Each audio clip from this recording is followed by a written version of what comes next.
Chapter 51 New Conspiracy Snake Monster. What is that? Seeing Harry and Hermione staring at themselves curiously, Avon took out a piece of paper from his arms that was torn from the very old library collection. Where is the magical animal? This is the information that he specially prepared a few days ago, and he has been brought with him, just in response to the current situation. This is an introduction to the basilisk. But don't tell the administrator, Mrs. Pins. If she knows that I am destroying the books, it will not let me enter the library again. Harry and Hermione took the page and couldn't wait to read. In our country, there are many terrible beasts and monsters wandering. The most bizarre and most lethal is the snake monster, also known as the Snake King. The size of this snake can be very large, and it usually lasts for hundreds of years. It is hatched from a male egg and by a dragonfly. The way it kills is amazing. In addition to its deadly fangs, the eccentricity of the basilisk can also kill people. Anyone who is stared at by his eyes will die immediately. When the spider sees the basilisk,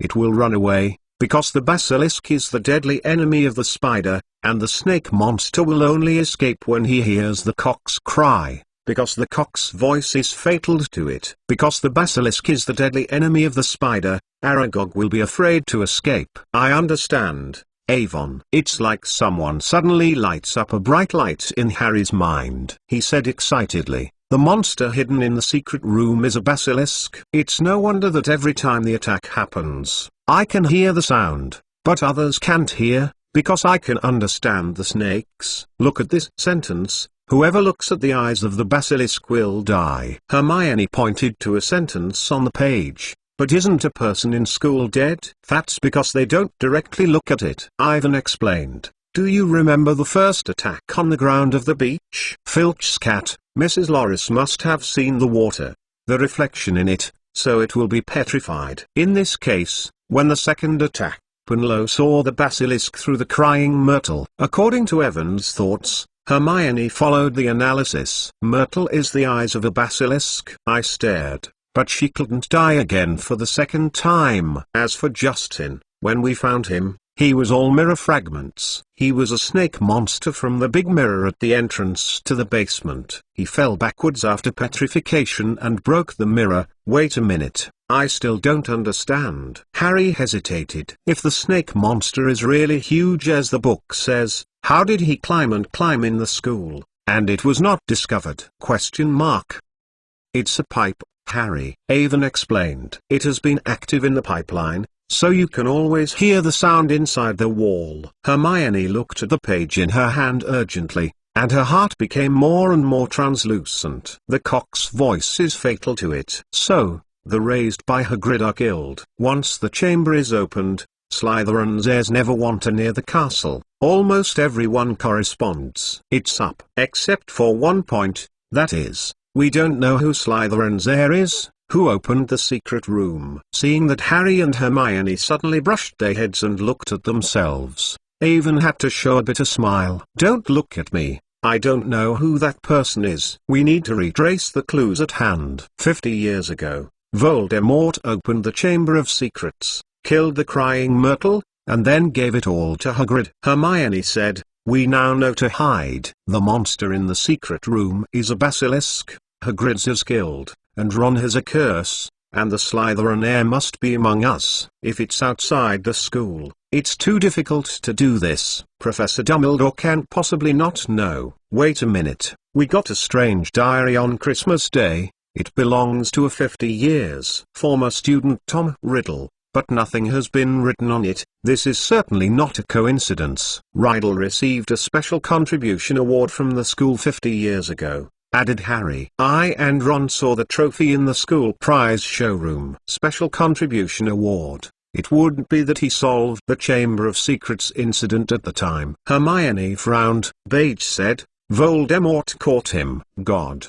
The atmosphere was extremely silent and they all thought of a possibility. Tom Riddle is Voldemort. For a long time, Ivan whispered. Avon, what about the diary? Hermione said palely. Unbelievable. We have kept Voldemort's things around. We must hand it over to Dumbledore, which is probably a black magic object. Don't worry, it's here. I've been carrying it with me. Ivan touched himself and didn't have anything. He snorted and his face changed. Oops, when I came out, I put it was forgotten in the common room. The three men looked at each other and hurried to the castle. In the diary, Tom Riddle feels very inexplicable and even crazy. In the past 4 months, he revealed a lot of high-end taboo magic knowledge, and finally got the mud trust called Ivan Mason. But the other party suddenly did not know what was going on, and he was forgotten in his mind. He had not been in contact for a long time. Is it that my plan has been discovered? Tom Riddle just raised this idea and vetoed it again. That Mud is no longer an 11-year-old child, and it is impossible to give up the powerful magical power at your fingertips. In his view, Ivan should be as self-explanatory as he was at the beginning. He has even seen the loopholes in Ivan's mind. Just a little bit. He can control him like the child before him. But this abominable Mud has disappeared at the most critical moment, and all his efforts and precision plans are in vain. If possible, how much Tom Riddle wants to rush out, directly killing Ivan by overdose. Just when he hoped so much, the diary was suddenly opened. The child he had previously controlled. This is so wonderful. Tom Riddle can feel the other person injecting his life into the diary, and regaining power from the already weak one. It was time to end everything, and Tom Riddle's mouth sneered, and he came up with a new plan to retaliate against the abominable Mud. He has to personally complete the noble career of Sarah Slytherin and use blood to purify the entire Hogwarts. Chapter 52 Slytherin's heir. Ivan, Harry, Hermione rushed into the castle, and even the invisible clothes couldn't be taken care of. Just before they rushed to the portrait of the fat woman at the entrance to the common room, they suddenly saw Snape's shadow from the corner. The inside came out. It's a pleasant encounter. Snape looked at them with a smirk. Potter, Granger, Mason, I thought that students who used compound soup to make Slytherin ran around in the castle. It's already bad enough, but I didn't think that you actually have the habit of wandering around in the middle of the night. Professor, we have to go back to the common room in a hurry, Hermione said quickly. Hey, Sneak smiled smugly. You are afraid that you will not go back? Gryffindor deducted 150. Let me think about it. You don't understand, Professor. It's Voldemort. He opened the Chamber of Secrets. We have to stop him. There is a diary in it. Hermione continued unwillingly. Shut up, Miss Master. Snape stared at the three of them for a long time before he slowly said, Here is Hogwarts. That person can't be here. Come with me. I want to see how Dumbledore handles you. Harry looked down at Snape with a sullen look. He didn't know what to do. He wouldn't believe what he said, and he wouldn't want to find an excuse to punish himself. There was already a very heavy worry in the already confusing heart. When he decided to say something, he suddenly heard the voice again. This time I want to kill. Let me tear it. Let me tear it. The voice reappeared. It was a basilisk. It was moving in the direction of the common room. Harry's heart sank suddenly, and if the snakes entered the Gryffindor common room, the consequences would be unimaginable. Think about it, a group of unsuspecting students face a horrible monster that can kill people with their eyes. I don't know how many people will die inside. Avon, Hermione, it went in. We must remind everyone. Harry refused to stand in front of Snape in front of him, shouting the password to open the entrance, and climbed in. Ivan and Hermione stunned and hurriedly followed. The common room was exactly the same as when they left, and the fire was extinguished. Through the dim light, Awin saw that his diary on the sofa was gone, and that the student controlled by Tom Riddle had taken it away. However, who will be? Is Ginny or? Then he noticed that the wall of the fireplace was shining on the wall directly above the fireplace, trembling. Mud. Hogwarts will be purified, and Slytherin's heirs will complete his great mission. Ivan's pupil shrinks sharply. Hogwarts will be purified, and Slytherin's heirs will complete his mission. What does Tom Riddle want to do? Exclamation mark. A vague man came out of the shadow of the corner. It was Ron! Exclamation mark. Ron looks strange, elegant and calm with a bit of oppression, and his usual momentum is completely different. His body is covered with the same paint as the wall paint. Ron, thank you, you are here. The basilisk is coming. We must. Harry shouted anxiously. I know, it's what I summoned it. Ron's mouth was hung with a weird smile. What are you talking about? Harry and Hermione looked at him with surprise. I mean, the attacks in the school. Everything is done by me. Ron's mouth smiled more clearly. Harry Potter, I have long wanted to see you at Hogwarts. You are the one I most want to see. Ron, I don't understand what you are talking about. Harry stepped forward. Don't go, Harry. He's not Ron. He's Tom Riddle. Avon hurriedly shouted. Avon Mason. Ron's smile gradually cooled down. You damn abominable mud. I have long expected you to be a trouble, but I didn't expect you to play the great Slytherin.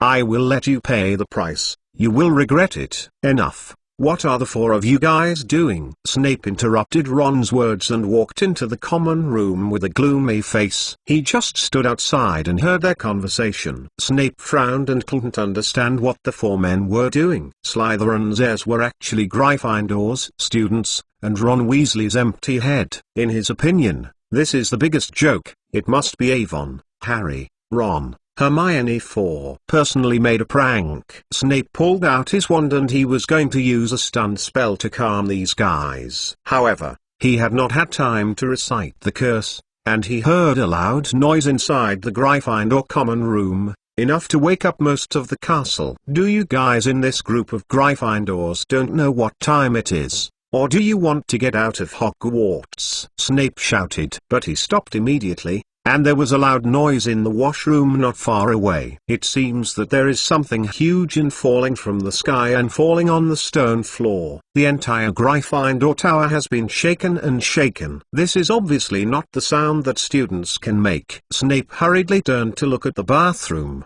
and the wand in his hand pointed carefully ahead. Ron's mouth reopened the eccentric smile, while others stared at the bathroom door, his face horrified. There is a strange noise in the inside, something is coming out soon, and the atmosphere is terrible. Evan, Harry, and Hermione hurriedly pulled out their wands. Snape's face tilted forward one step.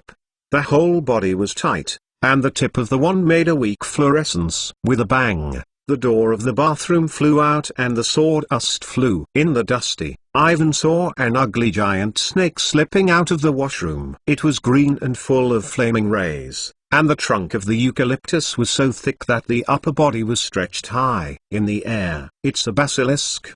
Don't look at its eyes, Ivan shouted, screaming at the snake monster with his wand. Snape's speed is faster than him. Just as the basilisk just rushed out of the washroom, the faint fluorescence of his wand's tip violently increased, emitting 3 dark silver rays in a row, like a sharp arrow from the string. Accurate unmistakably hit the basilisk, leaving 3 scars on its green scales. It didn't seem to have been attacked when I just climbed out.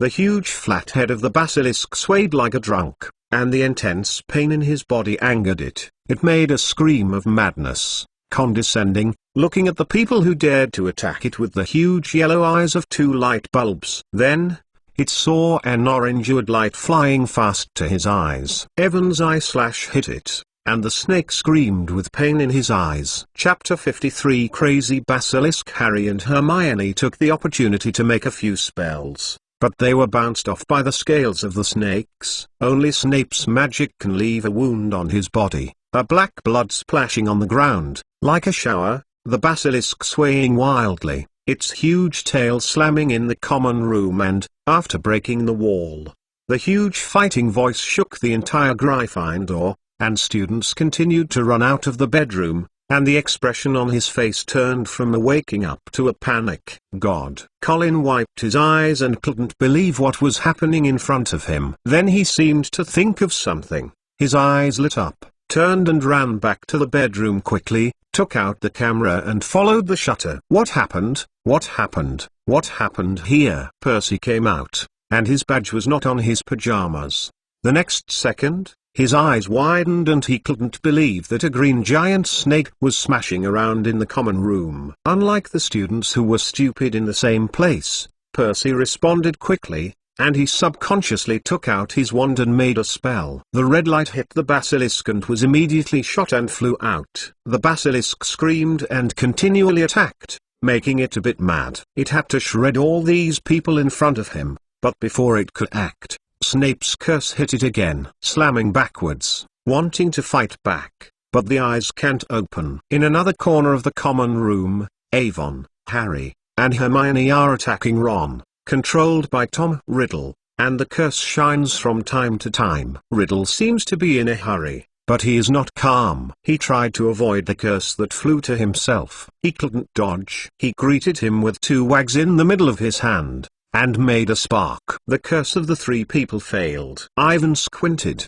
so it won't work. After a stun spell, he quickly recited an esoteric spell, and the magic quickly gathered on the wand in his hand, with bursts of oppression, and the wand interrupted a pale blue glow. It's so interesting. I want to attack me with the dark magic that I teach you. I have to admit, I did despise you before, Mud. Riddle stunned Evan. If it is not this wand, it doesn't work. I want to continue playing with you. He suddenly turned around and said a few words to the basilisk with a snake. Hearing his call, the snake monster suddenly abandoned Snape and slammed quickly into Ivan. Its mouth is very big, so big that it can swallow everyone down, with 2 rows of fangs as long as silver swords, thin, cold, with venom. It rushed over blindly, and Ivan stopped the curse, and Hermione stood pale behind him. They rushed to dodge, but it was too late, and the speed of the basilisk was too fast. Ivan didn't even think about it. He turned directly and hugged Hermione. He used his body to face the basilisk. He could feel the girl in his arms trembled.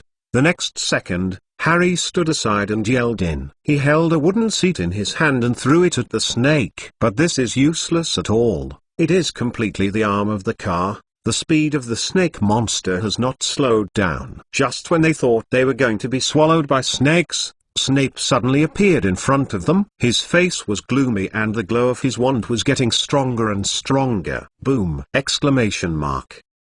Snape got up from the ground, slammed into the back wall, then slid onto the floor, oozing a blood from under the hair, and he was stunned.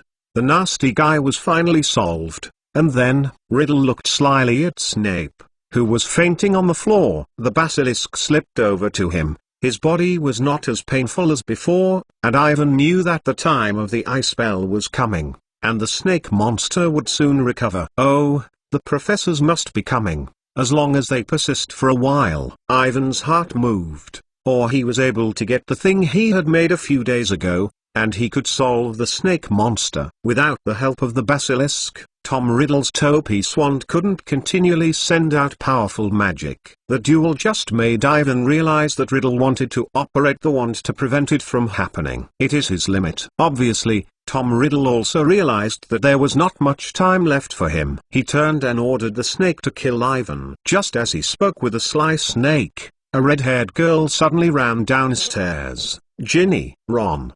What are you doing? She was pale and eagerly looked at the 4 people in the corner, her face full of scared expression, but her eyes were more and more determined. She was still wearing pink pajamas, and her wand in her hand gave a red glow to the basilisk. Her curse interrupted Riddle's conversation with the basilisk, and the snake's head slid back, his mouth widened, his head slammed forward. And the angry one was Ginny. Don't! Harry and Hermione shouted in horror. Evan hurriedly issued a spell, but it didn't do anything. They wanted to save her in the past, but it was too late, and Ginny was too close to the snake. Just when everyone closed their eyes and didn't dare to continue watching, Ron suddenly rushed over and saved Ginny out of the Millennium. Ron seems to have returned to normal, and tears flow out uncontrollably. Run, run. I will drag him, he whimpered and shouted. It's all my fault. I shouldn't believe this guy. I shouldn't. Tom Riddle seems to be robbing Ron of his physical control, and Ron's pale face is full of painful expression. Soon, Tom Riddle regained control of Ron's body. He looked disgusted and threw a little Ginny in his arms. Unexpected resistance, but the power is too weak. There is not much life in his body. It is time to end this ridiculous test. I will purify the entire Hogwarts on behalf of Severus Slytherin himself. Clay, Mud and his friends are going to die. Unfortunately, you have no chance, Tom. Ivan gasped, holding a thing like a music box in his hand. This is the magic prop that he researched to record the sound a few days ago. He opened the box and suddenly there was a scream of inside. Upon hearing this sound, the huge body of the basilisk trembled fiercely. It was scared and wanted to escape. It stopped listening to Tom Riddle's command and struggling to swift back in the direction of the bathroom. "No, you damn abominable Mud!" Tom Riddle screamed, and he climbed into the body of the basilisk. "You will regret that. The boy's body will remain in the chamber forever. Forever. You can't take Ron away." As the basilisk slid past several people, Harry jerked and grabbed Ron's body, and Avon snorted and hurriedly grabbed Harry. The next second, like a throttle pedaling to the end, quickly start the car that rushed out. They moved forward quickly, and in the eyes of everyone's horror, disappeared into the dark pipe in the corner of the bathroom. Chapter 54 The Secret Room in the Castle. Ivan and Harry grabbed Ron tightly. They were like sitting in a roller coaster that ran through the underground pipes, rising, turning, and quickly rushing down a dark, slimy endless slides. Because the pipe width was too narrow, Avon had to stick it tightly on the basilisk. Even so, at the corner, he bumped into his pane and stared at Venus. He never knew that the Hogwarts pipeline design was like this. It was like a complicated labyrinth.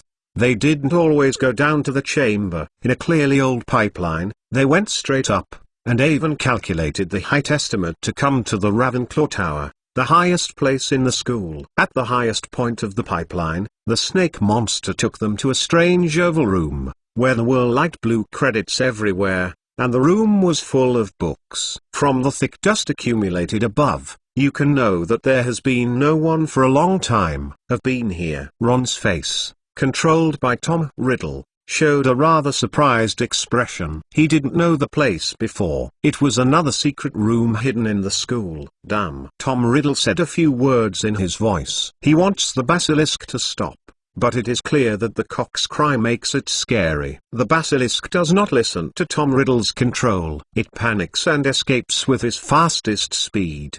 The blue credit room disappeared instantly, and as they passed the central table, Avon reached out and grabbed something. It was a round object with a long chain. He held the thing tightly in his hand, and had not had time to look down. The snakes hurriedly took them down. After a minute, with a loud bang, the basilisk directly smashed the pipe and they cried from the third floor.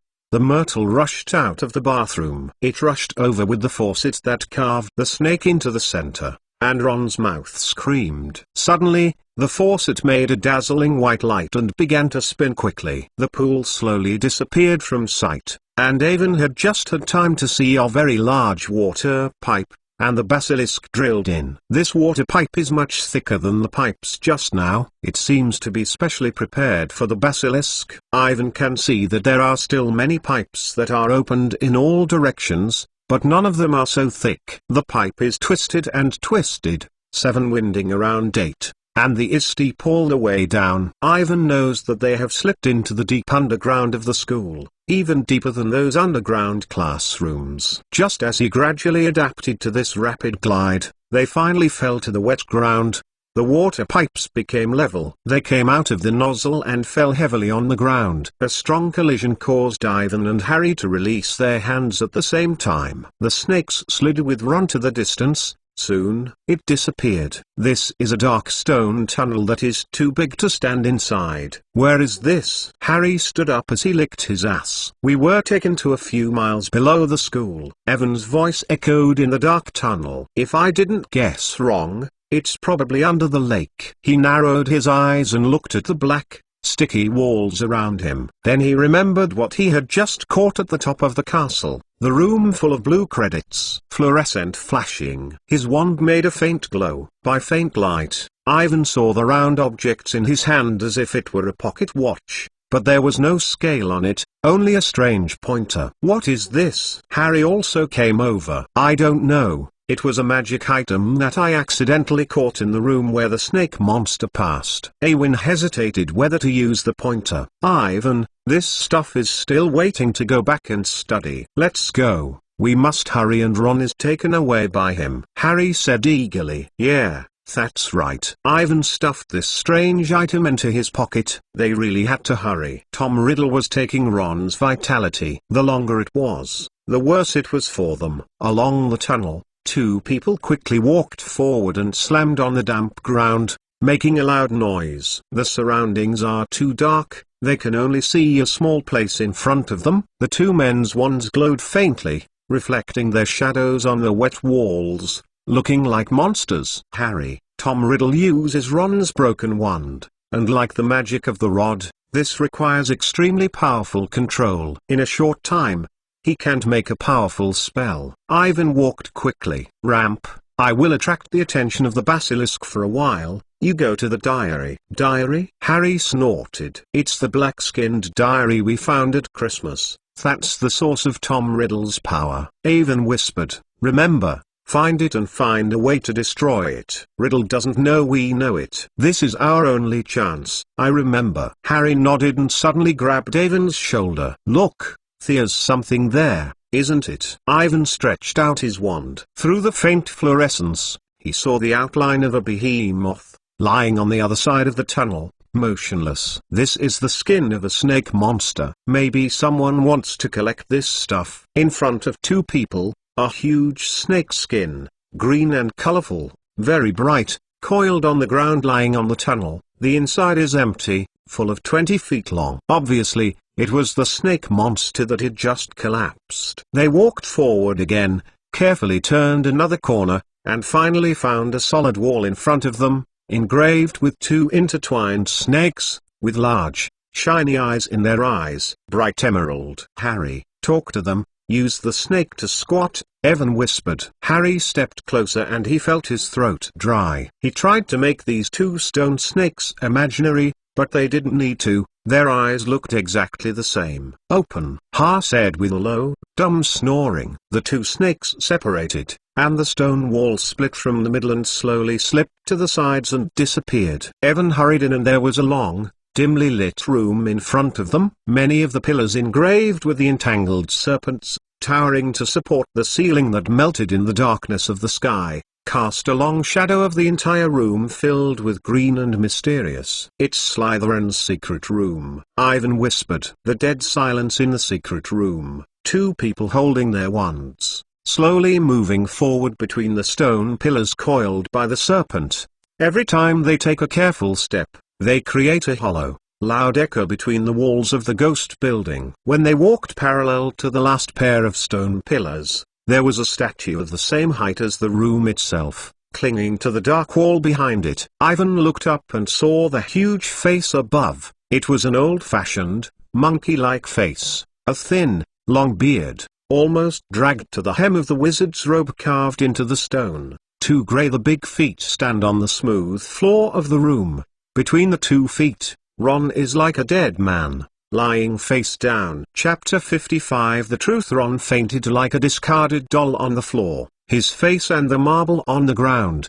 A cold, ice-free, bloodless Ron. Harry hurried to his side, squatting down and shaking Ron desperately. Ron, don't die. Please, don't die. He won't wake up, said a soft voice. Awen hurriedly turned around and saw a tall, dark-haired boy leaning against the nearest stone pillar, staring at them with cold eyes. Tom Riddle, Ivan whispered, his wand pointed at the other side carefully. No use, Mud, everything is over. Riddle said casually. There is only us, there will be no hateful guys coming to disturb, there will be no cocks. The final victory is me, you guys will be like this boy, stay here forever. What did you do to Ron? Why did he become like this? Harry stood up and shouted. This is an interesting question, Riddle said happily. It's a long story, but look at the Hugs that you are going to meet tomorrow. I might as well tell you. According to me, Ron Weasley. Well, the real reason for this is that he opened his heart to an invisible stranger and confided all his secrets. What are you talking about? Harry asked in surprise. Diary, Riddle said. Since my servant has given the diary to Ron,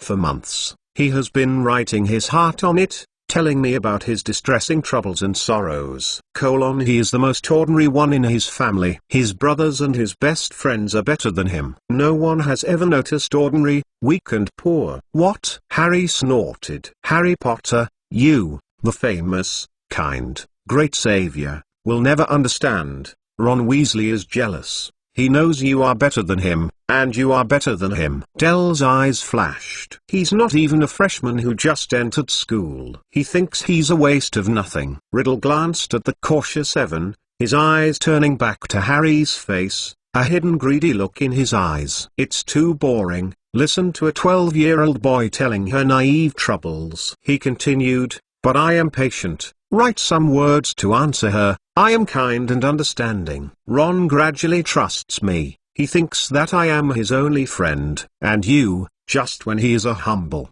ridiculous follower. I never did. Harry looked pale like a ghost. I don't know what Ron thinks. I always be his best friend. Obviously you are not. Riddle gave a cold, shrill laugh. Not like a 16-year-old child. After a few months of communication, Ron opened his entire soul to me. And his soul is exactly what I need. I swallowed his most secretive fears, the deepest secrets, the strongest embarrassment, and the appetite grew bigger and bigger. I grew stronger, much stronger than Mr. Weasley, and strong enough to start the reverse. Control him and do what I always wanted to do. It's all caused by your hands. Put up your ridiculously funny tricks, Tom. Ivan said coldly. This has no effect on us. When Ron wakes up, I will slap him a meal, so that he knows that we have always regarded him as the best friend. Damn mud. Riddle turned his head and looked at Evan in disgust. I already knew that you were a trouble. When you took out the ridiculous 50-year-old newspaper, I wanted to kill you. You did exactly that,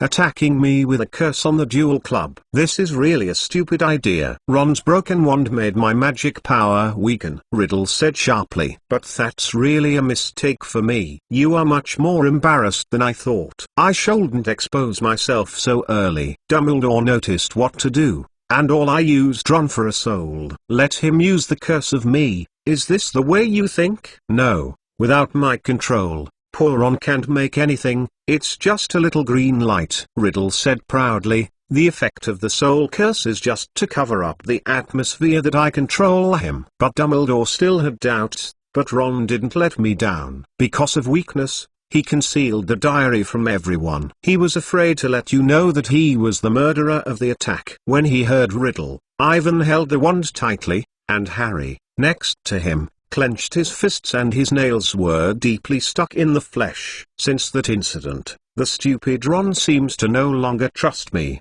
Riddle said. He finally became suspicious and tried to throw the diary away. Harry, how I wished I could get it.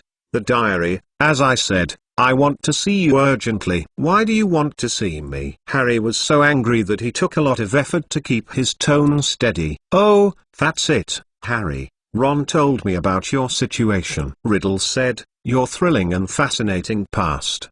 His gaze passed over the lightning-shaped scar on Harry's forehead, and his face became more hungry. I know, I have to know more about you, talk to you, and see you if you can. Riddle turned his eyes to Ivan, disgusted. But I didn't think it would be you. This awful mud is coming to my diary. I try to control you like Ron. In order to gain your trust, I even want to tell you about the opening of the Chamber of Secrets 50 years ago. But, unfortunately, I have never believed in the habit of sneaking and seeing the guys in the mind. Ivan's face was full of disdain. Yeah, you are indeed a muddy species, as I originally thought. It was a big problem. Riddle sounds calm. I feel your guard against me, but I find that you have an extremely strong pursuit of magical power, so I changed my mind and I decided to slowly lure you into the power of indulging in. You have failed again, Tom. Ivan began to accumulate magic. Obviously, can you tell me why? Riddle asked eagerly. There was a girl who told me that strength is not absolute. Ivan's figure appeared in the mind of Ivan. He firmly said, the most important thing is to believe in friendship, believe in affection, believe in love, believe in the world. Everything. Tom Riddle, you can never do this. Except for your own strength, you don't believe in anything, which is doomed to be impossible. Love. Riddle snorted. It's ridiculous. You actually think that these things are more reliable than the powerful forces. The typical weak thinks. Well, let's get back to the topic. I have many questions waiting to ask you. Harry Potter. Chapter 56. Ivan, Harry vs. Tom Riddle. What's the problem? Harry asked sharply, his fist still tight. There are a lot, like Riddle's smile on his face, a baby, without any magic, how to defeat the greatest wizard of all time. How can you escape safely, leaving only a scar, and the power of Voldemort is destroyed? Now, his wolf-like eyes are shining with a weird red light. It's interesting. You were defeated by Harry, but you didn't know how you failed. Voldemort, is this what you call a powerful force? Ivan sneered. He carefully looked around for the diary. Now Riddle is just a memory without physicality, which is formed by the vitality of Ron. Attacking him has no effect at all. Only by finding the diary of this diary can you solve everything. I once again yelled at you, Mud. Riddle said softly. It seems that you already know my identity. Yes, I am Voldemort. He is my past, present and future. He took Ron's broken wand and drew a few in the air, writing 3 shiny names, Tom Marvolo Riddle. Then he waved his wand, and the letters automatically changed their position and became, I am Voldemort. This is my own new name, he whispered. Don't you think that I want to use my dirty mole father's name all my life? You know, in my veins, I am flowing with Salazar Slytherin's own blood. Would I still keep the name of the disgusting ordinary mole? He abandoned me when I was not born, because he found his wife is a witch. That's impossible. Riddle's face glowed with a heart-rending sneer. I want to give myself a new name, which means my new life. I know that one day, when I become the greatest in the world, when the magician, the wizards everywhere don't dare to say the name easily. Although Tom Riddle was already known as Voldemort, Harry's brain seemed to froze when he saw the name appear in front of him. He looked at Riddle in Woodenwood. He was this person. He used to be an orphan who died of his parents. When he grew up, he actually killed his parents and so many other people. No, you are not. Harry forced himself to speak, and his calm voice was full of hatred. Not what? Riddle asked sharply. Not the greatest wizard in the world. Harry said quickly, I am sorry to disappoint you, but the greatest wizard in the world is Albus Dumbledore. Everyone says that. Even if when you are strong, you don't dare to try to control Hogwarts. Dumbledore sees you when you go to school, and he still makes you feel guilty, no matter where you are hiding these days. The smile on Riddle's face disappeared and he put on a very ugly expression. Dumbledore didn't believe me from start to finish. When I saw him at the first time in the orphanage, I knew. Riddle snapped. But it doesn't matter. I know many of him. I can't imagine the magic. I am the most powerful. Now, let me know everything, Harry Potter. How long your words are, you and the muddy life around you can keep how long. Why did you suddenly lose power when you started with me? No one knows. Harry said stiffly, I don't know myself, but I know why you didn't kill me. Like Ivan said, because my mother died to save me. She defeated you with her love for me. Harry shivered because he was desperately suppressing his anger. She stopped you from killing me. I saw you real. I saw you again last year. You only have a bunch of tatters left. You can only be half dead. Look at you. The magical powers are vast, and the result falls to this end. You are hiding in Tibet. You are ugly, disgusting. Riddle's face was distorted, and then he squeezed a sly smile. I understand. Your mother died to save you. It is not a ridiculous maternal love, but a powerful spell. Yes, it is a very effective spell. I understand now. After all, there is nothing special about it. You just escaped from my hand by luck. Riddle turned and looked at Slytherin's statue, and the smirk on his face became more apparent. Now, let us see, you and the mud next to you.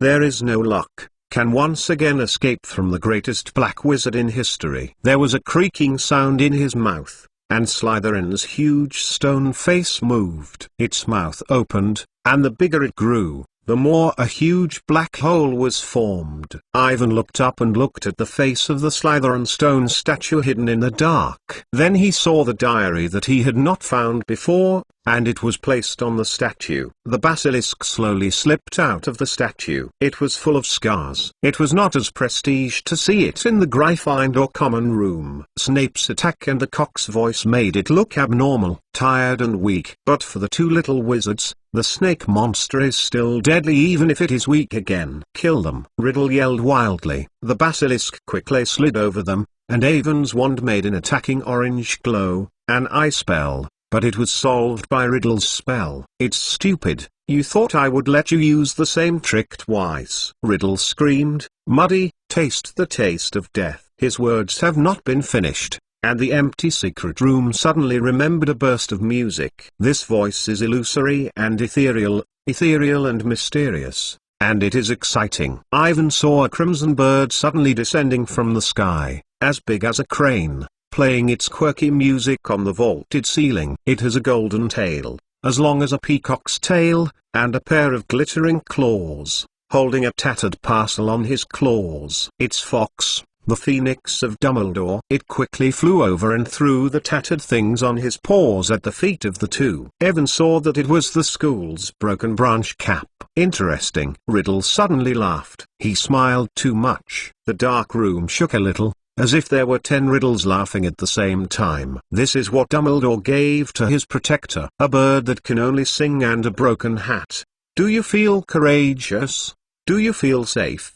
His voice just fell, and he saw the fox flying toward the basilisk and hovering around its head. The basilisk rushed toward the phoenix with a thin, long fang in his mouth. But it didn't work. Fawkes slammed down and its long golden scorpion plunged into the head of the basilisk. Its mouth sings a weird song, from time to the snake's nose covered with scales. Here to squat, the smashed, black blood spewed out from the eyes of the basilisk. Its eyes were smashed. It is. No, kill the two boys. Leave the bird, the boys are behind you. Riddle screamed. Harry, believe in yourself. Avon put the cap on the floor into Harry's hand. He turned and ran to the statue of Slytherin. He yelled and yelled, I am going to get the diary, it must be destroyed. Harry looked at the patched hat in his hand. I don't know what Awin meant. What can this stuff do? Then, his hand seemed to touch a long, hard thing in the hat. He looked down and saw a shiny silver sword appearing in the hat.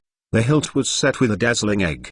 Ruby. Harry pulled it out and the ruby on the hilt shone with a faint glow. The Test of Courage, the Sword of Gryffindor. Chapter 57 Hogwarts, millennia. As Fawkes entangled the basilisk, Avon quickly ran to the statue, and Tom Riddle seemed to realize what he was doing, and several spells rubbed his body and flew over. Kill the mud. Don't let him get close to the statue, he is on your right. You smell it and smell his smell. Riddle screamed. The snake monster opened the Fawkes and once again rushed to Ivan. Ivan turned back and saw the two huge eye sockets of the basilisk, getting closer and closer to himself. Just when he thought he would be swallowed by a snake monster, Harry's figure suddenly appeared between himself and the basilisk. He gasped and threw his wand on the ground, holding Grin in his hand. More swords. Pale little faces filled with perseverance. The basilisk did not see Harry, and Riddle wanted to remind it, but it was too fast and it was too late. By stabbing the snake monster, Harry left a deep visible bone wound on it, which was more harmful than all the previous spells. The basilisk raised his head and made a loud squeak. It squirmed madly, and the body coiled around in a circle, slamming the stone pillars, and the entire chamber was shaking. Harry was knocked out by it and knocked down the wall of the chamber. The basilisk rushed toward him, and his tongue licked his body. Fortunately, at this time, Fawkes flew back again, stopped the basilisk and prevented it from continuing to attack. Evan didn't have time to pay attention to the fierce battle in the field. He quickly climbed up the statue and struggled to escape Tom Riddle's spell attack. The power of these spells is great, and Ivan's body is flying, but Ron's broken wand obviously consumes Riddle's control, although his magic makes the statue of Slytherin unrecognizable. But there is no one-hit Avon. Damn it! Riddle threw Ron's wand aside. Evan saw him hurried to the place where Harry had just stood and picked Harry's wand up. Evan hurriedly speeded up. He was only a little away from the diary. It was a green curse that flew over to himself. It was much thicker than the previous curse and could not escape. Evan bit his teeth and jumped up, grabbed the diary, and threw all his strength into Harry.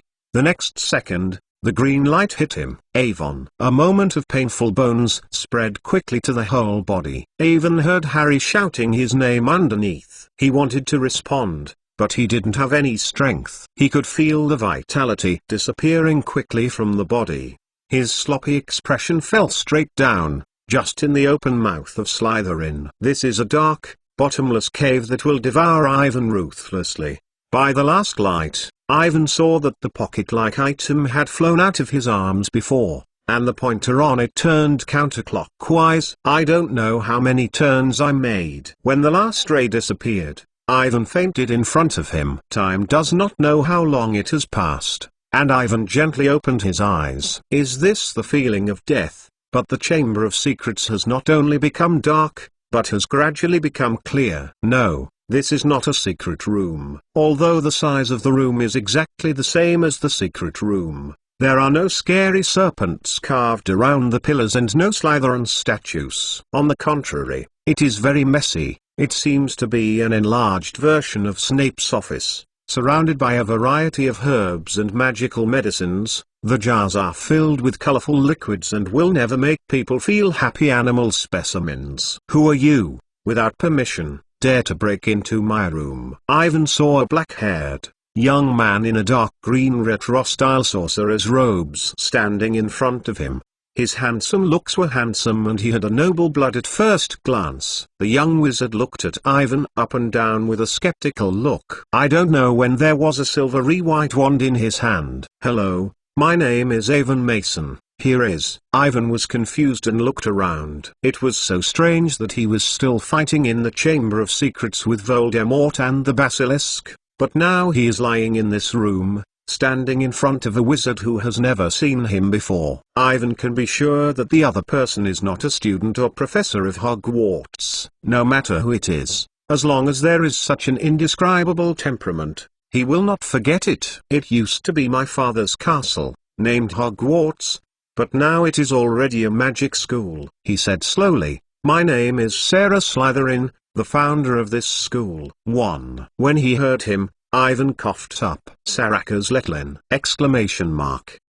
One of the 4 founders of Hogwarts. This young man will not be a problem. How could he be a character more than 1,000 years ago? This secret room belongs to my private field, and no one knows it. Saraka looked at Evan carefully and his eyes gradually began to squat. And you just said that you called Evan Mason. I have never heard of it. Which wizard family has Mason? You are not a mud. Under the cold eyes of the other, Ivan nodded carefully, and he saw Slytherin's face showing a clearly disgusted look. At this moment, Ivan felt a strong and dangerous atmosphere from the other side. He can feel that this young man is very strong, and Dumbledore and Voldemort are not much different. Did he say that it was true? And Ivan looked around again, and the interior of the room was decorated with a bit of medieval style. It's not really Hogwarts 1,000 years ago. This handsome young man shouldn't really be Sarah Slytherin himself. Ivan felt that his head was not enough. He suddenly thought of the magical item of the pocket watch. He touched his chest and was still there. Sir, in fact, I am also a student of Hogwarts. I am from Gryffindor College. Before Slytherin used his wand to make himself disappear, Ivan quickly said, Godric's student? Sarah looked at Evan coldly. You're lying. I have never seen you. I didn't lie to you. You haven't seen me because I came from Hogwarts after the millennium. I don't know what's going on. I may have been brought by this thing. Ivan breathed a sigh of relief. After that, I passed the pocket watch in my arms. A time converter that has not been filed in the permanent home. Interesting. Saraka carefully looked at the pocket watch in his hand. It's not simply reversing the time. There are strange magic remnants. This design is very delicate and looks like it's a bit like the craft of Roina. Seeing Slytherin's expression, Ivan sighed, and he knew that the other party finally believed himself. Otherwise, his own end must be very miserable. After all, after 1,000 years, Sarah Slytherin is almost fierce. Who knows how he will deal with himself? Get up, I want to take you to see Godric and Roina. Sarah's eyes were bright, and there was a sneer in the corner of his mouth. If you finally prove that you are lying to me, I will make you regret it. Made. Chapter 58. The creators dispute. Salazar Slytherin grabbed Avon's shoulders, and although there were thick clothes blocking it, Avon still felt a cold, and the other hands were as cool as the ice. Phantom shift, Saraka muttered in confusion. With a bang, Avon had a feeling of being squeezed, as if he had suddenly broken into a narrow rubber tube. The strong squeezing from all directions around him made him breathless, and his chest seemed to be tightly held by several iron hoops. His eye was squeezed back into his head and the eardrum was pressed deep into his head. Ivan found himself spinning, the surroundings became dark, he couldn't breathe, and every part of his body was crushed, just beyond the limits of his patience. Just when he thought he was going to suffocate, the invisible tube suddenly split open. He stood in a circular room and breathed fresh air. This room should be the office of the Principal of the Millennium. The decoration inside is very elegant. Underneath the thick drapery are two silver samurai armor. The walls are covered with exquisite murals.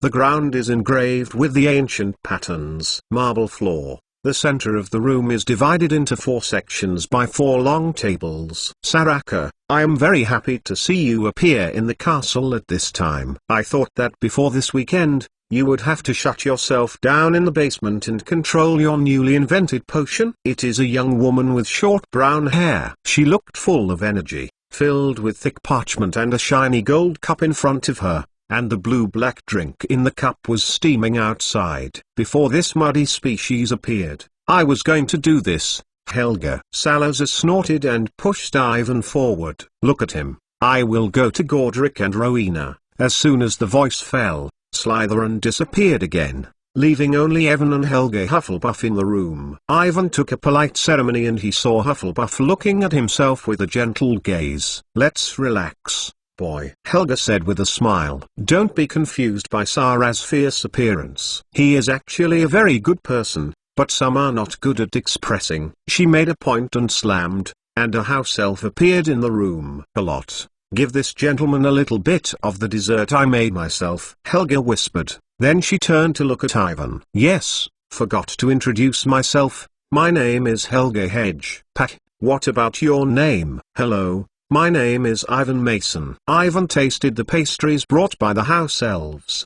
They didn't know what was put in, and the taste was very sweet. A mole-born wizard, this is very rare, said Helga. Know that the moles have a deep prejudice against the wizards. They seem to be more keen to tie us to the firearms and burn them. In this environment, I have not seen a small wizard from Mole for many years. Ivan, can you tell me who your teacher is? This is actually the case. In fact, I am also a student at Hogwarts School. Ivan quickly retold his own affairs. So, you are from Hogwarts after the millennium? Helga's face was very shocked. He took the time converter that Evan handed to himself, and studied it for a while before putting it on the table. Keep saying, I am not very proficient in time magic. This is the area that Roina is good at, but it can take you back to the time period you didn't exist thousands of years ago. The power of this time converter must be very powerful. It can be seen that Hufflepuff is very interested in Hogwarts after the millennium. She asked Ivan a lot of information about her college. She could guess from the expression on her face that she seemed to be very satisfied with the running of the college. The Yard Hat is doing a good job. It is a good implementation of my philosophy, Helga said. We must treat everyone equally, and Sarah, Godric and Rowena are too focused on those born with them. The traits, while ignoring the cultivation of the quality of the little wizards, is actually a very dangerous thing. Yes, I don't think so. Teaching students in accordance with their aptitude is the most sensible choice. A hoarse, ethereal female voice suddenly sounded in the room. Her voice just fell, and there were a few noises in the room. 3 figures appeared in front of Ivan. Standing on the left side of Slytherin is Royna Ravenclaw, who is slender and has long blonde hair with a waist, and her pale blue eyes are full of wise light, with a setting on her head and sparkling the crown of the gem gives a mysterious feeling. On the right-hand side is Godric Gryffindor, his handsome and straight, red hair, and a thin scar on his left eye, adding a bit of roughness to him. Unlike all the wizards that Ivan had seen before, Gryffindor wore the costumes of Lord aristocrats, and in addition to the wand, he also had a long sword. Royna apparently heard what Hufflepuff had just said. She continued to say in a slightly hoarse voice, "Helga, you are too kind. It should be very prudent to train a small wizard. We must be cautious."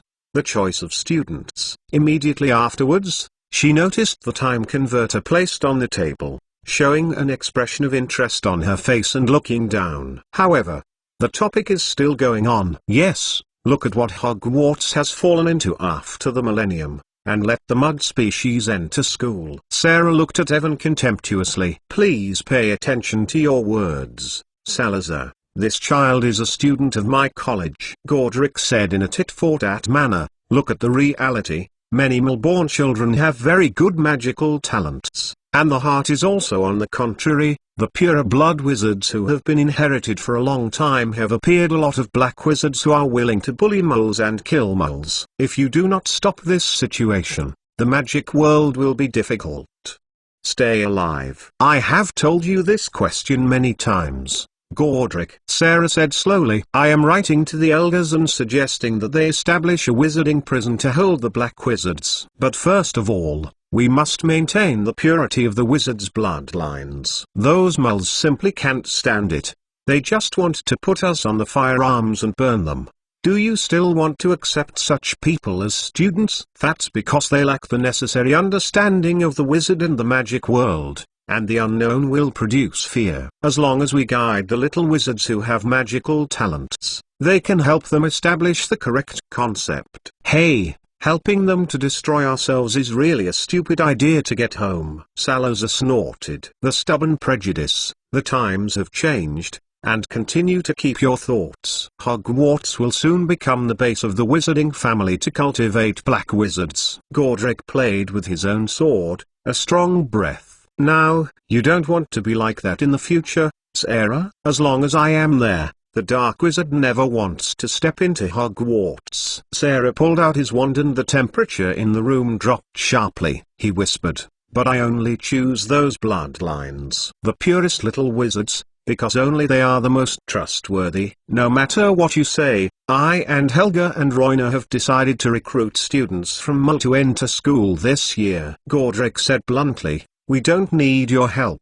We have already studied a magical item that accurately positions all 11-year-old children with magical talent. Enrolling Mul students into school, without my consent, do you dare to do this? Sarah was shocked to see it. He snapped, this is the castle my father left for me. It's also Hogwarts School of Magic. Godric shouted out loudly, Salazar, with your stubbornness and prejudice, go back to your basement. He suddenly pulled out the sword in his hand, and his body burst out suddenly, and Slytherin was strong and strong. Still, you want to be the same as before? Come to a real men's duel to decide the future of Hogwarts. It's just what I want. Let me take a look. Enough, you two. Helga stopped them both in time. It is very rude to discuss these in front of the guests, especially our little guests are just coming from the future. Maybe you should listen to what he said about Hogwarts after the millennium. When I heard her, the room was quiet. Gryffindor and Slytherin turned to look at Ivan. Even Ravenclaw, who had been studying the time converter on the table, looked up and stared at him quietly. Chapter 59 Big Four Secret Treasure. Under the gaze of the legendary Big Four, Ivan said everything he knew. From Hogwarts after the millennium, he said the status quo of the magic world. He said very finely, and the four people on the opposite side also listened very seriously. They are very interested in their school's running status, student situation, school curriculum, content, etc. Gryffindor, Ravenclaw, and Hufflepuff interrupted Evan from time to time to ask. Only Slytherin did not say a word. He quietly listened to Ivan's narrative. His face was getting darker. Obviously, he was very surprised by the fact that the wizard was actually living in peace with moles after the millennium. What makes him more unacceptable is that more and more pure-blooded families begin to marry mole wizards, and pure bloodlines seem to be a joke, not a supreme honor. It wasn't until Avon talked about Voldemort that he stood up suddenly. Enough, Mud. You actually say that my descendants will become evil black wizards? You are insulting the great Slytherin family. Ivan felt a strong sense of oppression hit him, and he couldn't breathe. But the pressure quickly disappeared and Gryffindor stood up in front of him. Ivan is not insulting the Slytherin family. He is only telling the truth. Godric continued. Obviously, your descendants, the black wizard who is called Voldemort, has some ideas that are similar to you. I am early. I said that this is a dangerous idea. Descent, strength, rights, Salazar. This is what you and the pure-blooded wizard family have always looked at. Helga said. It's not wrong to do anything to achieve the goal, but sometimes we are more. The principle should be emphasized. Excessive indulgence of power will blind one's eyes. Roina whispered. Only the smartest person can avoid this. It is the wizard who is driving magic, not magic to manipulate the wizard. When he heard the other three people, Slytherin's rare rebuttal, he sat back in vain, and his pale face could not even see the slightest blood. Gryffindor signaled that Ivan continued, and Ivan thought for a moment and decided not to mention Slytherin's history of leaving the school because of a dispute with the other three. Otherwise, if you look at Slytherin's face, it is very likely that you will give yourself a curse. He hesitated for a long time before he said what happened in the secret room. God, Saraka, you actually built a secret room in the school and left a basilisk? Godric said with surprise. I never knew. Hey, here is my castle. I have the right to make the necessary modifications to it, and leave some things for my descendants to help them. Then again, don't think I don't know you are also in the castle. There are a lot of secret rooms built inside. It's right, but I never thought about leaving a basilisk. This is not the point, gentlemen, Roina said softly. The focus is on the diary that Avon just mentioned. If I didn't guess wrong, it is probably a Horcrux. The Horcrux. The other three people stunned. After a long time, Helga murmured. Do you mean the evil spells left by the despicable Hagbo? Ravenclaw nodded lightly, as if a signal. The room suddenly quieted down. No one spoke. The atmosphere gradually dignified. It's crazy. Who wants to split his own soul? I don't see any other use except to make myself a monster. You can live forever, but the guy who splits his own soul may not know that this is just a broken soul, forever trapped in illusion. Neither going to death nor becoming a ghost. This is no longer a problem. Godric suddenly stood up. Salazar, the Horcrux must be made by killing. This evil spell that violates the laws of nature will make your descendants gradually mad and eventually destroyed. Everything he could touch, including Hogwarts. If it's like what you said, then I will personally solve it. The Slytherin family's honor can't be defiled, Saraka said with a cold face. But before that, I still kept all my thoughts before. The future of this muddy species makes me feel very uncomfortable. Okay, you can choose to leave a basilisk for your heirs, but we must also do something to give help to the future Hogwarts. I don't want the school to be killed. The madman is ruined. Godric walked back and forth in the room. Your secret room, Salazar. Roina whispered. We can build a real secret room there, leaving something in it. And only if we meet the requirements of all of us, the real heir can open it. At the most dangerous moment in Hogwarts. This idea is awesome. It leaves some test and secret treasures for the future generations of the school. While testing the concept of our four people, we protect Hogwarts from being destroyed by evil black wizards. Godric said excitedly. I agree with Roina's suggestion. What do you think? I have no opinion. Helga nodded with a smile. You guys, but I still have to do what I want. Saraka snorted. Evan silently looked at the four faces who were excited across the face. The secret treasures left by the Hogwarts Big Four. What is this? The treasure game! Exclamation mark.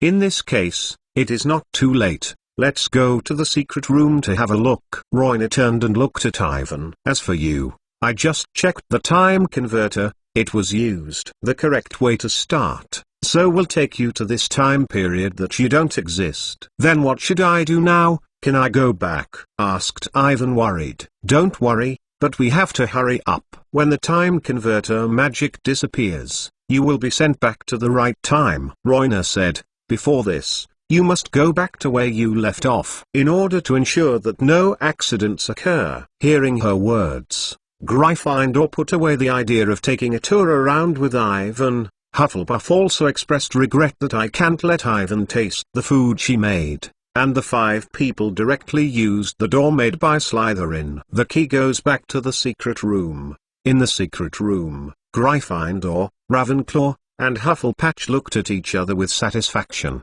and it is indeed the best place for treasure. Here, Mud, you are falling from this place. Slytherin brought Ivan to the position where his statue was, and the time passed, getting closer and closer to his return. Intellect is the greatest wealth of mankind, said Roina in her unique hoarse, ethereal voice. Goodbye, Avon Mason. In the future, Hogwarts faces the most dangerous moments. I hope you can pass test and find the treasure we left behind. Come on, Ivan, Helga said happily. I will leave my recipes in it. If you can find them, they will be yours. Listen, kid. Godric clenched his fist and said loudly, I will leave a few Gryffindor-specific, powerful weapons, and slam the Black Wizard.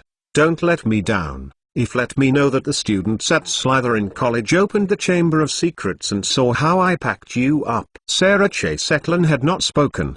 He looked very unhappy, staring at Ivan with a sullen face, until Ivan's figure became thinner and lighter, and when he was about to disappear, he suddenly took a step forward. What will be stuffed Alvin Palm? The magic potion. It is my offspring who hurt you. Slytherin's cold voice passed to Ivan's ear, and he hadn't waited for him to say something. He turned back and forth, and he returned to normal time. He is lying in the statue of Slytherin, and everything that happened just now is like a dream. Chapter 60. Open the key to the treasure. Ivan struck up and sat down, screaming for a pain. He should now be inside the statue of Slytherin, with a lot of space around it, just above a narrow circular opening, where the snakes glides out. Strange. Back to the things of Hogwarts before the millennium. Easy to dream. Ivan shook his head and ran his wand on the ground around him. While touching the wand, he touched a bottle. Fluorescent flicker. Ivan whispered, and by the faint light on his wand, he saw a small bottle of dark gold potion in his hand. This ... it won't be the magic potion that Slytherin gave me. Ivan stunned. He suddenly realized that what happened just was not a dream, but something that happened in the true sense. He did use that time converter to return to Hogwarts before the millennium and saw the legendary 4-Giant. As Hufflepuff initially said to himself, Slytherin is not as difficult to touch as his appearance. At the last moment, he actually gave a bottle of precious magic potion to himself, which is incredible! Exclamation mark.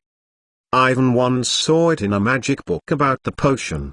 The magic potion is an extremely precious magical agent. The recipe and the method of cooking have been lost for a long time. He put the pharmacy carefully in his pocket. If you let others know that you have a bottle of magic potion, it will cause a great sensation. Even the Ministry of Magic will ask for him. This is not what Ivan hopes to happen. He was prepared to take the bottle of medicine to enhance his strength when no one was there. Then, Ivan thought that when he left, the 4 founders of the school said that they would leave a mysterious treasure in the secret room to help the eligible Hogwarts heirs against Voldemort. If nothing else, the treasure location should be inside the statue. He hurriedly picked up his wand and looked around. As the basilisk's lair, the interior space of the Slytherin statue is much larger than the outside, and there are traces of the bones of some small animals and the friction of the snakes. After some searching, in the final position of the entire space, Ivan found a hidden door that was not locked. He opened the dark door and splashed the dust. When the dust faded away,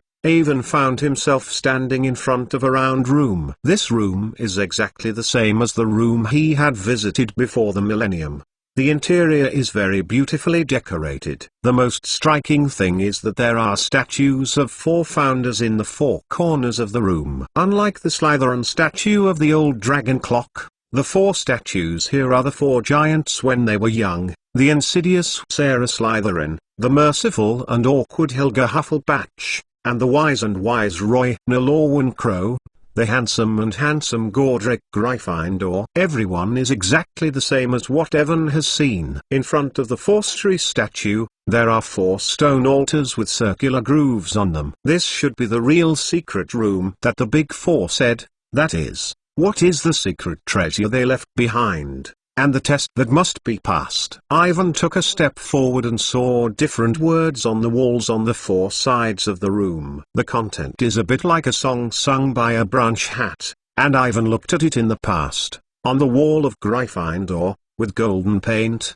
brave Gryffindor, from the ridiculous swamp. He gives the most courageous people their highest reward. The key to unlocking the treasure is the courage to bury your heart. You need to be recognized by his proud followers. On the wall of Hufflepuff, there is a black pigment. The kindly Hufflepuff, from the open valley. She treats everyone equally, and everyone has a chance to get her collection. The key to unlocking the treasure is integrity and loyalty. All you need to do is trust your humblest friend. On the wall of Ravenclaw, there is a blue pigment, the beautiful Ravenclaw, from the quiet riverside. She believes that the most intelligent person should be rewarded. The key to unlocking the treasure is extraordinary wisdom, and it will be passed on forever in her equally intelligent allies. The last one is on the wall of Slytherin, written in silver paint, the sleek Slytherin, from that quagmire. He only believes in the purest wizard of the lineage, and the mud can't get anything from him. The key to unlocking the treasure is a powerful force, which is preserved in the deepest part of the earth by his insidious servant. Through the light of the wand, Ivan read all the tips, and the more I saw it, the more I was speechless. These 4 guys were really ugly. Since I left something, I quickly took it out. Now the whole thing seems to be in the guesswork. These tips, he cannot understand. Ivan did not know where the keys of the Big Four will open the secret treasure. What do the followers, friends, allies, and servants mentioned above mean? No way. He had to record all of these words and discuss them with everyone when they were ready to go out, to see if they could find any clues. When Ivan remembered everything, a terrible, long-lasting scream through the eardrum suddenly came out of the statue. He remembered that Tom Riddle and the basilisk did not solve outside and rushed out of the room. Just after coming to the hole, Ivan heard Harry shouting his name on it. He hurriedly responded, and Fox flew down and took him up. By the time he left, Harry had successfully solved everything. The scream I just heard was the last voice of Tom Riddle. In the middle of the secret room, the huge body of the snake monster was unable to lither, and its upper jaw was worn by the Gryffindor sword. Not far from it is Tom Riddle's diary, which is penetrated by the snake's fangs, and the venom burns the diary through a hole, still slamming black smoke, outward ticked and bleed through the ink. Avon, we won. I defeated Tom Riddle. I destroyed the diary as you said. Seeing that Avon was brought out by Fox, Harry hurriedly greeted him with a look of concern. How are you? Are you okay? I saw you being hit by Tom Riddle's curse. I'm fine. Something unexpected. Go back and tell you. Ivan shook his head and saw Ron, who fell below the statue, hurriedly said, let's go see Ron's situation. When Evan and Harry rushed past, Ron had already sat up. His stunned gaze fell on the huge body of the basilisk, and fell to Harry, who was wearing a robes, and Avon, who was also ruined in his robes. Finally he saw the diary at his feet. He took a nap, took a breath of air, and the tears flowed out of control. Ivan, Harry, I hurt everyone. I shouldn't believe Tom Riddle. I used to want to tell everyone that I did it. "But I am afraid, Riddle," and I said, "If I do this, you will never treat me as a friend." "Yes, you are indeed a jerk. If it weren't for me, I was going to fall apart. I really want to go and slap you, Ron," Ivan said angrily. "You actually believe in Voldemort's words, and not trusting your friends." "It's all my fault. I should be fired," Ron said with loss. "I felt abnormal after the first attack. I originally thought that I could solve the diary. But it gets deeper and deeper." "Everything is over, Ron." Harry comforted him. "We all believe in you. You are only controlled by Riddle, and those things are not what you do. But look at the fact that you saved Ginny in the public restroom. I forgive you too." Ivan followed and walked over and rumbled, "Ron, but if there is such a thing in the future, you must be the first time. Tell us instead of trying to solve it by yourself." Chapter 61. The end of Lockhart. Fox hovered at the entrance to the Chamber of Secrets and waited for them. But before they left, they saw Hermione and Lockhart stumbled in, and Lockhart looked terrified. His body trembled, and Hermione pointed at him with his wand in the back, his face pale and powerful. "Miss Granger, the adventure should be over. We may be late and have not saved your friend." "I am sorry, you know me and Mr. Mason." When Lockhart's words were not finished, he suddenly saw the huge body of the basilisk, and his knees fell softly to the ground, screaming in horror, "Snake! Snake! Snake!" "God, are you all right?" Hermione followed Ivan, Harry, and Ron, who were standing next to the body of the snake, and ran over with a look of surprise. The eyes were red and hug everyone. "We're fine, Hermione, but if you continue to hold me so hard, it's hard to say." Ivan was weak, and he felt Hermione hugged himself longer than the other two, and some embarrassing topics. "Tau, right, how did you come in, still with Lockhart?" "That's it." Hermione hurriedly flushed her hand. Upon hearing her explanation, Ivan knew that after he and Harry were taken away by the snakes, Professor McGonagall and other teachers rushed to the common room. They originally planned to go to Dumbledore, but the principal was followed. The Minister of Magic, Connelly, and Lucius Malfoy, were entangled and could not get away. When Hermione was opened 50 years ago, the first victim was the Crying Myrtle, which speculated that the entrance to the secret room was in the girls' bathroom on the 3rd floor, and she decided to go to Professor Lockhart to help. "But I didn't think that he didn't dare to come down with me to save you." When he heard the snake monster start attacking students in school, he even wanted to escape. Hermione looked at Lahat, who stumbled to the side, and choked. "I forced him with a wand. I can't find other people to help. Time is too late. I am afraid to delay again, you. Evan hurriedly held Hermione in her arms and touched her head. The little girl looked scared. "But why should he run away? I mean, how can he do this? He is a teacher of the Defense Against the Dark Arts, and he has written so many great books." Harry couldn't believe it. How to say it? "When I accepted this position, I didn't include it in the work regulations. I didn't expect it." "Seeing 4 people will look," turning to himself, Lockhart muttered vaguely. "And the book can be deceptive." "Cheat?" Hermione raised her head in surprise. "Isn't those books written by you?" "Oh, dear Miss Granger." Lockhart moved to the side. "Think about it with your common sense. If you don't let people think that things are all done by me, the sales of books can be far worse. Readers are not willing to read the story of an ugly American old wizard, even though he has freed a person from a village from the scourge of a werewolf. Putting his photo on the cover is not hard to see. He wears a little clothes. There is no taste. There is also the witch who expelled the female ghost. She is a gap. I mean, you think about it. So, do you keep all the things that others do on your own account?" Hermione asked incredulously. "It's not as simple as you said." Lockhart shook his head impatiently and moved a few meters to the side. "I have a lot of work. I have to track these people and ask them how they can do those things. Then I have to give they have a forgotten curse so they will forget about it." "Forgetting curse?" Ivan secretly vigilant. He almost forgot that this guy is a master of forgetting curse. "Yes. If I have something to be proud of, that is my forgotten charm. You know,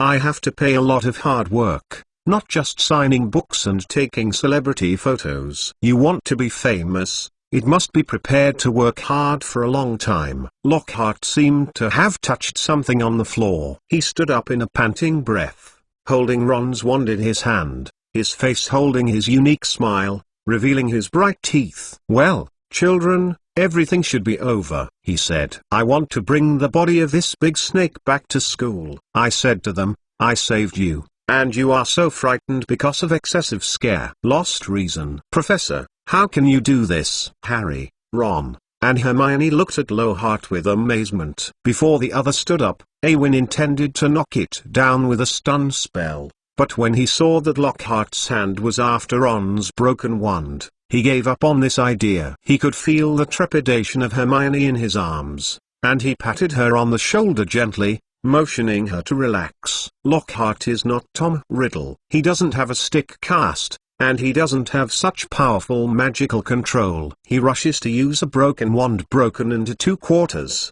The only end is, I won't be stupid enough to let you go and expose me." "Children, say goodbye to your memory." Lockhart lifted the broken wand of the lost spirit over his head and shouted, "I forgot all." Hey! The wand suddenly exploded, and its power was no less than a small bomb. Lockhart was hit by his own magic and quickly flew out, and he fell on the floor of the chamber. Seeing this effect, Ivan knew that the forgotten curse was very powerful. God, is he okay? He was hit by his own forgotten curse. He should not remember who he is. This may not be a bad thing for him. Otherwise, Professor Rohart will be crazy after we go to dismantle his true face. Ivan whispered. "Professor, who are you talking about?" Lockhart and his aunt looked up at them. "This place is really strange. Do you live here?" "No." Harry shook his head. "Well, let's get out of here. Tossing it all night. We all need to have a good rest. Besides, Professor Dumbledore is still waiting for us.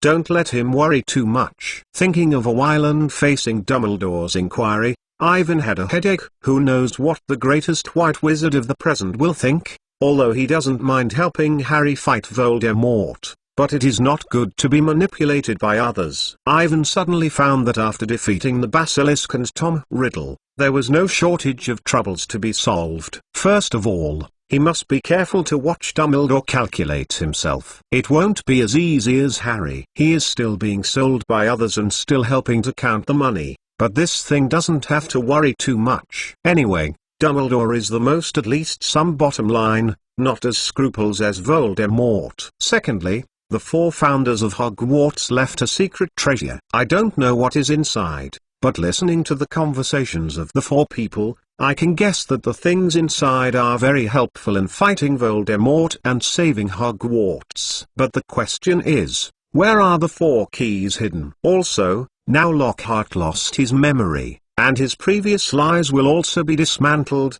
and he must be defeated. This is not good news for the Hogwarts magic, and Avon has to worry about finding new selling points. Then he saw Ron standing in the wrong place, and Harry stood by and didn't know what to say. Hermione wanted to ask them about things related to Tom Riddle. He hurriedly stopped Hermione and let Ron be quiet for a while. "Anything can be said tomorrow. I believe that after this incident, whether it is Ron or Hermione, there will be enough lessons, that is, do not completely believe what is written in the book." Chapter 62 Lively Principal's Office. At this time, the atmosphere in the Dumbledore office became more and more tense.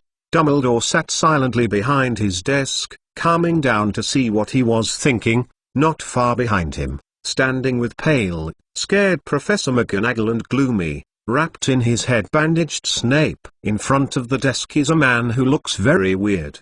The man was short, fat, solid, with a mess of grey hair and an anxious look on his face. His clothes were a strange hodgepodge, pinstriped suit, bright red tie, black long cloak, purple pointed boots. He is the Minister of Magic, Connolly Fudge. Opposite him, Hagrid sat on a big chair with a temperament and writhed his body uncomfortably. He was wiping his tears with his big handkerchief, and chanting Evan from time to time. The names of Harry and Ron. In the room, the same crying cry was Mrs. Weasley sitting in front of the fire, and Mr. Weasley comforted him in a low voice. The 2 men had come over since they knew that Ron had been taken away, but did not expect the situation to be so bad. The only thing that was happy was Lucius Malfoy, who was sitting in the corner. He wrapped himself in a black travel cloak and looked at others with satisfaction, with a cold, satisfying smile. Beside him, he was carrying a strange creature with a bandage around him. He was screaming and screaming. He was a housekeeper, and he looked like Harry's disappearance was broken. His face was desperate. "Help the fear." "I'm sorry, Albus," Connolly Fudge said in a crisp and quick tone. "The current situation is very bad. A snake monster broke into the castle and attacked it publicly, and took away 3 students. It's too much for the 3 attacks that happened before, and the Ministry must take action." "Connolly, I hope you can understand that taking Hagrid is useless, not the secret room he opened." "He is sitting in us now," Dumbledore said softly. "But you are jealous, Albus," Fudge said very unnaturally. "Hag's record of the previous record is not good for him. The Ministry of Magic had to take some measures. We have already got in touch with the school board." "Please allow me to insert a sentence, Minister." Lucius Malfoy coughed softly. "The board not only agreed with the Ministry of Magic's arrest requirements, in fact, Dumbledore, the board also felt that you should let people go. This is a recall order. You will see that the 12 directors have signed the name. It is generally believed that at this rate, before the end of this semester, Hogwarts students will have nothing left. This is really a terrible thing. You have to drive away Dumbledore. It's crazy." Mr. Weasley stood up and shouted, "Don't think I don't know. It must be the trick you are behind, Malfoy." "Very awkward, Weasley." "It's hard to imagine that a Ministry of Magic official would have been so unconcerned, but considering the ridiculous things you did before, it doesn't seem so strange." Lucius turned his head, laughing. "Minister, if I were you, I would definitely drive this guy out of the Ministry of Magic." "Dear Lucius."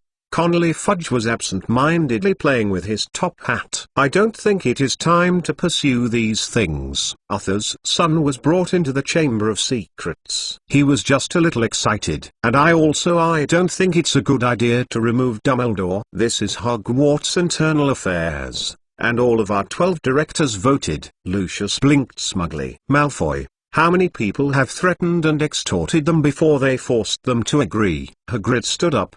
His furry, dark head rubbed the ceiling. "You can't dismiss Dumbledore, if you do, Hogwarts has no way to live." "God, my God, your bad temper will one day give you trouble, Hagrid," Malfoy said with a cold smile. "I want to give you a piece of advice. Don't shout at Azkaban's guards." "Shouting, they won't like it." "Is that the case, Minister?" Yes, I mean, what we need to do now is to find out the truth as soon as possible." Fudge nodded. "Hagrid, I hope you will take a trip with us. If you call the truth, it's just chasing innocent." "Look at it from my point of view, Miller," Fudge said nervously. "I am under a lot of pressure. I have to do something. If I finally find out that it is not Hagrid, he will come back, a word.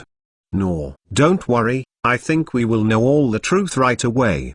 Dumbledore suddenly noticed something. He turned and said to Professor McGonagall, "Milva, can you please go out for me to meet Mr. Mason, Porter, Mr. Weasley and Ms. Granger?" What? Everyone was surprised to see Dumbledore, and the children actually came back from the secret room. Before the time returned to 20 minutes, several people took Lockhart out of the Chamber of Secrets. Irving, everyone did not pay attention, deliberately pulled a snake's fangs. "This thing is a good thing. The venom above makes it attack amazing. With it, you don't have to worry about destroying the Horcrux in the future." Then, they crossed the coiled body of the basilisk, passed through the dimly empty, echoing room and returned to the tunnel. With the help of Fox, they flew over their long, black hole in the water pipes back to the girls' bathroom on the 3rd floor. Avon originally planned to go to the school hospital first, but Fox led them to the outside of the Dumbledore office. Professor McGonagall has got the news. She is waiting in a panic. When she sees Avon, Harry, Ron, Hermione covered with mud and mucus, especially the robes of Avon and Harry. There was still blood on her, and she slammed her hand on her chest and sighed with a big mouth. A few seconds later, she sent Lockhart to the school hospital, and Avon, Harry, Ron, and Hermione took the spiral staircase into the principal's office. The door was just opened, and there was silence in the four. Ron. Mrs. Weasley screamed and jumped up. Behind him was Mr. Weasley, and both of them stretched out their arms and walked over to hold Ron. Behind the two of them were Hagrid, who suddenly embraced Avon, Harry, and Hermione in their arms and hugged them tightly. Ivan's eyes crossed him and he quickly glanced at the room. His mouth was slightly upturned and it seemed that the principal's office seemed to be very lively before they came in. Chapter 63 Special Contribution Award. Thank God. Mrs. Weasley walked over to Harry and Ivan. You saved Ron. You saved him. How did you do it? This is what we all want to know. Snape stared at them. Evan and Harry squinted at each other, and Ivan snorted at Dumbledore, indicating that Harry had described what happened in the Chamber of Secrets. Harry hesitated for a moment, went to the desk, put the hat of the division, the silver sword with the ruby, and the wreck of Riddle's diary, all on the table. Later, he began to tell the story to everyone. He spoke for about a quarter of an hour, and everyone listened very carefully, and the room was silent. He said that he always heard the invisible,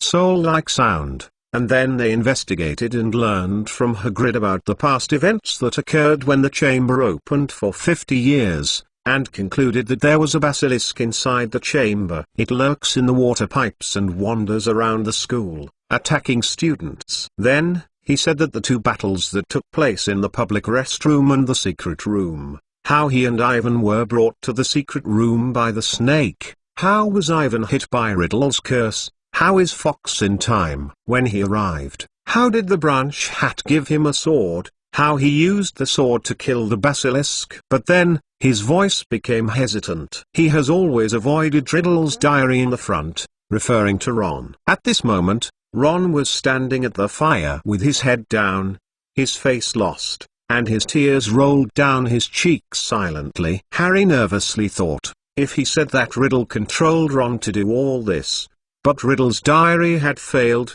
how can they prove that those things were Ridley forced Ron to do? Exclamation mark. Potter, say the point. Snape whispered. We only care about who opened the Chamber of Secrets, and why the stupid basilisk must take away Weasley. This is because Harry didn't know what to say. Especially this question was asked by Snape, although he saved them in the common room. But Harry was convinced that Snape wouldn't be soft if he had the opportunity to fire them from Hogwarts. Professor, it's all done by Voldemort, including that 50 years ago. Avon's voice sounded at the right time. Suddenly heard the name of Voldemort. The room suddenly quieted down. The Weasleys, Hagrid and Connolly Fudge played a sly. Snape's expression is very weird. As for Lucius, who has been shrinking in the corner, Malfoy was a bit unnatural at first. God, are you saying that these are mysterious people? Fudge said in amazement. Isn't Hagrid 50 years ago? He was caught by a student, and we even issued it a special contribution award, all of which is well documented. Connolly, I have said to you long ago that Hagrid is being defamed. He is as innocent as all of us. Dumbledore said calmly. Yeah, you did say it, but the student who caught Hagrid, Fudge said uncertainly. His name is Tom Riddle. He was a student of Voldemort. It was him who planned to launch a series of attacks in the castle. Harry and I stopped his plot in the secret room. When he heard Evan's words, Fudge was nervously stepping back half a step. Although he had just finished listening to Harry, he couldn't imagine how the two 11 or 12-year-old wizards defeated the mighty Black Wizard and a snake. Weird. The whole thing sounds like a fantasy. Mr. Minister, since we stopped Voldemort's conspiracy and saved Hogwarts. Ivan stared at Fudge tightly, and smiled and said, then I, Harry, Hermione, and Ron, can you also get a special contribution award? What? Fudge snorted. Okay, since you defeated the mysterious person, I think this should be no problem. But I need to discuss it with the school board. It should be a few days later. That's great, thank you, Mr. Minister. Ivan happily squatted and said quickly, if you can, I want you to personally award us a prize. This news can be placed on our Hogwarts Magic and Profit Daily. Published, I believe everyone will appreciate these things that the Ministry of Magic does. No problem, my dear child. I will probably visit Hogwarts again tomorrow with your special contribution trophy in Hagrid's pardon. I heard that the reputation of the Ministry of Magic will not be damaged because of this incident. Fudge looks very happy. Albus, since everything has come to the fore, I have to leave. You know, there are still many things waiting for me in the ministry. Go and do it. He greeted everyone and turned away from the principal's office, and Snape followed. Although we all know that Voldemort has planned this. After Fudge left, Dumbledore said softly, "But I am still curious, what method does Voldemort use to confuse Ron? Because, according to my sources, he is currently hiding in the forests of Albania." "What?" said Mrs. Weasley in a horrified voice. "You mean that the mysterious man has confused Ron, but Avon just said that they are together." "Professor, this diary is doing this," Harry hurriedly said, grabbing the diary and showing it to Dumbledore. It was when Riddle was 16. Dumbledore took the diary from Harry's hand and stared at his long eagle-hook nose, staring intently at the wet, burnt paper. "Ivan can be sure that the other party must recognize that this is a Horcrux." "It's amazing," Dumbledore whispered. "It goes without saying that he can probably be said to be Hogwarts' best student ever." He turned and told the Weasleys about some of the Voldemort student days. "But I don't understand why Ron has anything to do with him." "Because of his diary," said Ron, lost. "I found it in Ginny's variant textbook. I wrote it all over the year. He kept talking to me." "Ivan is right. I am a jerk. I would rather trust a diary than trust my friends." "God, Ron." Mr. Weasley was stunned. "Did I not teach you? I have been telling you all the time, never believe anything that can think independently, unless you see it clearly." "Where is the mind hidden?" "This suspicious diary is obviously full of black magic." "Don't blame Ron, Mr. Weasley," Avon hurriedly said. "Ranman saved Ginny when the snakes launched an attack in the common room. In fact, very few wizards can get rid of magic control." Dumbledore added, "Arthur, you should be proud of Ron, and I believe he must have gotten enough in this matter. Lessons." "It's really touching." Just as everyone thought that things were over, Lucius Malfoy suddenly stood up from the corner, and he sneered, "Dumbledore, compared to a ridiculous diary and the child's self-respect, I think we should go back to the topic, about the fact that you were suspended from the board of directors." His words have not been finished, and a letter suddenly appeared on Dumbledore's desk. "I just want to tell you about this,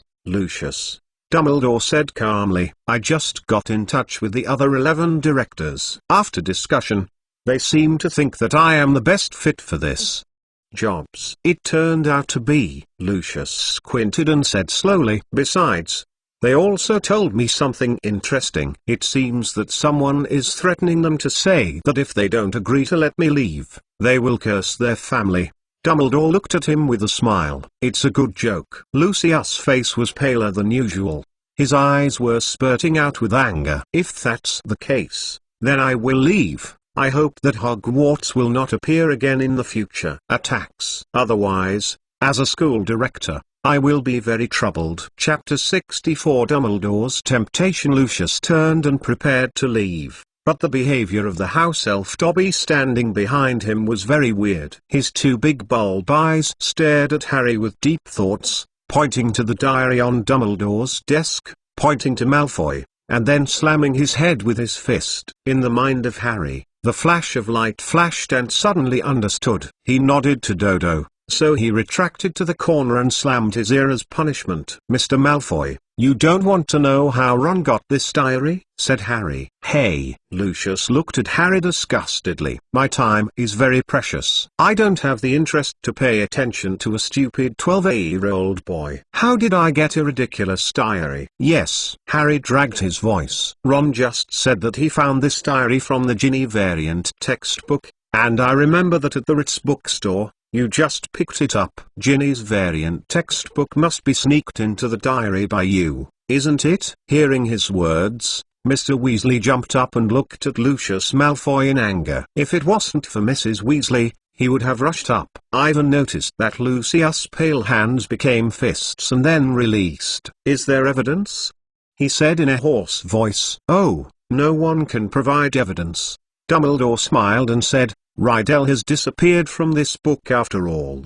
But Lucius, I want to give you a message: don't give up the Voldemort student era. Old things. If these things fall into the hands of innocent people, at least Arthur will definitely be able to find out that they are coming out of you. Lucius Malfoy stayed for a moment.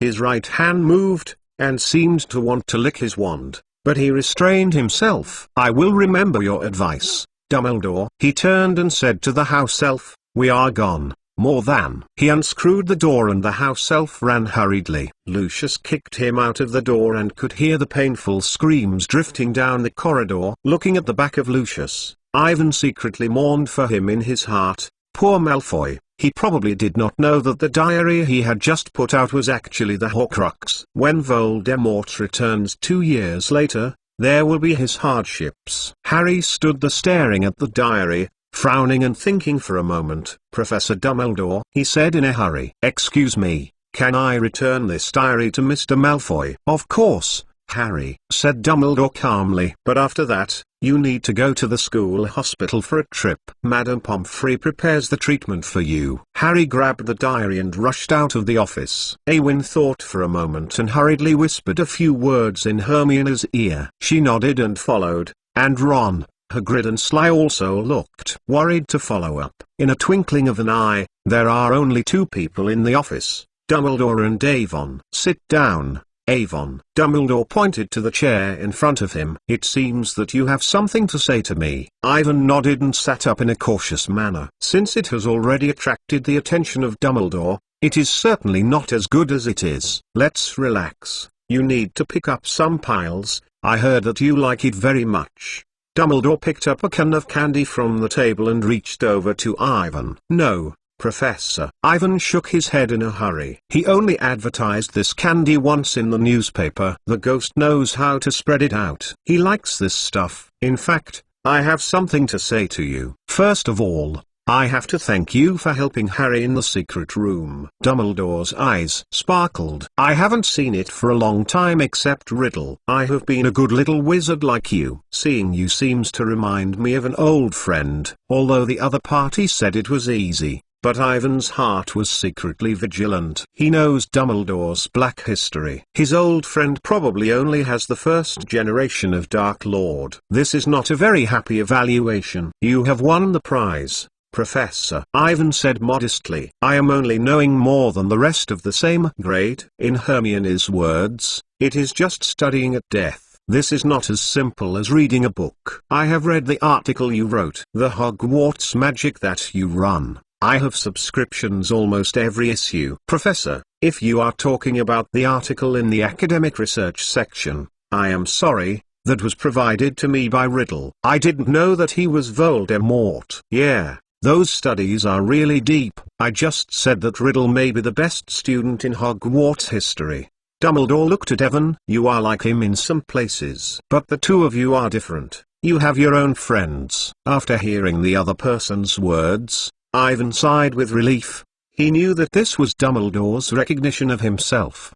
His relationship with Harry, his attitude towards power, and his malorigin in finally letting the other person put aside his guard. Otherwise, he can't guarantee that there is still a secret in Hogwarts after Dumbledore's close attention. If you are a little dangerous, I am afraid that you will be killed in the bud without hesitation. After all, Dumbledore's age is already big, and he can't allow the emergence of the 3rd generation of the Dark Lord. But then again, Ivan is really interested in power, eternal life, rights, and bloodlines. Therefore, Dumbledore is only worried about it. Just as Avon was preparing to leave for Harry, Dumbledore suddenly asked, Avon, do you know what the diary is? No, it is a Horcrux, Ivan said directly. The next second, he jumped directly. Damn, I obviously intended to hide it. It is not a wise thing to expose strength too early. Although he intends to fight against Voldemort, he does not want to be regarded as a that can be sacrificed at any time.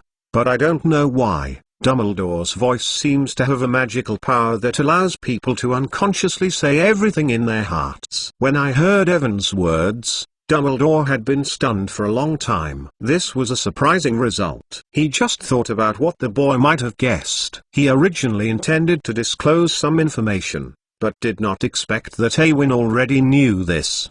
Too much. Yes, that is a Horcrux. Can you tell me what you know? Said Dumbledore, and he said, it was Rowena Ravenclaw who told me that. She said it was a very evil spell that could make people's souls split. What? Hearing that Evan mentioned Rowena Ravenclaw, Dumbledore really stopped. Since the words have already been spoken, they will not be returned. In order to avoid unnecessary suspicion, Evan rushed back to the matter of the Millennium, including the controversy between the four founders and the secrets they left behind. Treasure. Ravenclaw's time converter. This is really amazing. Dumbledore quickly regained his calm. A wonderful experience, Ivan. Hope that you can successfully find those hidden through the test of the four founders. Treasure. Ivan nodded, and it seemed that the other person believed in himself. Since the four founders of Hogwarts are mentioned, Dumbledore said without hesitation, you must know that Voldemort is the last heir to Sarah Slytherin, and he should be the last Viper Cavity, but Harry would say a snake. If I didn't make a mistake, he transferred some of his own spells to Harry's body that night when he left Harry with a scar. Ivan shrank back and didn't know what Dumbledore meant. He certainly knew what the other person said. He even knew that Harry was also a Horcrux. I mean, no matter what the circumstances, no matter what accident, you will definitely stand on Harry's side, right? Yes, Ivan replied quickly. He is my friend. I will definitely help him, whether it is against Voldemort or anyone else. Chapter 65. End of the chamber. Ivan didn't remember how he came out of the office. He only knew that his back was cold sweat. Dumbledore is terrible. He may not be malicious to himself, but it is not good to have such a secret. Ivan is determined to take the time to learn brain closure. At this time, except for him, there was no figure in the school corridor, but it was very lively. I don't know who leaked the news. All the portraits are in the discussion of what happened in the secret room, almost the same as the real situation. After seeing Avon, every portrait was curious to stop him, hoping that he could talk about how he and Harry defeated the basilisk. Ivan did not take care of these portraits and went straight to the school hospital.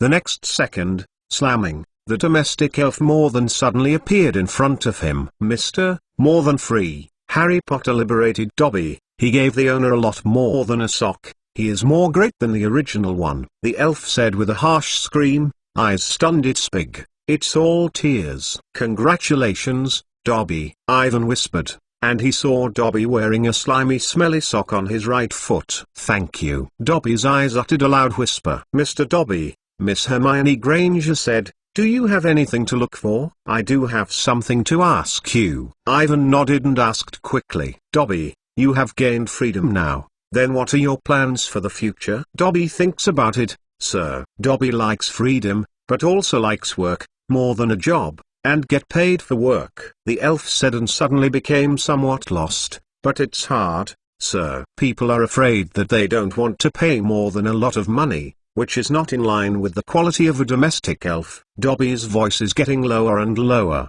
and there is no joy at the beginning. In fact, I have a job here for you. I am willing to pay you money. I don't know if you are willing or not. Ivan thought about it. The Hogwarts magic was getting more and more printing. It was definitely too busy for them, and it was going to be summer vacation. He couldn't use magic like this now. He needed a full-time wizard or wisdom magic creature to help, and more than just meet all the conditions. A house elf may not be able to write an article, or edit or review a manuscript, but it is fully qualified for other tasks such as news gathering and newspaper printing. Hearing that Ivan was willing to spend money to hire him to work, More Than an excitement burst into tears. He stretched out his arms and hugged Ivan's waist, and slammed him tightly. Ivan's image in the eyes of Dobby instantly upgraded from Harry Potter's great friend to a person as great as Harry Potter. In this way, Dobby became the first full-time employee of the Hogwarts Magic. Taking into account the huge workload, Ivan originally intended to give him 10 Jinji-Arlong and weekend holiday treatment. But Dobby said nothing. He thinks that it is terrible to have so much wealth and leisure time. He bargains with Ivan, and the final salary is positioned 4 gold gallons and 1-day holiday each month. In addition, Dobby also took on other personal services of Ivan, just like a servant. If Malfoy knew this, he wouldn't know if he would stun directly. After solving the many things, Ivan came to the school hospital, and with the help of Mrs. Pomfrey's sleeping pills, he slept a good night. It was not until the next morning that I woke up. The bed next to Lockhart is empty, and Ron said that he was transferred to the Street Munger Magical Injury Hospital in the morning because of the serious forgotten spell. It is said that Dumbledore had just come to see them. When everyone saw that Ivan was sleeping, he did not wake him up. Looking at Harry's expression, Ivan knew that Dumbledore had to talk to him alone. How to describe this expression? Can only say that brainwashing is very successful. In addition, Ron has completely recovered from normal, and his mood is no longer as low as before. The three of them happily ate the lunch specially prepared by Madame Pomfrey, and Ron talked about what he was controlled by Tom Riddle. Harry gave the 2 battles in the common room and the secret room to him in detail. Harry had just finished. Hermione, Colin and Ginny walked into the ward. They brought a good news and a bad news. The good news is that Dumbledore added 200% to each of them when they were having breakfast. This made Gryffindor College the first from the bottom. Name: it seems that this year's College Cup is still theirs. The bad news is that because of the secret room, the school announced the cancellation of this year's Quidditch competition and the final exam of the school year, which made Harry and Hermione very depressed. For both of them, this is really a very bad news. Several people talked for a while, and when Ivan was ready to tell the Big Four the secret treasure, he suddenly saw Ron's pet mouse streaks coming together. He slammed down, and this kind of thing could not be known to the little dwarf Peter. "Why don't you say it, Avon?" said Ron strangely. "What did you find in the statue of Slytherin?" "Some things related to the snake monster are no big deal." Ivan looked at the mouse and looked at it and decided to keep it secret for the time being. "When I was about to have dinner, Connolly Fudge came to the school with a special contribution award and Hagrid's pardon. I asked Colin to help them take a few photos. Especially Ron. Ron must put the mouse streaks in an obvious position. Later, Filch carefully took the trophy to the prize showroom to save it. Ivan combined with the photo just now and Colin's previous photo of the basilisk in the common room, wrote an article about the secret room. In addition to being the headline of the latest issue of the Hogwarts Magic, this article is believed to be of great interest to the Prophet Daily. If Fudge brought this newspaper into Azkaban and looked at Sirius Black, it would be more interesting. I don't think it will take long for the Ministry of Magic to be busy with Black's escape from prison. The rest of the semester was spent in a dazzling sunshine. Hogwarts returned to normal, with only a few minor changes. The Defense Against Dark Arts course was cancelled. Lucius Malfoy was expelled from the school board, and Draco was no longer arrogantly coming around the school. It is like he is the master here. On the contrary, he is now gloomy all day, and seems to be full of resentment. After the ripening of Mandela grass, several students from the petrochemical industry recovered smoothly. The Hogwarts Magic newspaper also returned to the highest sales volume before the secret room, and Avon had to worry about finding a new selling point that could replace Lohat novels. The character style is now replaced by the introduction of Hagrid, which is an excellent complement to the Chamber of Secrets event. Everyone is very interested in his experience over the years. In the novel section, Ivan finally decided to write his own. He borrowed Lohat's full set of works from Hermione, imitated his writing, and wrote a book, I and the Serpent in Hogwarts, with unexpected success. Every day, many fans write to him. Fortunately, Ivan found Dobby to help, otherwise he will definitely be busy. In a blink of an eye, the semester is over and they are going home on the Hogwarts Express train. Evan, Harry, Ron, Hermione, Colin, Fred, George, and Ginny each occupied a separate compartment. They took advantage of the last few hours of magic allowed before the holiday and played the wizard card. Reed and George set off their last few laborious fireworks. Ginny told them that Percy and Ravenclaw's governor, Penelope, were secretly dating.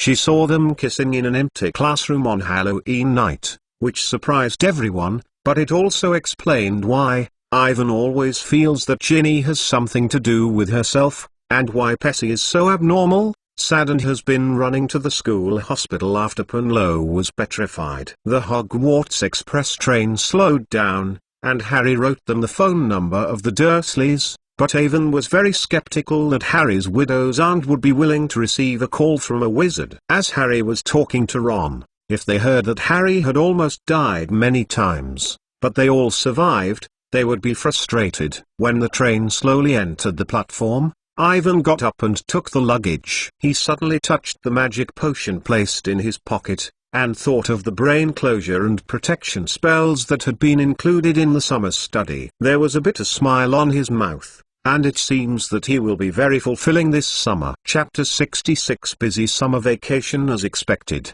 Ivan was very busy throughout the summer. At 4 o'clock in the morning on the first day of the holiday, the domestic elf Dobby rushed to the Ivan home. As in the previous Hogwarts or Malfoy home, he began to consciously pick up the housework. At 6 o'clock, Mrs. Mason got up early to get ready to work, but found that the breakfast was ready. There was cleaned up, the floor, glass and furniture were cleaned up, and even the lawn in the garden was neatly trimmed. It was incredible. She ran upstairs and asked Ivan what was going on. After figuring out what happened, Ivan had to tell his mother that it was all magical. Although it took a lot of tongues, but until the end, Mrs. Mason did not fully believe him. She really knows her son too well, and Ivan can't take the initiative to do housework, especially at 4 or 5 o'clock in the morning. Seeing his mother's skeptical look, Ivan smiled. When she left her room, Ivan immediately summoned Dobby and told the other party that she would not need to do this again in the future,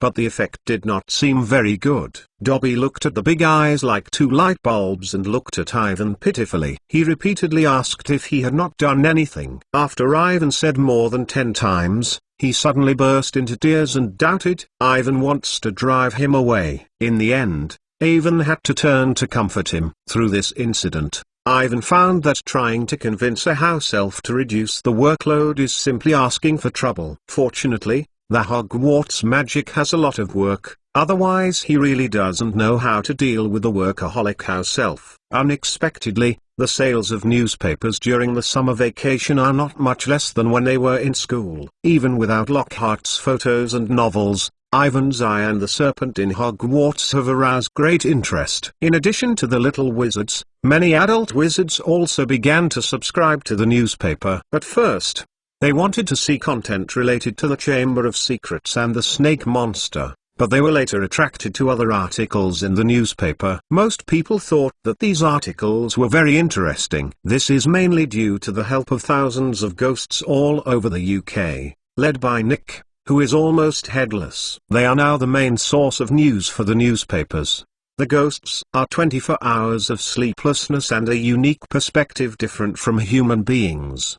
The article provides a lot of interesting news articles and unknown secrets. In the next few days, the success of the newspaper caused a large number of owls to fly home. This frightened Mrs. Mason. In order not to worry her mother, Ivan finally had to change the address to Hogwarts, so that more than every day. Collect and organize and send it to yourself. Due to the enthusiasm of readers and ghosts, manuscript editing and review work is becoming more and more arduous. Awin originally planned to come to help everyone, but the Weasley family went to Egypt in the second week of the summer vacation because of the Prophet's Daily Annual Golden Plus Award. By the way, they visited their eldest son Bill. I have to wait until the summer vacation is about to end. Hermione then followed her parents to France. Although she did not have a few articles on the review, all other work was on Avon. Harry and Colin came over and helped a few times,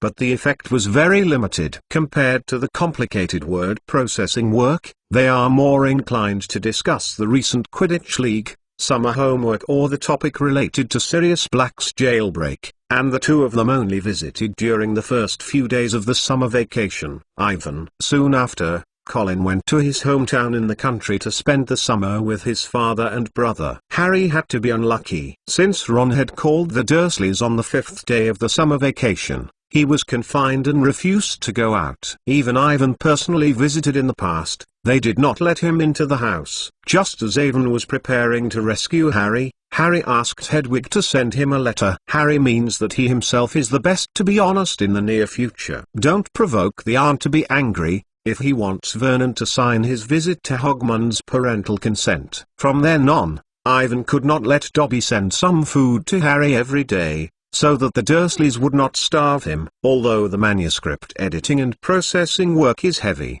Ivan can handle it alone. In his spare time, he has to buy more magic books related to the magic potion, brain closure and protection spells.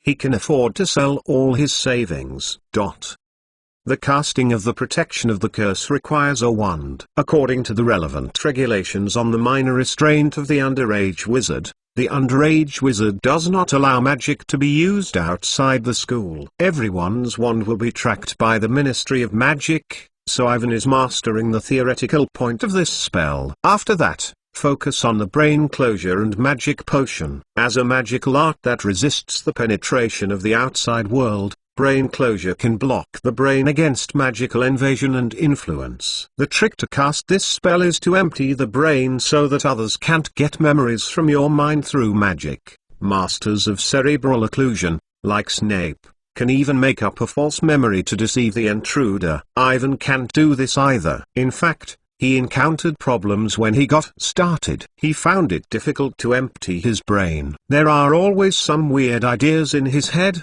or unconsciously studying a magic puzzle. After trying for a long time, he had to use cerebral occlusion as a long-term practice project, hoping to master the spell before the end of the second school year. In addition to the brain closure and the protection of the curse, Ivan found that the magic potion was not the same as what he originally thought. This kind of medicine does not help the wizard to permanently increase the magic. It only increases the magic level for a period of time, assisting the user in fighting or completing an esoteric magic. Ivan thought about it. The magical potions that are so precious and lost because of the magic potion are just used to improve the endurance of a battle. It is too wasteful. After turning over all the magic books he could buy, he finally decided to use it to help him complete the Animagus transformation. Animagus is a hide formation spell that turns the wizard into an animal. For most wizards, even adult wizards, this spell is extremely esoteric and dangerous, not to mention just like Ivan, a little wizard who is 12 years old. In the process of Animagus,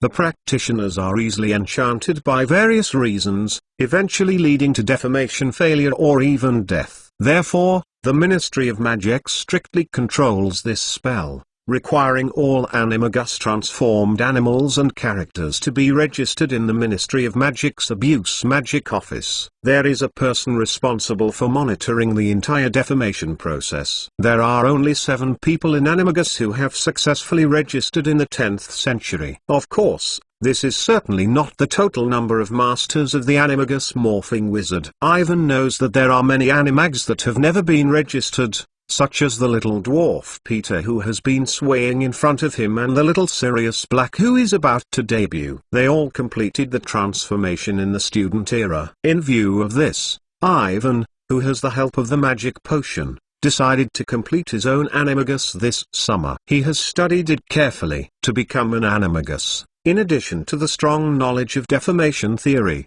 it requires a lot of magic support. Theoretical knowledge is not a problem. In the last semester, Ivan had specially asked Tom Riddle for the deformation of Animagus, and he got a lot of help from him. Although Voldemort is not very good in character, but in the mastery of magic knowledge, it is comparable to Dumbledore. The trouble is the magic that needs to be consumed in the first deformation process. From human to animal, it needs a lot of magic support. According to the different physical constitution of the deformer, it is often 1 to 5 times that of an adult wizard. This is also the failure of most wizards. The main cause of deformation. The usual practice is to purchase a large amount of supplemental magical supplement. The price of this syrup is very expensive, and the effect is quite general. It is far from the effect of the medicinal agent that greatly enhances its magic level. Therefore, with the help of the magic potion, Ivan's animagus deformation has almost no problem. He tried to practice many times and gradually mastered the trick. After more than a month of preparation,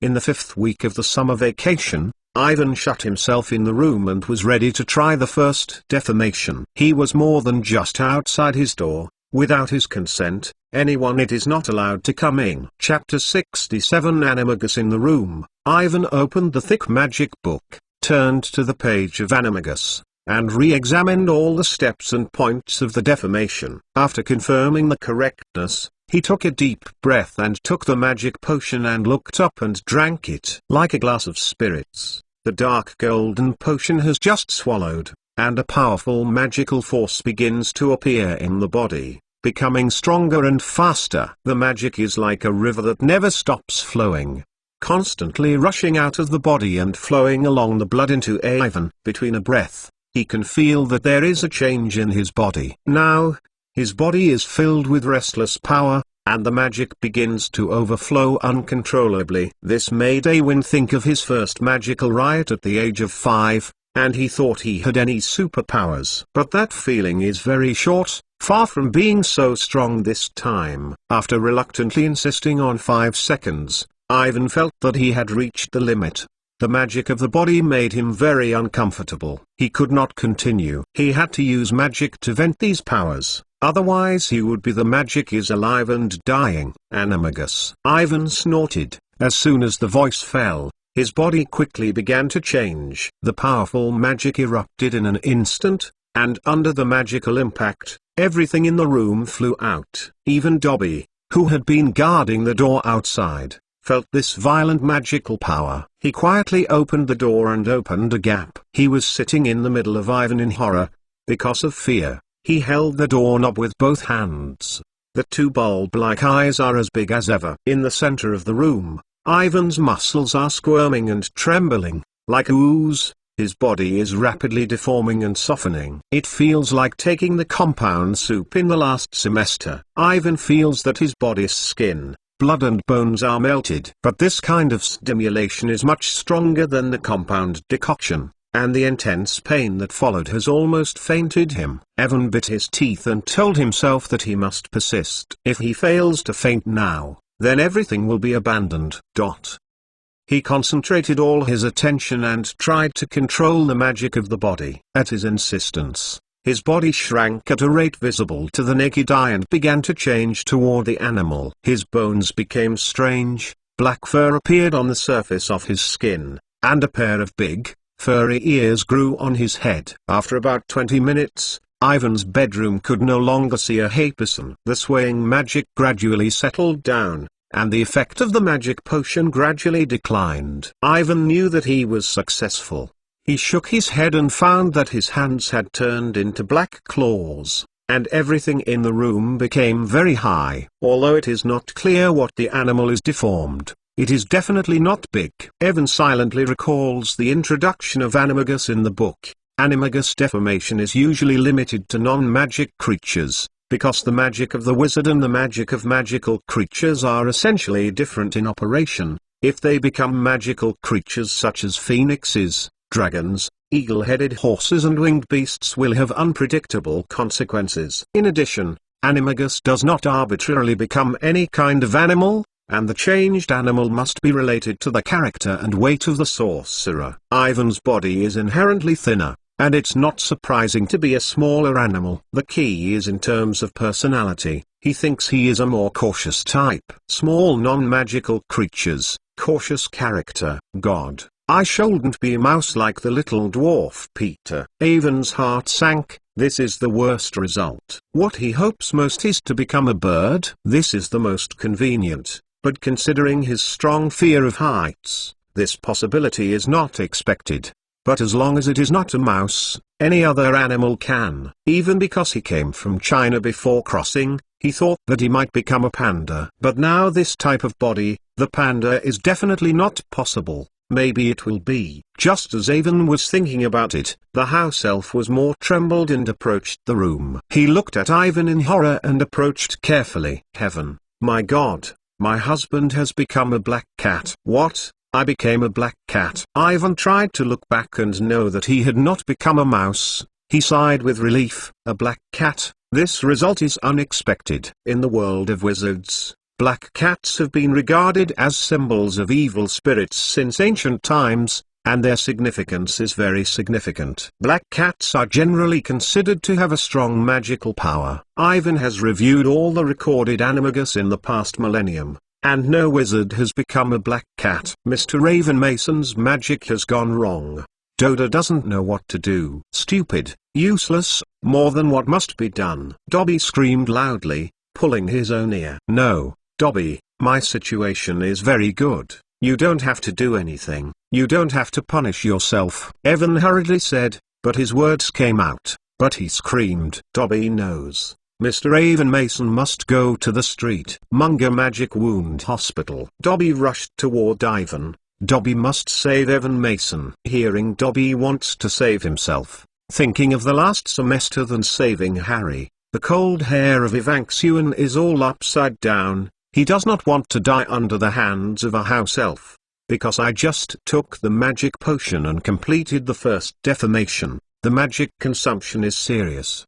He can't change back to the original state in a short time, just rest for a while. But looking at the meaning of Dobby, I don't intend to give him time to recover. Ivan hurried to drink more than a few times, still a few cats, which made him look completely selling. He hurriedly jumped to hide too much. Damn, dare to ask? Besides selling Meng, what can a black cat do? Exclamation mark.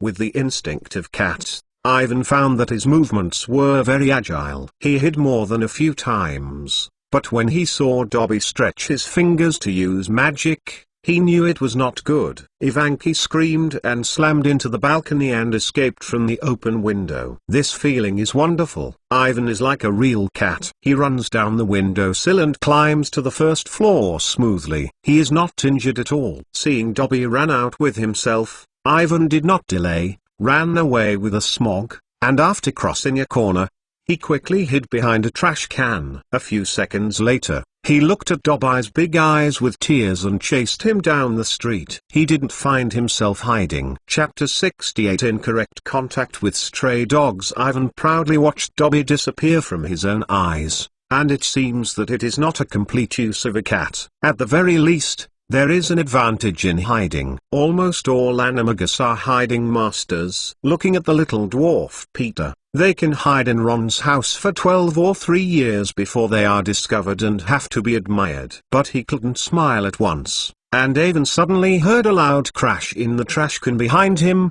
as if something was coming out of it. He hurriedly jumped back 2 steps. If there is a wild cat inside, what does it want to do with himself? Is it acceptable or rejected? This picture is simply too. However, he immediately saw what was inside the trash can in front of him, which was worse than the wild cat, and it was terrible. Under the illumination of the street lights, Ivan saw a black dog that was probably as big as a bear, and looked at himself with his eyes shining. In the dark alley, a black cat and a black dog looked at each other. The two sides looked at it for 3 seconds, and their faces showed an extremely human expression. Ivan immediately realized that the other party was not a wild dog at all, but Sirius Black.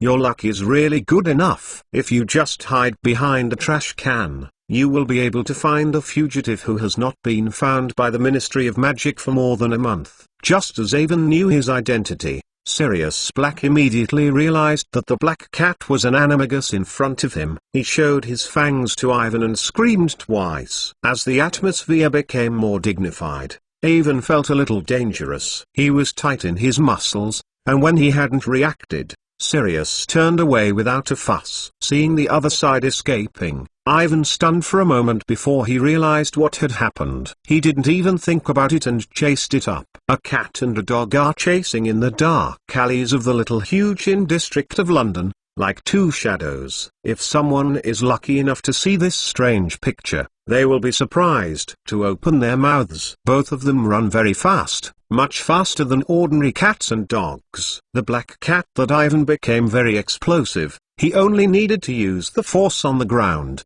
and jumped forward more than 1 meter, and soon shortened the distance from Sirius Black.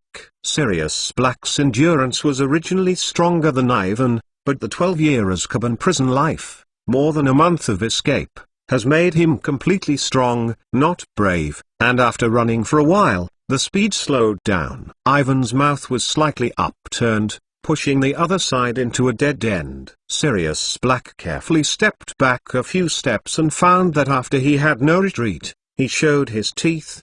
His eyes brightened and he looked at Evan. For a long time, he seemed to finally make up his mind and rushed toward Ivan. I didn't expect the other party to suddenly come over, and Ivan hurriedly slammed back a meter. He suddenly realized that something was wrong, why he had to chase Sirius Black, and he couldn't beat each other. He wants to change back to the human form and talk to the other party. Maybe he can make a plan to catch the little dwarf Peter and let this year's event be solved smoothly. However, the magic of the body is emptiness, and it can't be deformed in a short time. Seeing Sirius Black, who is getting closer and closer to himself, Ivan has stepped back a few steps. The retribution came too fast. It was a reversal of the situation just now. The dangerous atmosphere was getting stronger and stronger. Ivan's weak screaming a few times. Black's footsteps did not stop at all, but became more fierce. Unable to communicate,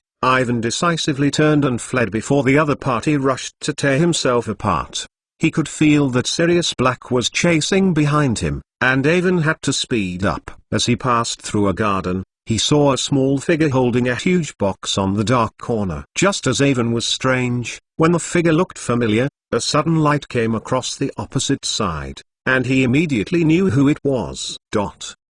Harry Potter was unable to sit on a low wall in Milan Crescent, and he was trembling. He just inflated his Aunt Maggie, but it was completely the other person's self-seeking. She should not insult herself. Parents. In the last semester, he learned from his best friend, Ivan, that his parents were fighting Voldemort to the last moment, and finally sacrificed to protect themselves. He was proud of his parents. It's not that aunts like Maggie say they are unemployed, and they died in a car accident. Although he used the magic to inflate Maggie's aunt, Harry did not regret it. He took everything away from the Dursleys, walked a few streets in one go, and then stalked alone in the dark mole world. There was no place to go. Worst of all, he had just cast a spell, which meant that he was almost certain to be expelled from Hogwarts School. He severely undermined the decree restricting the use of magic by minors. The representative of the Ministry of Magic did not even attack him at the place where he was sitting now, which made Harry very surprised. What should he do now? He asked Hedwig to send a letter to Ivan. Maybe he should go to the other side. Ivan's home is nearby. He must have a way to help himself. However, Harry immediately hesitated. He did not want to trouble Ivan when he was almost sure that he was fired. Harry looked down at the wand, and the wand was caught in his hand. If he had been expelled and destined to be expelled from the magic world, then it would be fine to show a little more magic. In his suitcase, there is an invisibility cloak that his father left for himself. If he casts magic on the suitcase becomes light as a feather, and the suitcase is tied to the broomstick, and then he wears the invisibility cloak and flies to London. Then he can take out all the money from the underground vault. Then, go wandering. This prospect is terrible, but he can't always sit on this low wall, or he would have to explain to the mole police why he stayed in the street in the middle of the night, with a box of spell books and a broom. After another minute, Harry finally made up his mind. He opened his suitcase and pulled the things inside, and he was looking for the invisibility cloak. Then, he suddenly had a strange feeling of acupuncture. He hurriedly stood up and could feel that someone or something was quickly approaching himself. Fluorescent flicker. Harry whispered softly, his light at the end of his wand.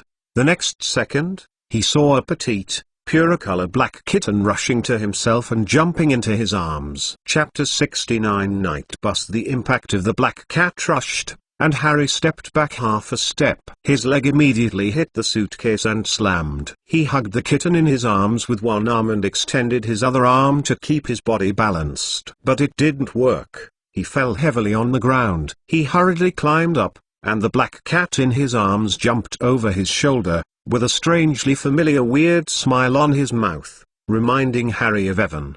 He shook his head, and he must have lost his head. How could a cat have Ivan's expression? But that smile really feels like it, and before he looks further, he sees a huge outline of something big and shimmering in the far shadow. It seemed to be a big dog, and Harry carefully pushed the wand in his hand forward. His wand had just been lifted, and the second wall covered with gravel suddenly shone with light, and with a deafening scream, a dazzling glare suddenly struck. Harry shouted and hurried back, and Avon hurriedly grabbed his shoulder. It was very timely. About a second later, a pair of huge wheels and lights screamed just in the place where Harry had just stood. Ivan looked up and found that the wheel and headlights belonged to a three-story bus. The car appeared from the thin air. The golden letters on the windshield of the car made up the words, "Night Bus. Welcome to the Cavalier Bus. This is an emergency passenger transport for a troubled witch or a wizard. Just extend your wand and get on the bus. We can take you wherever you want. The name is Stan Sangpak.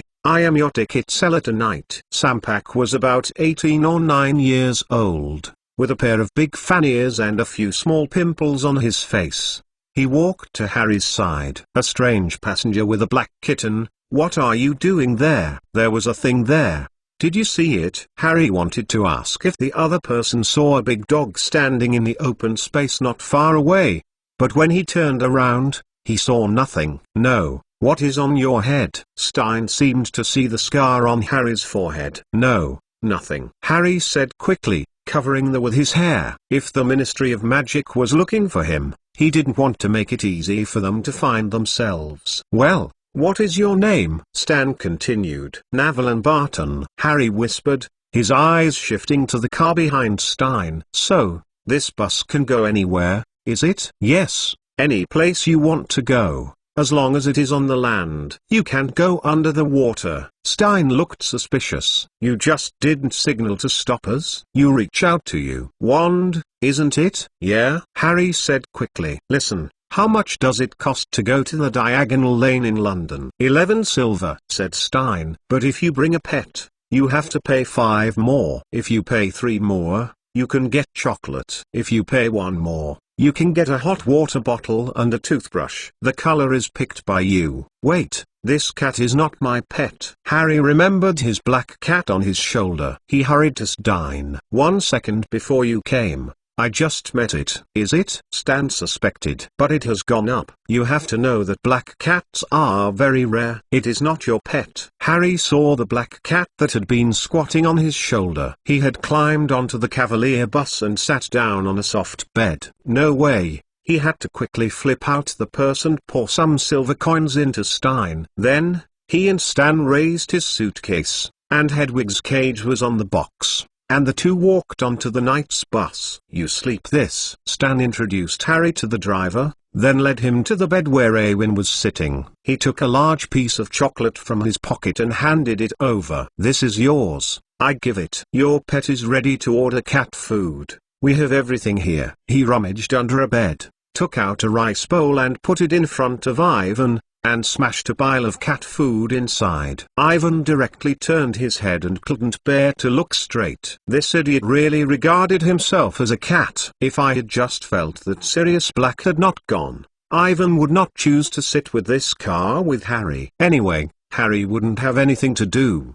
He could go to Diagonal Lane to find him at any time. There are still a lot of things waiting for him to do in the family, especially after Dobby can't find himself. I don't know what it will be like. However, Ivan has no other choice. Taking the sequel of the magic potion, his current magic overdraft is serious. It is estimated that the fastest will be restored tomorrow morning. If you don't want to be torn into pieces by Sirius Black during this time, then be honest with Harry, and the other party will not be close to Harry for the time being. The car started, and it was a huge bang. Harry couldn't help but fall on the bed. It was the result of the speed of the night's bus throwing him back. He pressed Ivan, who was lying on the bed, under his weight. Ivan struggled to climb out and saw that Harry was not interested in eating his own chocolate. He leapt gently and put the chocolate in his mouth, expertly tearing the chocolate wrapping paper under the gaze of Harry and Stan. Eat it. As for the pot of cat food, who loves to eat? Who eats, anyway? He will not touch. He was exhausted tonight, chasing each other with Sirius Black, consuming a lot of energy, and he quickly swallowed a whole piece of chocolate. Navi, your cat is training very well. My sister also has a cat, but it will not do anything except scratch the sheets. Stan looked at Evan with interest. Yes, yeah. Seeing the black cat eating chocolate, there was a weird feeling in Harry's heart. How did the cat look more and more like Ivan? He lay flat on the bed and held the black cat high on his chest and observed it carefully. Ivan waved his hand in his powerless power. He is obviously so abnormal. Harry, the slow guy, when can he recognize himself? With a violent collision, Harry unconsciously released his hand. Ivan ran down to his pillow and sat down, squinting at the window. The night bus always hit the sidewalk,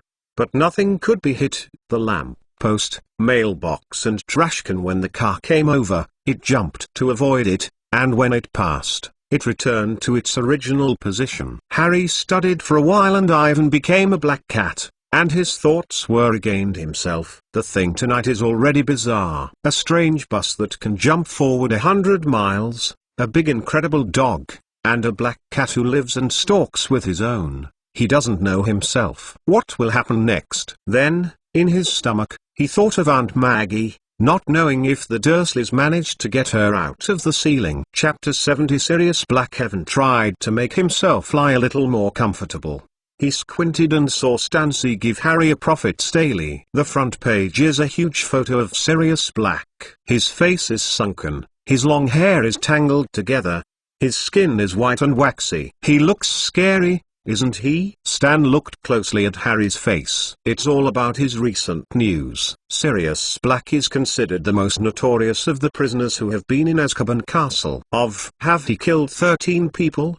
Harry whispered. Are you killed with a spell? Yes. In the face of the witnesses, in the broad daylight, it caused a lot of trouble. Stan came over and lowered his voice and said, Black is trying to support the mysterious person. He has a very close relationship with the mysterious person. You know, when Harry Potter was going to be killed by the mysterious man. Ivan saw Harry uncomfortably pulling the hair of his forehead again. All the supporters of the mysterious people have been pursued. These people know that since the mysterious people have escaped, they will be finished, so they are all honest. Only the Sirius Black is not like this. He is the most loyal supporter of the mysterious person. I heard that he thinks that one day the mysterious person will be in power, then he is the second person. In any case, they forced Black to go to the streets. The street was full of moles. Black took out his wand, fried half a street, a wizard was killed, 12 moles also. It's horrible, isn't it? Do you know what Black is doing next? Stan said with exaggerated whispers. What? Harry asked nervously. Laughter, said Stein. It was just standing there laughing. When the people who had reinforcements from the Ministry of Magic arrived, he quietly followed them and laughed all the way. He won't be crazy. If he was not crazy when he arrived in Azkaban, it should be crazy now. Stan whispered. Navi, you know Azkaban. No one can stay in it for so long. But now when it came out, Azkaban had never escaped before, wasn't it? The guards that couldn't resist, didn't they? Harry nodded uncomfortably, and Stan, who was on the side, looked pale and seemed to be scared by what he said. Evan looked at them silently, and if the two guys realized that they had just passed by Sirius Black, would they faint and faint? Next, no one spoke. The night bus marched in the darkness, smashing the shrubs, the bollards at the top of the pedestrian safety island, telephone booths and trees. Harry lay on his feather bed, restless, miserable and miserable. Ivan stretched out his claws and licked Harry's hair. Harry seemed to want to hug him. He hurriedly jumped to the side to escape. The sky outside the window was brighter than before, and Ivan saw a tattered small bar appearing in front. and the night bus stopped and stopped. Ivan went to Harry's shoulder and they got out of the car. Stan put Harry's suitcase and Hedwig's cage on the sidewalk, and the Cavaliers bus drove off. Okay.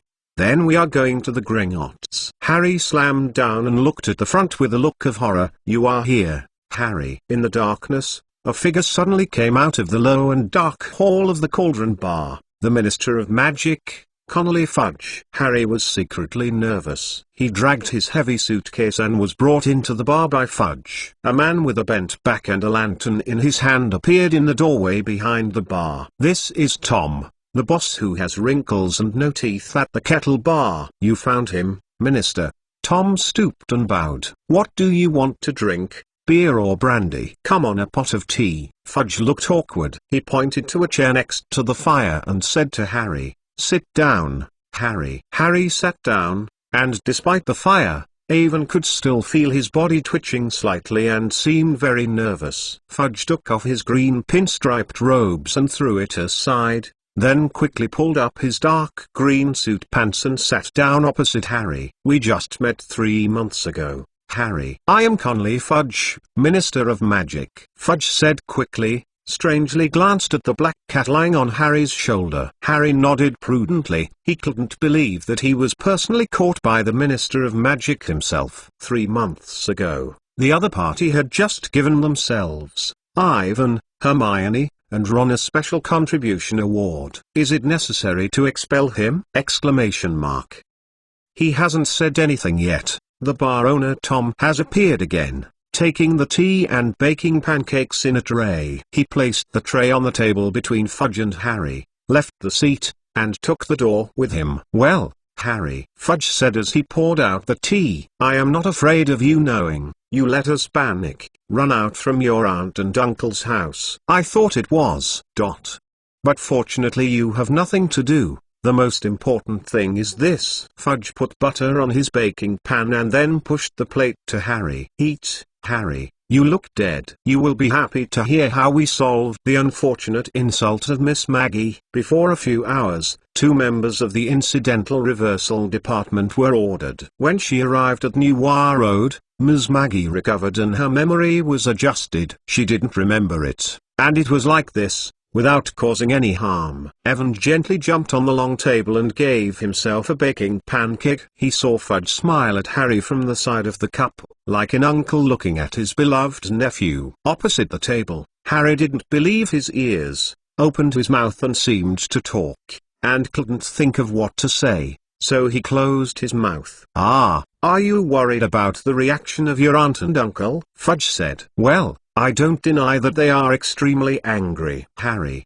But as long as you stay at Hogwarts for Christmas and Easter, they are preparing to let you go back next summer. I will always spend Christmas and Easter at Hogwarts. Harry felt his scorpion eyes no longer blocked. I don't want to go back to the Women's Road. Hey, wait for you to calm down. I am sure you won't think so, Fudge said with a worried tone. They are your family after all. I am sure that you are deeply in love with each other. Harry didn't want to correct Fudge's opinion. He was still waiting to hear how to send him down. The question left now is, where have you spent the rest of the 2 weeks? I think I can go to my classmate Ivan's home. He invited me to go many times. Harry said uncertainly. You are talking about Avon Mason. That kid is really good. He helped us a lot in the secret room. Thanks to the article he wrote, people corrected their misunderstanding of the Ministry of Magic. Butter the second baking pan.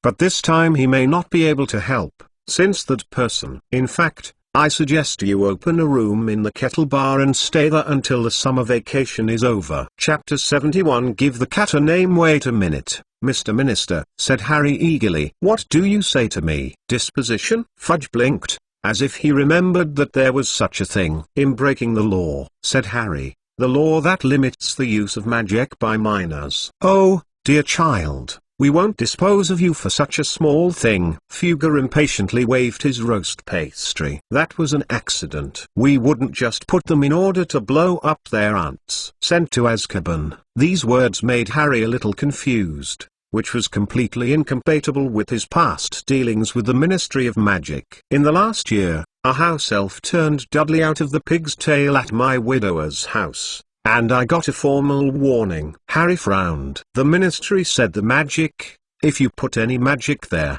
Hogwarts is about to fire me." The perfect question. Ivan was interested to see that Fudge suddenly appeared to pick up. "The situation often changes, Harry. In the current situation, we have to consider yours."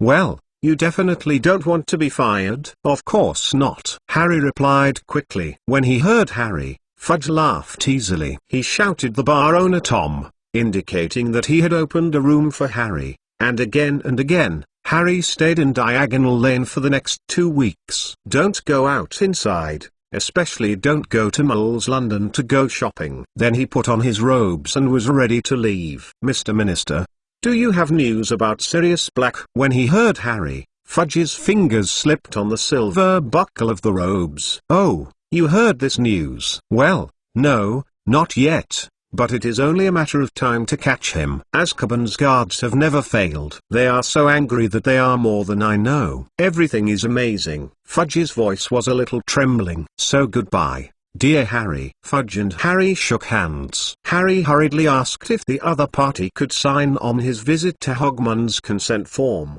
and Fudge showed an uncomfortable look. He categorically rejected Harry, and his face became more and more unnatural. Evan saw that he was turning around and wiped the cold sweat on his forehead. After Ivan and Harry had finished eating their toasted cakes, they followed Tom on a beautiful wooden staircase and came to a door with a brass sign indicating the number 11 room, and Tom opened the door. There was a big bed that looked very comfortable in the room, a few bright oak furniture, the fire in the fireplace creaked, and Hedwig, who had just disappeared, stood on the top of the closet. "Hedwig!" Harry cried in surprise. "You are here. Have you sent the letter to Ivan? What did he say?" He stopped immediately, and he found that the text he had hurriedly wrote to Ivan when he left the Dursleys was intact in Hedwig's lap, and did not move. Harry suddenly felt a little worried. Hedwig could not find Ivan, but why the other party did not reply to himself? Will there be any accidents? Just as he was puzzled, Hedwig suddenly flew to the black cat who had been following him. Ivan just jumped into bed and saw that Hedwig looked at himself. The amber eyes were full of vigilance. Then it seemed to see through his own disguise. He screamed a few times, and the relatives came up and said hello. "Give the parchment on your feet to yourself. It's so strange that a cat is reading a letter." Harry followed the bed and looked at Evan absent-mindedly. He couldn't believe that he had only been away from the New Road for only a few hours. So many things happened. He was not expelled, and he had to get rid of the good days of the Dursley family for 2 weeks. However, why did Evan not reply to himself? And he went abroad like Hermione and Ron, so that Hedwig could not give him the letter. And this black cat that suddenly appeared, looking at Hedwig's appearance, seems to know each other. Harry rolled over and reached out to hug the cat. The other man immediately shunned and looked at himself with a dissatisfied look. Harry never knew that a cat would have such a humanized expression. It was a strange guy. Then he suddenly thought that he still didn't know the name of the cat. If he was going to raise it, should he give the cat a name? Harry thought a lot of names, and when the sky outside the window turned from a deep purple blue to a cold iron grey, he had slept in the past.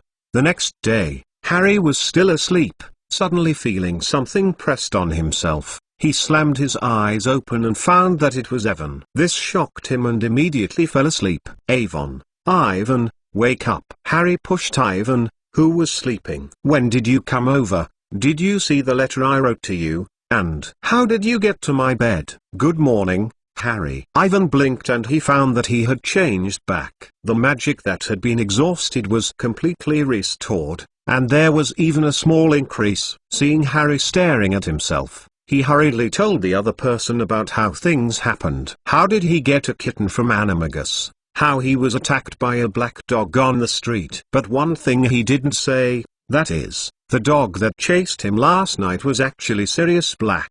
You said that the black cat was changed last night?" Harry said in amazement. "No wonder, I always feel it strange. A normal cat will not eat chocolate and baking noodles." "What?" "Yes, I originally expected you to find it earlier. Ivan clicked on it and turned into a black cat and changed back. I should have thought of it. This is like Professor McGonagall. What is this spell called? Harry looked at Evan admiringly. Animagus, said Avon. I hope you can keep it secret, Harry. I am going to use it as a killer. No problem. I will keep it secret for you. But how did you do it? Professor McGonagall said it was a very complicated and very dangerous spell. I got a little help from Tom Riddle and Saraka's Letlin. Ivan sat down and said, if you want to learn, I can teach you. The main difficulty is in the accumulation of magic. If not, if you have an accident, you can probably learn this spell in a few years. Next, Ivan and Harry said something about Animagus. Two people went downstairs to finish breakfast,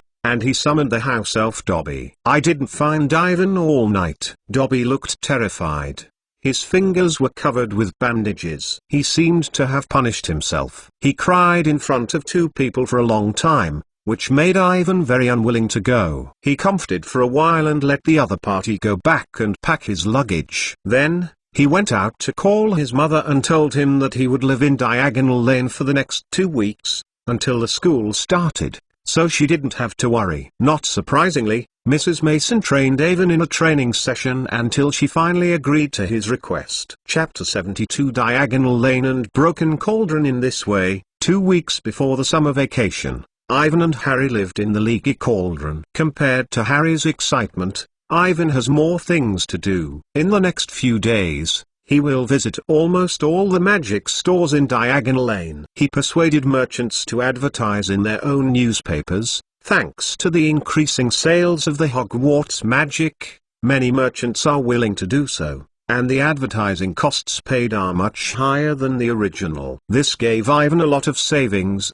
He bought a lot of things for himself, such as pharmaceutical materials, far more than the normal small wizard use. When preparing the compound decoction in the last semester, he recorded the potion formula on the book. Powerful Pharmacy. There are many practical potions in it, which is very helpful for improving combat ability. If you want to buy finished products, you need a lot of Jinjialong, far less cost-effective than your own. In addition, he also bought a wonderful model of the active constellation. With it, you don't have to go to astronomy classes anymore. Ivan is fed up every Wednesday night to go to the towering astronomical tower, especially considering that he has a strong fear of heights, which is even worse. Next, he went with Harry to buy something on the school list. They first went to the Mojin Ladies' Robes store to buy a new robe. Two people just came out of the store and saw a group of people huddled in front of a shop.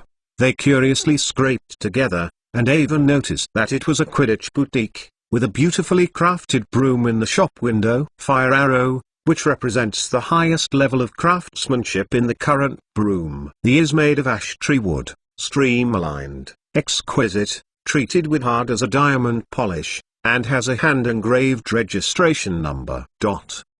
Ivan just had a glance and didn't have an interest, but Harry, who was next to him, almost put his face on the glass window. Let's go, Harry. You already have a good broom. There is no need to buy one. Ivan thought that his parents gave him a Christmas present last year, a light wheel 2001. It seems to have received it. Has been thrown under the bed of the school. But this is the Fire Arrow, the fastest flying broom in the world. It's also the most expensive. Harry nodded in agreement. He looked at the label and said that the price was negotiable. He didn't want to think about how much the Fire Arrow was worth. One thing is certain, it must not be the price that he can afford. Ivan took a lot of effort to pull Harry away. Otherwise he would be able to stand here for a whole day, so staring at a flying broom. After leaving the Quidditch store, they went to the Ritz bookstore to buy a new textbook. Awin needs to buy a new black magic defense book, and Harry has added 2 new courses, protecting magical creatures and divination. However, they were shocked when they first entered the liquor bookstore. The bookstore was in a mess. The original spell books were not seen. Instead, there were several large iron cages. There were probably more than 200 monsters. Monster book. These books are closed together, and they furiously compete in a fierce battle. They are fiercely biting and fighting, and the broken pages are flying everywhere. Is Hogwarts? Is it to buy a new book? The manager greeted him impatiently. When he saw Ivan, his face was only a smile. Oh, it turned out to be you, Mr. Mason. What books do you need to buy? In just 1 year, Awen bought more than 200 magic books at the liquor bookstore, which made him almost the most popular customer of the liquor bookstore. Amount. What are these books? Ivan pointed to the iron cage. Don't mention. These monsters of monsters are the worst books I've ever seen in my life, and they are worse than the invisible book of invisibility, which is so troublesome. It's hard to imagine. I have been bitten 5 times this morning. His voice just fell, and there was a loud tearing sound in the cage. The 2 monsters of the monsters grabbed the third one and joined forces to tear it apart. No, stop, stop. The manager stretched his cane between the iron bars and opened the books. He shouted, I don't store these books anymore. Never. It's a nightmare. If I let me know which idiot has designated this book as a textbook, I must kill him. Hearing his words, Harry hurriedly turned his head. Hagrid gave him a monster book a few days ago, which gave him a strange sense of uneasiness. Intuition told Harry that Hagrid must designate these books as textbooks. Except for Hagrid, no professor likes a biting book. It's actually very easy to deal with these books. Ivan saw that the other person was so pitiful and decided to tell him the trick. He said softly, you just calm down the spine and they will be quiet. What? The manager is awkward. Evan gestured to the other person to take out a monster book from the cage. The book struggled to bite, but Evan's index finger slipped from top to bottom on the spine, and the book shook, then opened, lying quietly on his hand. God, Mr. Mason, incredible! The manager exclaimed. You have helped me a lot. He directed several clerks to take out the monsters of the monsters in turn, and calmed them down according to Ivan's method, and immediately tied them with a rope. Bundle them. This is the right way to handle these books. The manager gasped. He and Harry received the lowest discount because of Irving's advice. Ivan took a few books very rudely. He thought about it and took one of the textbooks of the 3rd grade. The 2nd grade curriculum is exactly the same as the 1st grade. Most of the content, Ivan has already completed self-study. Going to class was a waste of time. He decided to listen to the new classes in the 3rd grade. At the end of the last semester, Professor McGonagall agreed to his request. Harry bought Intermediate Defamation and Standard Mantra, Level 3 Inches, and a Cassandra Wooler-Browski's Put the Fog to See the Future, which is the introductory textbook for divination. It has a strong guiding role in reading palms, crystal balls, and bird internal organs. But Harry didn't look at his new book. His gaze fell on another book, A Death of Death on a Small Table, written in red letters. When you know the worst. What should you do when the event is coming? Oh, if I am you, I don't want to read such a book. The store clerk saw Harry's gaze falling on the book and said easily, if you read this book, you will see signs of death everywhere. This book will scare people. But Harry still stared at the cover of the book.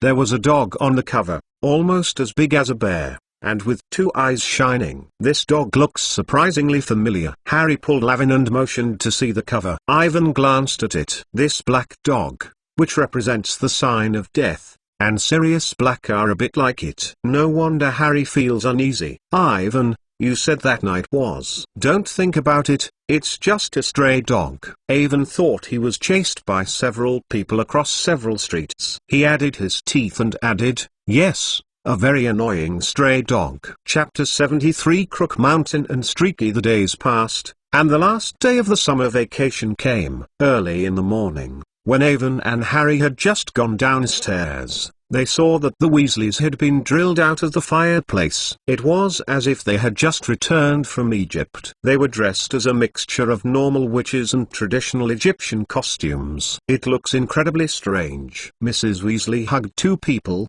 and Mr. Weasley went to the bar to book a few rooms. They had to spend the night at the Breaking Bar. A few minutes later, the old Tom brought the breakfast over. Everyone was happy to have breakfast. and Peary-Suit gestured to Ivan and Harry to show off his boys' student council president's badge, shaking hands with the two people one by one, as if they were introduced to the mayor. Fred and George didn't let him say too long. They imitated Percy's gesture and shook hands with two people, making them laugh. Mrs. Weasley slammed this behavior, and she could see that she was proud of Percy. The topic was retransferred to Egypt, and the Weasleys told them about the journey. Next, Ron showed his new one to Avon and Harry, 14 inches long, wickerwood, and the essence is the unicorn tail hair. As for Ginny, the little girl, like before, blushes unconsciously when she sees Harry, but it is obviously much stronger than last semester,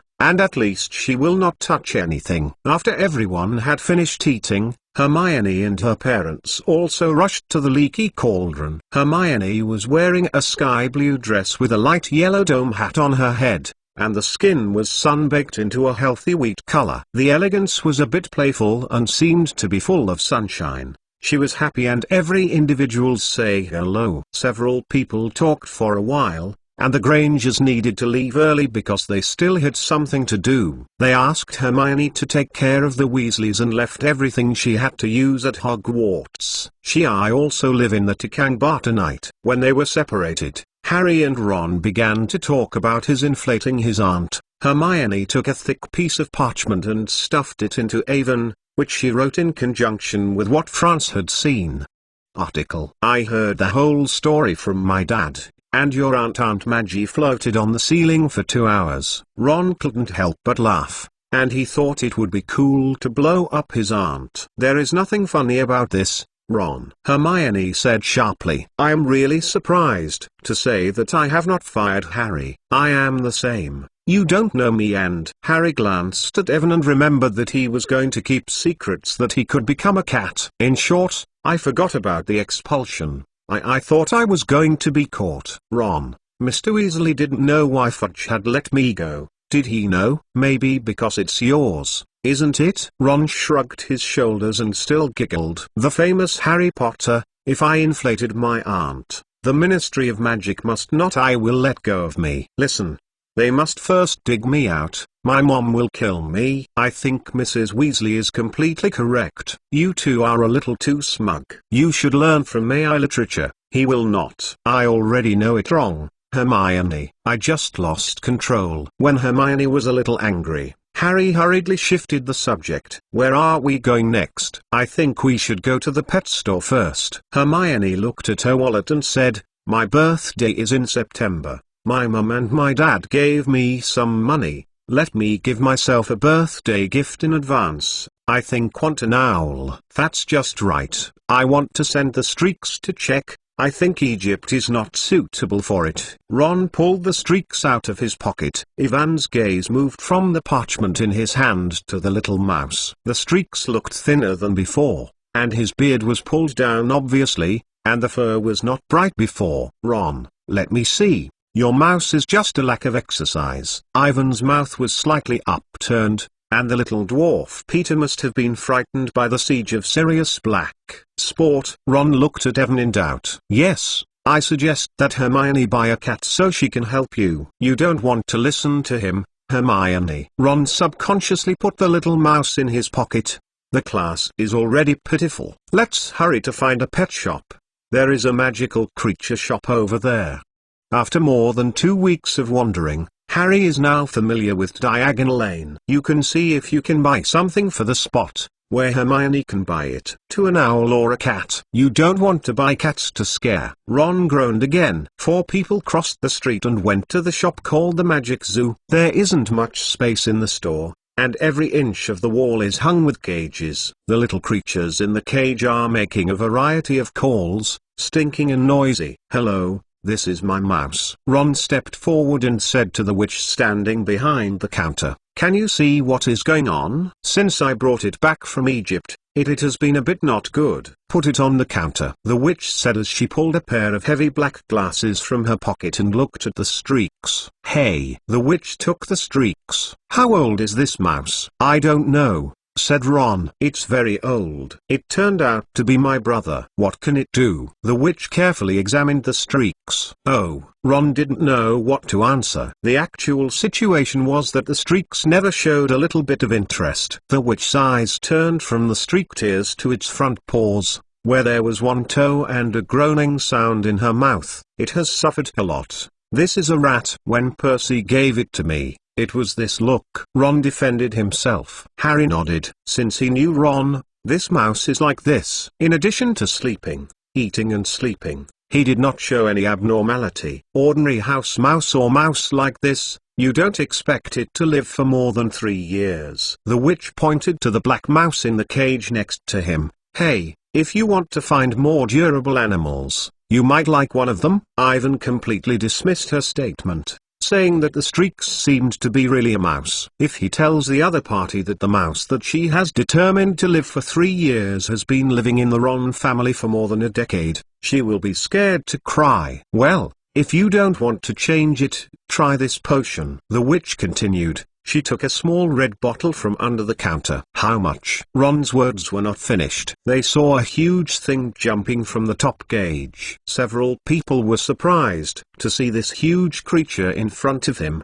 a cat with thick, sparse hair. The cat looks a bit odd, its legs are a bit crooked, his face looks sullen, and a squashed look like it once rushed to the wall. It jumped over to Ron's head, rushing forward, screaming at the snoring. Don't. Crook, don't. The witch screamed. The streaks slipped from her hands like a piece of soap, landed on the floor with 4 limbs, and then fled to the door. Spotted. Ron yelled, followed it to the store, and Harry followed. When the streaks disappeared, Crookshank suddenly turned his head and looked at Evan with a docile look. There was no fierce temper at the moment, perhaps because his animagus was also a cat. Keshan was very close to Ivan, and even took the initiative to take his hand. This surprised the witch behind the counter. She has never seen Crookshank actively contact a stranger. It's a cute little guy. Its fur is very bright, is it, Avon? Hermione also squatted and touched Crookshank. The cat was still a little vigilant,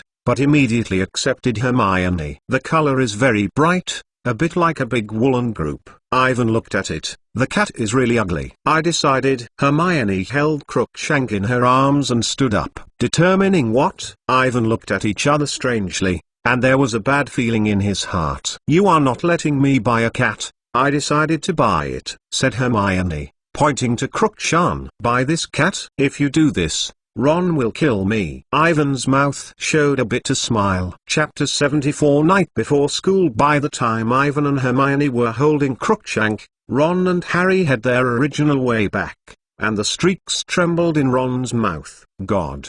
Hermione. Have you bought this monster? Ron was surprised to see Crookshank in Hermione's arms, and his mouth could not be closed. Yeah, I and Ivan think it's cute, Hermione replied with a smile. Seeing Harry and Ron turn their heads and look at themselves, Evan hurriedly and slightly shook his head, and their eyes moved back to Hermione. Hermione, you can't buy it. I mean, what about streaking? Ron pointed to the bulging place on his chest pocket. It needs rest and relaxation. There is something next to it. How is it? Can you relax and relax? This reminds me that I was going to help you buy the mouse tonic, but Awin said that he can configure the potion, and with his help, the streaks will be better. Do not worry, give it to me. Ivan patted the chest, thinking of the above is a few interesting potions recipes in Powerful Pharmacy. He is going to take the little dwarf Peter to do the experiment. Give it to you. Ron wrinkled his nose and looked at Evan in anger. If it weren't for your bad idea, how could Hermione buy this cat? It's not blaming Ivan. I insisted on buying Crookshank. Hermione said, poor Crookshank, the witch said it has been there for a long time, and has been asking for it. It's obvious, except who will? Ron said sarcastically. Well, Ron. Avon hurriedly interrupted him. Croc Mountain will sleep in Hermione's dorm, and the streaks they have no chance to meet. The argument came to an end and waited until they had finished buying other things and returned to the Decang bar and found that the rest of the Weasley family had returned. Everyone was very happy with the dinner that day. Like the breakfast, The bar owner Tom put together 3 tables in the restaurant. The 7 members of the Weasley family, Ivan, Harry and Hermione, finished 5 in one go. Delicious dishes. When everyone is trying to eat the luxurious chocolate pudding, Mr. Weasley tells everyone that the Ministry of Magic will provide 2 cars tomorrow and send them to King's Cross Station. A few children were very curious about this. They didn't understand why the Ministry of Magic sent a car to the train station, especially Percy. He asked a lot of questions, and Mr. Weasley replied vaguely. Avon noticed that his ears were red, just as Ron felt stressed. It seems that Sirius Black is missing, and the Ministry is very nervous. They are afraid that Black will attack Harry. I just don't know how many errors will them tomorrow. After dinner, the time was already more than 10 o'clock in the evening. Everyone felt that they were full and sleepy. They went upstairs and went back to the house to check what they were going to bring tomorrow and prepare to sleep. Ivan took a slow step. He went to the bar to find the old Tom and asked for a cup of hot chocolate. When he passed through the narrow and black aisle, he suddenly heard 2 people in the small living room with the door closed. Angry voice. He immediately noticed that it was the voice of the Weasleys. They were arguing about telling Harry about the little Sirius Black. Mr. Weasley insisted that Harry had the right to know everything, and everyone should not regard him as a children look. But Mrs. Weasley confirmed that this would add too much mental burden to Harry. Ivan snorted, and in everyone, he was the one with the greatest mental burden. Mrs. Weasley is right. Sometimes knowing too much is not a good thing. In the small living room, the voices of the Weasleys were heard. Molly, you have to know that although everyone said that Sirius Black is crazy, he may be crazy, but he is smart enough to escape from Azkaban. This is something that ordinary people can't do. Vice Mr. Lay said heavily. There is no progress in the Ministry. The only thing we know clearly is what Black is chasing. Arthur, Harry is absolutely safe at Hogwarts. We think Azkaban is absolutely safe. If Black can escape from Azkaban, he can rush into Hogwarts. Mr. Weasley paused. And you know those few children, they always sneak away to play. They even entered the secret room last semester, facing a basilisk and mysterious people in the student era. Think about it, if that night, the Knight's bus did not receive Harry before he found him in the Ministry of Magic, he probably would have died long ago. No one can be sure that Black is chasing Harry. Molly, I have to tell you how many times the newspaper didn't report this because Fudge didn't let it. But Azkaban's guard told Fudge, Black has been talking for a while, he always said the same thing. He at Hogwarts, he is at Hogwarts. Mr. Weasley said uncomfortably, Black is not normal, Molly, and he wants Harry to die. Hearing this, Ivan got a sigh of relief. He is not ready to continue listening. He walked through the aisle of the bar as lightly as possible. He didn't intend to bother the Weasleys. If he was found to be eavesdropping, it would be too embarrassing. At this time, there was a sudden footstep on the stairs behind Ivan, and someone came down. He hurriedly turned Animagus into a black cat. When he turned around, he found Hermione. She seemed to drop a book on the table. Hermione seemed to hear the Weasleys quarreling, and then he saw the black cat that Ivan became. At this point, Ivan is trying to pretend to be a cat, slipping past Hermione. Before he could react, Hermione came over and held him in his arms. Ivan's face brush was red, and the body became stiff. He could feel the softness in front of him and the sweet taste of the girl. His thoughts returned to the secret room in the last semester, and Hermione embraced her moment.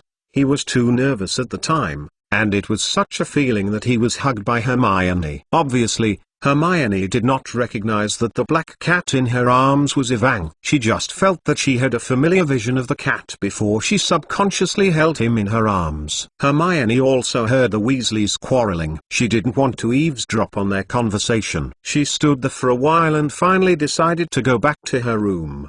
The book could be found again tomorrow morning. Evan didn't dare to move, he was so held by Hermione into her room. In the room, Crookshanks was lying lazily on the bed. When it saw Ivan, he slammed up and screamed and screamed. Evan hurriedly responded a few times. He didn't want to play with Crookhill. It was just too bad. especially if this guy was so fierce, and he would definitely win. Crocodile stared at his head and stared at Ivan for a long time. Perhaps his voice made a name, and it seemed to finally recognize who he was. The Crook Mountain became docile, and the relatives arched the arch to get along with this little guy. Crook Hill. Hermione looked at them happily. It doesn't know who the pet is. It's too late. Maybe we can ask the bar owner tomorrow. Hermione licked the head of Ivan, as if she had thought of something, turned and walked out of bed. Crook Mountain, you need to take a shower before going to bed. You and this little guy will come together, Hermione said with a smile. The next second, Ivan's eyes widened, and he saw Hermione actually start undressing. God. This is for him to see or not. Wait, she just said that they want to take a shower. What does it mean? There were a few pictures in the head of Ivan's head. He shook his head and didn't dare to think about it. When Hermione entered the bathroom and threw water, she hurried out of the room. Behind him, Crookshank lay lazy in bed, looking at Evan with a strange look, not understanding why he was anxious to leave. It looked like he was running away. It's strange. What are you running? Isn't it clear that you have to take a shower together? Exclamation mark. Chapter 75. First encounter. Dementor. Ivan swayed back to his room, and secretly warned himself in the heart. Be careful in the future. The form of his own animagus is a black cat. It must not let Hermione know, otherwise it is simply looking for death. The rhythm. There was a noise in the room next door. The badge of Percy's Boys' Student Council was not found. He suspected that Ron had hid it and the two were in trouble. In fact, when Ivan went upstairs, it was Fred and George who took Percy's badge and changed the words above into Big Boys. He rolled over and looked at the dim ceiling, and his thoughts drifted farther and farther. The next morning, Ivan got up and dressed up to go downstairs to have breakfast, and everyone else was up. Mr. Weasley read the front page of the Daily Prophet, and his eyebrows were wrinkled. Mrs. Weasley and Ginny spoke about a pharmacy that they had made when they were young. Ivan went to his position and sat down. Hearing that Hermione was talking to the old Tom about the cat, he hurriedly turned his head. On his left, Ron was angry with Harry and complained to Percy. The faster we get on the train, the better, said Ron. At least, at Hogwarts I can't be with Percy. He is accusing me of saying that I dripped tea on his girlfriend Penelope. In the photo, she has hidden her face under the picture frame because she has stains on her nose. Harry wanted to persuade Ron, but Fred and George, who were sitting opposite, were very happy. They smirked and congratulated Ron on the success of Percy. The laughter of the two people further stimulated Percy. He looked at them with anger and then finished his breakfast as fast as possible and took his things outside the bar. Then there was a lot of busyness and chaos. Everyone was busy moving the salute to the Ministry of Magic car. Ivan saw Mr. Weasley calling Harry to the corner of no one. The two did not know what to say. Harry, when I came out, my face was very bad. Hermione was still looking for the black cat last night, and Evan hurried forward to help her carry her luggage. Crookshank screamed in a small wicker basket. Hearing this voice, Ron subconsciously glared at the chest and hid some. The journey to King's Cross Station was safe. When they arrived at the station and they were driving 20 minutes from the train, the driver of the Ministry of Magic helped them find the trolley for pushing their luggage and unloaded their suitcases against Weasley. The gentleman touched his hand on the brim and then drove off. Everyone passed through the 9 3/4 platform. This is the first time Ivan has been here. He is curiously looking around. The platform is full of witches and witches who send their children to the train. An old Scarlet on the track. The colored steam locomotive is spewing smoke. This gave him a sense of time and space to reverse and return to the era of the big steam. They got on the train, walked through the full section of the car, and in front of a seemingly empty carriage, Mr. Weasley helped them put the boxes up. Then everyone walked down the train and said goodbye to the Weasleys. Mrs. Weasley kissed every child, and Mr. Weasley was still whispering Harry. The expression on Harry's face was both confused and uneasy. When the train started, he whispered to Ron and Hermione, I need to talk privately with you. Go away, Ginny. Ron waved his hand. Oh, that's not bad, Ginny said arrogantly, and walked away. and Ivan took a look and followed it up. Avon, you don't have to. You talk first. I will go and say hello to everyone, and I will come back soon. Ivan didn't stop. He knew what Harry was going to say, but he had his own plan. If it would be easy to solve this year's event, the little dwarf Peter would be easier to deal with than Tom Riddle. He followed Ginny to a carriage near the end. Colin and Neville were sitting inside, and the two men greeted and walked in. Colin was excited to tell them about his summer life in the country. The Hogwarts Express was quietly heading north, and the scenery outside the window became more and more interesting and darker. After knowing that Ivan was sitting here,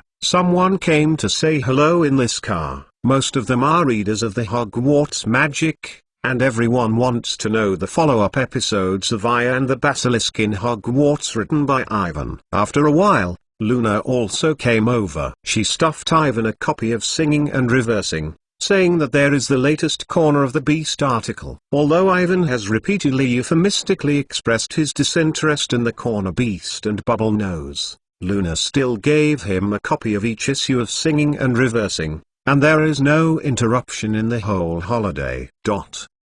Several people boringly turned Singing and Reversing, and the sky outside was getting darker and darker. After a while, it began to rain, and the contours of the continuous hills outside the window were blurred. The compartment door was opened again, and three unwelcome people came in. Malfoy walked in, followed by his two followers, Gore and Crabbe. They seemed to have just been to Harry's carriage, and Malfoy said in his lazy, prolonged tone when he came in, "Mud, why didn't you sit with Potter?" "It's none of your business," Ivan whispered. Neville, Colin and Ginny looked up nervously. "Potter abandoned you. He must have been fed up with you and your stupid newspaper." Malfoy's voice just fell, and Gower and Crabbe laughed sullenly. "Go out. Don't welcome you here," Ginny shouted. "Have you heard, Ginny?" Ivan pulled out his wand and squinted. "Or, you want to experiment with the magic of my new vacation? Pay attention to the tone of your speech,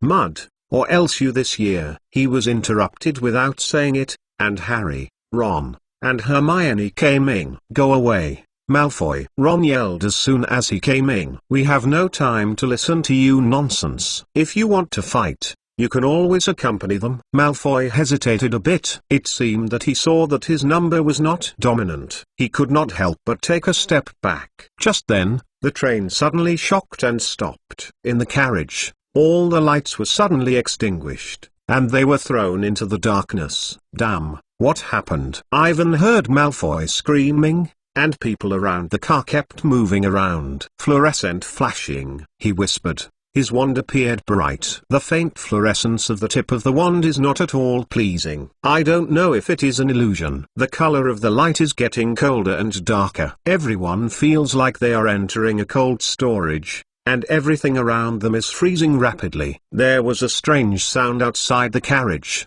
and something was approaching. Malfoy, Gore, and Crabbe hurriedly leaned against the inside of the carriage. The door was slowly opened, and Avon could feel that Hermione standing beside her was holding her arm tightly, her body shaking slightly. He patted Hermione's shoulder gently, which gave the little girl a little peace of mind. The compartment door was completely opened. Standing in the doorway, illuminated by the swaying fluorescent light of Ivan's hand, was a monster wearing a cloak and a height ceiling. Its face was completely hidden under the headscarf, and a hand came out of the cloak. The hand shimmered, gray, thin and knotted, like something that died and soaked in the water and rotted. The monster under the cloak seemed to feel the gaze of several people, and the hand suddenly shrank into the pleat of the black cloak. Then, the thing underneath the headscarf, whatever it is, took a sigh of relief, long and slow, and twitching,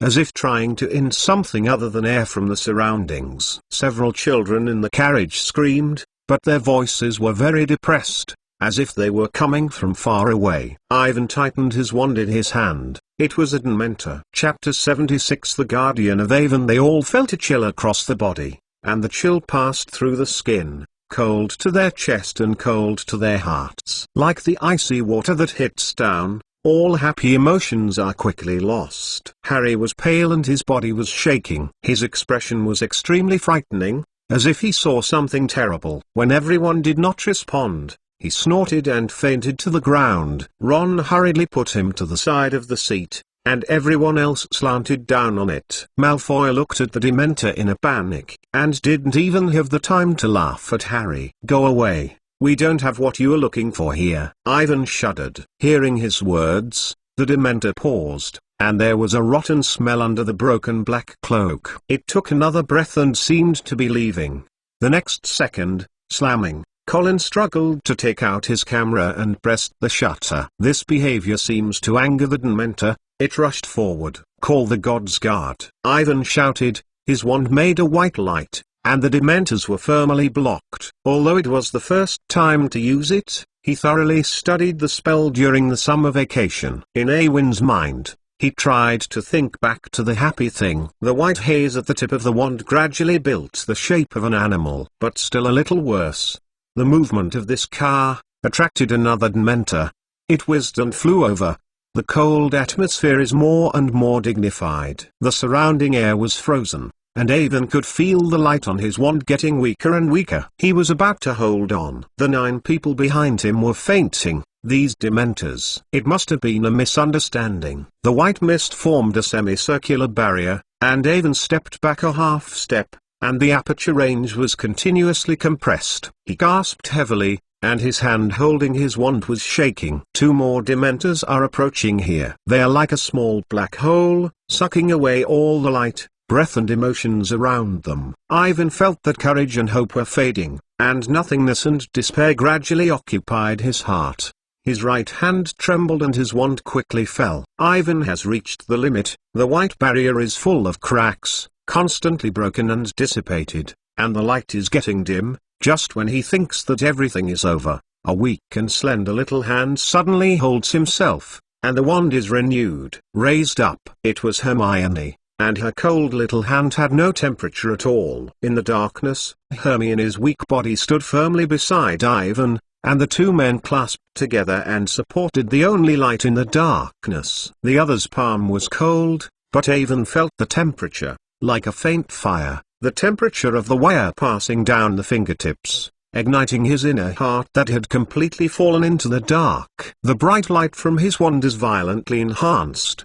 The range of the aperture is getting bigger and bigger, and gradually builds into a complete patron saint. This animal looks a bit familiar, and Evan's eyes are slightly enlarged. This is not. The next second, he saw a silver wolf fly out from the end of the carriage. The Dementor was hit by it and flew out, and disappeared instantly without a trace. The lights in the cabin recovered, and a strange middle-aged man came in. He wore an extremely worn robes and patches in several places. He was sick and tired, and his pale brown hair was mixed with white hair. "He is Professor Lupin. I was in a carriage with us." "He was sleeping all the time," Hermione whispered. Her face was still pale. "What are the monsters just now? And what magic spells are you using? How do I seem to see a good patron saint?" Ivan did not answer, and he heard Lupin's applause and said softly. He took out a large piece of chocolate from his arms and broke it into small pieces for everyone. Ivan ate a little, and a warm current suddenly spread to the tip of his finger and toe. It didn't feel so cold. He saw other people wrestling Harry in a hurry. And Harry slowly opened his eyes, looking around in confusion, with cold sweat on his forehead. "Harry, are you okay?" Ron asked nervously. "I'm fine." Harry looked at the door and saw that the Dementor had disappeared. He was relieved. Where did the monster wearing the headscarf go? And, who was screaming? Those monsters were driven away by Professor Ivan and Professor Lupin, but no one screamed. Ron described Harry's fainting. "I heard screams and a green light." Harry shook his head stubbornly. "Harry, you should take a break." Lupin looked worried. He handed a piece of chocolate to Harry. "Give it to you, it will be good for you." "Professor, what was that?" Harry didn't eat chocolate. He looked at Lupin, wondering why the other person knew his name. "The Dementors from Azkaban." Professor Lupin smashed the empty chocolate wrappers into his pocket. "In fact, before I came, this little guy had done very well." "Okay. You need to eat these chocolates now. I am looking for the driver to say something," sorry. Ivan saw Lupin go out and disappeared into the corridor. When he turned around, he found that everyone was staring at him. Even Malfoy, Gore, Crabbe were no exception. Don't look at me like this, Professor Lupin said just now. That is the Dementors. They are the guards of Azkaban. Dementor, Azkaban, Harry muttered, raising his head and asking a little embarrassed. Are you still fainting among you except me? No. Ron looked at Harry anxiously, and he repeated the reactions of others. Although everyone was scared, but no one fainted, which made Harry's face paler. He didn't understand. He just felt weak and shivering, as if he had just recovered after a powerful flu. But why? Does anyone else have this reaction? Harry began to feel embarrassed. Everyone else is fine. How can he be scared like this? Avon, what was the spell you used to defend against those Dementors? How do I seem to see? Hermione asked softly. Okay, the spell I just used is... Wait a minute, Ivan. Ron hurriedly stopped him. He turned to look at Malfoy and the three of them. A magic that can help us resist that horrible monster. I think such an important thing is not suitable for Slater. Lynn's students heard it. It's ridiculous. Weasley, do you think that I am willing to listen to a mud plant here? Malfoy's arrogant gaze slowly crossed the faces of several people, eventually falling on Harry's pale face. The two pale colors the eyes are flashing maliciously. Be careful, Potter.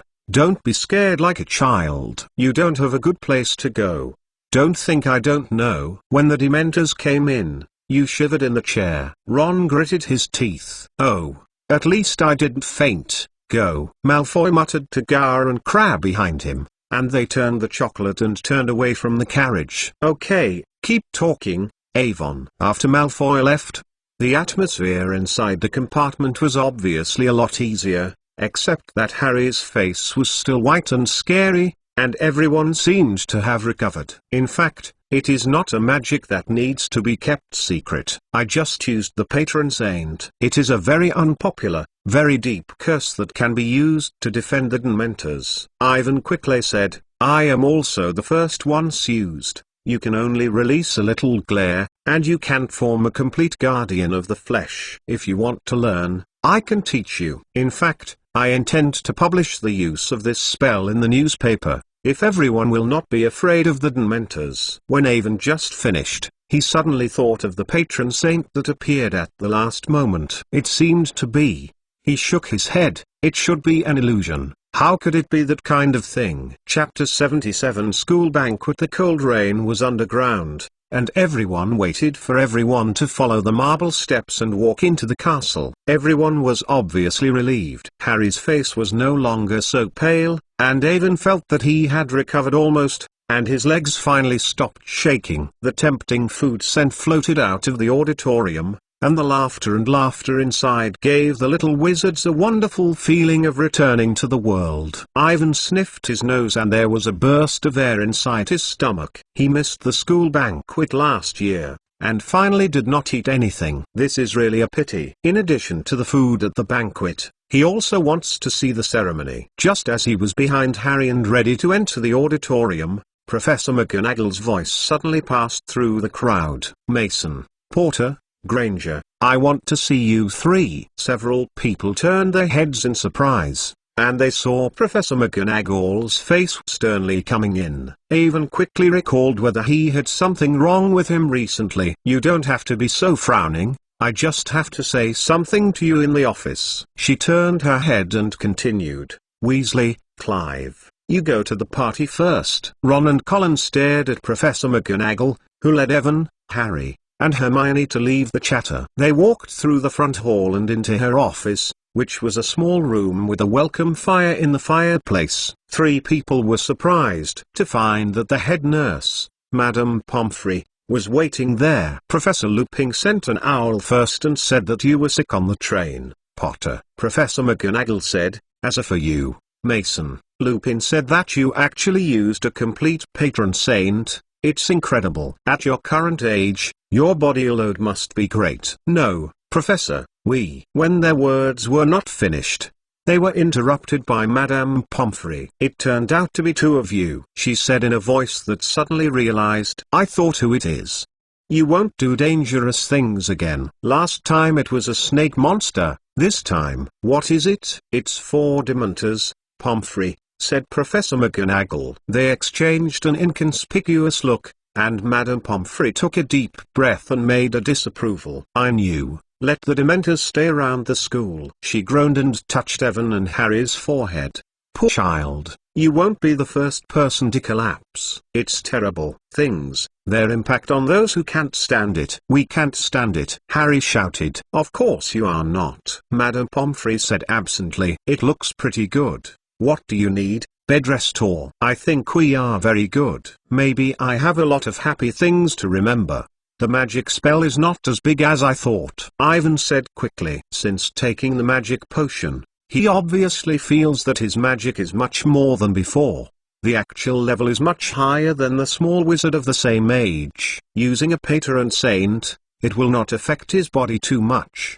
However, Ivan is also very strange. Why did he release the complete patron saint? He was desperate at the time, and a little happy in his head could not remember. I don't need anything. Harry nodded in agreement. Professor Lupin gave me some chocolate. I feel much better now. So, we have a teacher in the dark arts defense class who has mastered the treatment, Madame Pomfrey whispered. Next, after Ivan and Harry repeatedly confirmed that they were fine, they went out with Mrs. Pomfrey, and Professor McGonagall had something to say to Hermione. What does Professor McGonagall say to Hermione? Harry asked strangely. It should be the matter of the elective course. She chose all the newly added classes in the 3rd grade. The curriculum is in conflict with each other. Maybe Professor McGonagall is persuading her to give up a few. Even so, Ivan knows that Professor McGonagall will give Hermione a time converter. He used it at the end of the last semester, and the time converter was made by Roy Ravenclaw himself. The magic is so powerful that he can bring him to Hogwarts, a millennium before his existence. Unfortunately, when he came back, Ravenclaw did not give him that thing. From that time converter, Ivan thought of the secret room of the thing. There should be other useful things in it, but he was not sure where it was. The basilisk was carrying them everywhere in the castle, and could not go to Ravenclaw Tower and look around for a hidden secret room. There are also secret treasures left by the Big Four. He has no clues about the key to unlocking the treasure. He doesn't know what those riddles mean. Just as Avon frowned, Hermione came out and looked very happy. Behind her was Professor McGonagall, who walked down the stairs and returned to the auditorium. In the auditorium is a sea of pointed black hats. Each long table is filled with students. Thousands of candles shine their faces. These candles are suspended in the air above the table. Professor Flitwick is taking a top. The old hat and a 3-legged stool walked out of the auditorium. God. Ivan grabbed his forehead. I won't miss the ceremony again. Yes, you are really bad luck. Colin looked at Evan with sympathy, and he left him a position beside him. When Ivan sat down, he found that Gryffindor's dean had a few more faces on his desk and should be a freshman this year. He doesn't know each other, but these people seem to know him all. In fact, the whole dinner was constantly turned to look at Evan or Harry, and people pointed at them at the bottom of the 2 fingers, and what happened on the train was flying fast. I can see that everyone is very interested in this matter, whether it is Harry who fainted, or what kind of spell Evan used to defeat the Dementors. Maybe after writing My and the Serpent in Hogwarts, I can come again with My and the Dementors at Hogwarts. Anyway, these are all real things. Just follow Lockhart. It will be very popular to write a routine. The age of Ivan is the best selling point. In addition to him, how many 12-year-old wizards have the experience of defeating the Basilisk and the Dementors? When Wenjia's warm applause sounded around, Ivan came back. He saw Hagrid's face flushed in the teacher's seat, staring at his big hands. His smile hidden in his messy black beard.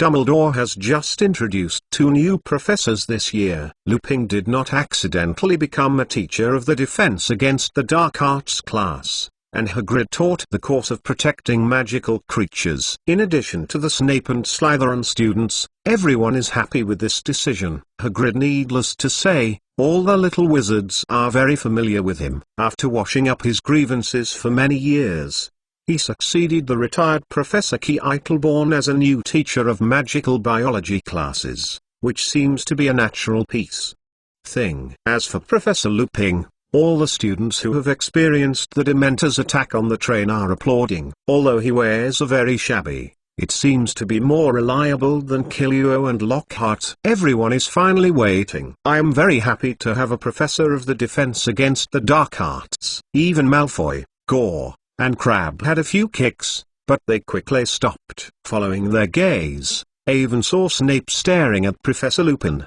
The expression on his face has exceeded anger, and that is abomination. Under the gloomy background over the auditorium, people are chilling. Evan and Harry sneaked a sneak peek at them, and they were just getting better, and there was nothing left to be ruined by Snape's expression. What made Dumbledore say the last thing in the atmosphere of the dignified atmosphere? He told everyone that the Dementors had been allowed to be stationed at all entrances to the school grounds. He asked all students to restrain their behavior, not to be with the Dementors. Conflicts occur because they are inherently unaware of what is a request or an excuse, and they treat any uncooperative behavior as a provocation and attack it. In the face of the Dementors' attack, no one can survive without the magical ability of the little wizard. Dumbledore's voice just fell, and Evan found that everyone turned to look at himself. No one spoke, and the atmosphere was terrible. Chapter 78. Quiet and warm in the rare collective silence.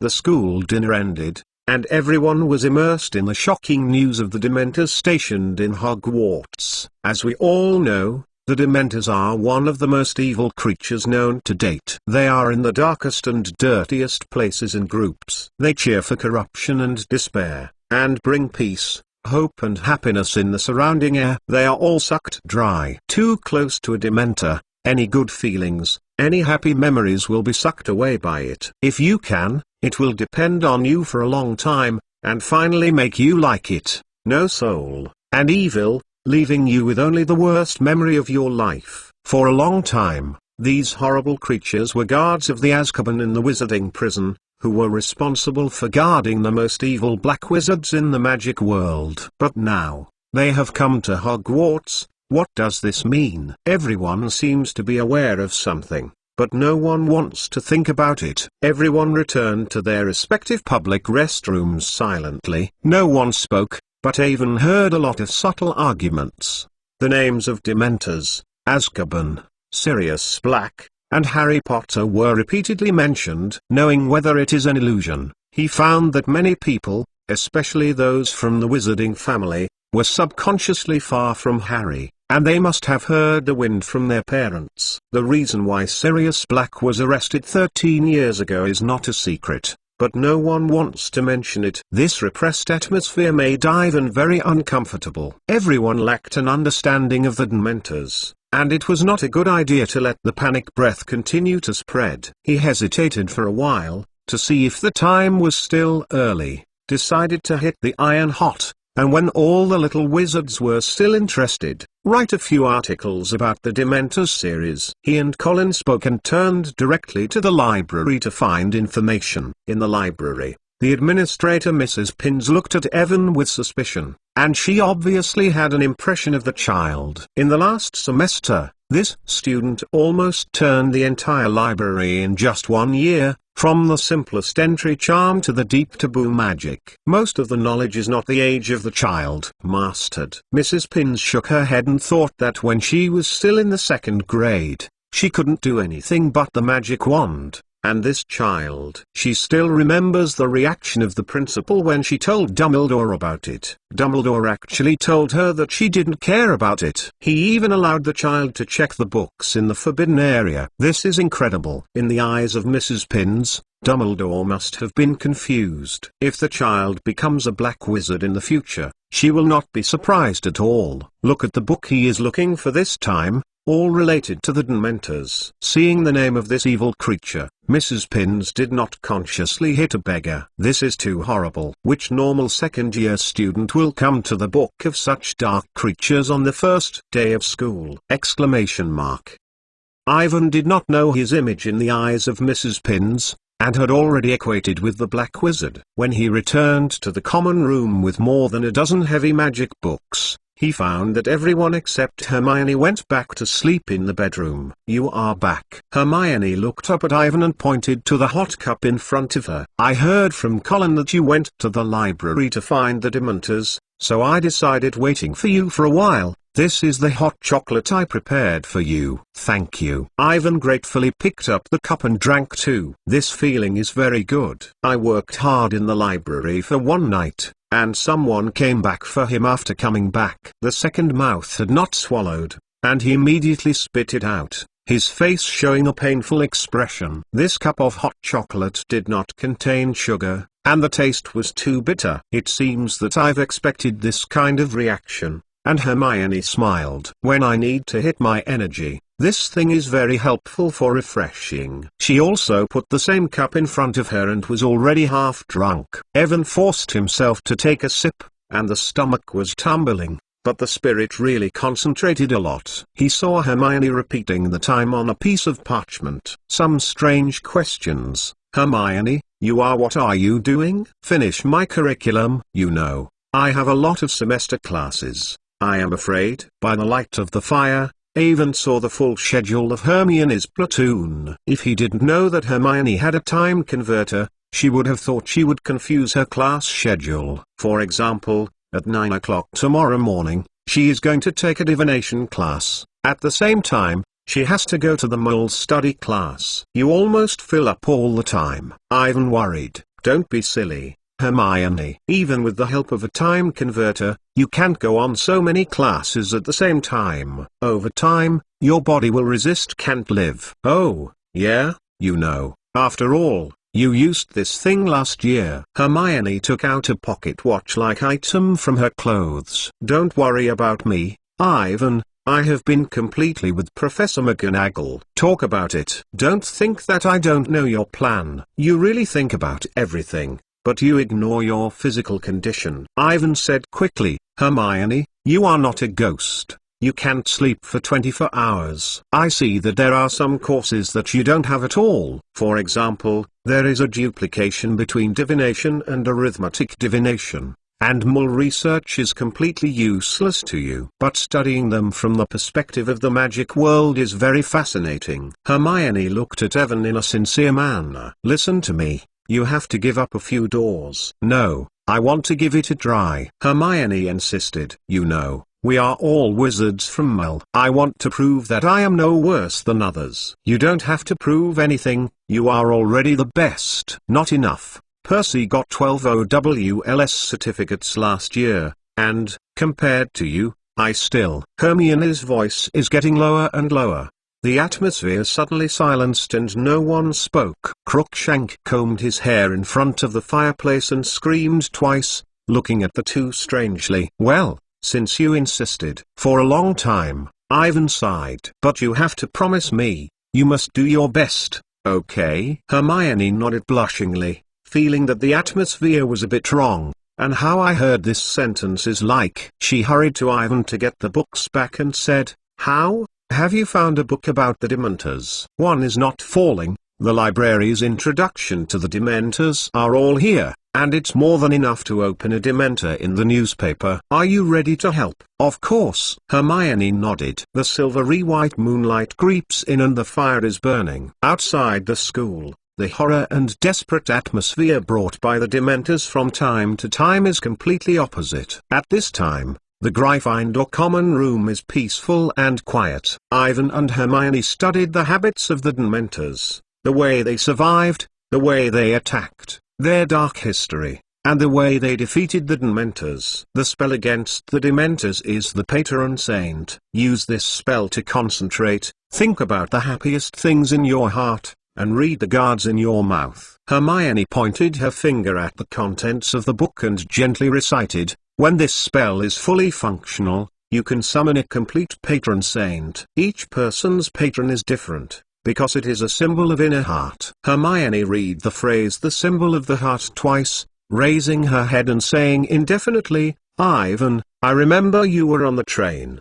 The Patron Saint was summoned. "Don't think about it, Hermione." Ivan couldn't help but fall on the Crookshan Mountain, which was already sleeping by the fireplace. After staring at it for a long time, He slowly explained his face. "It must be a coincidence. Just it looks like it." "Is it?" Hermione narrowed her eyes and heard that Ivan said that she was somewhat uncertain.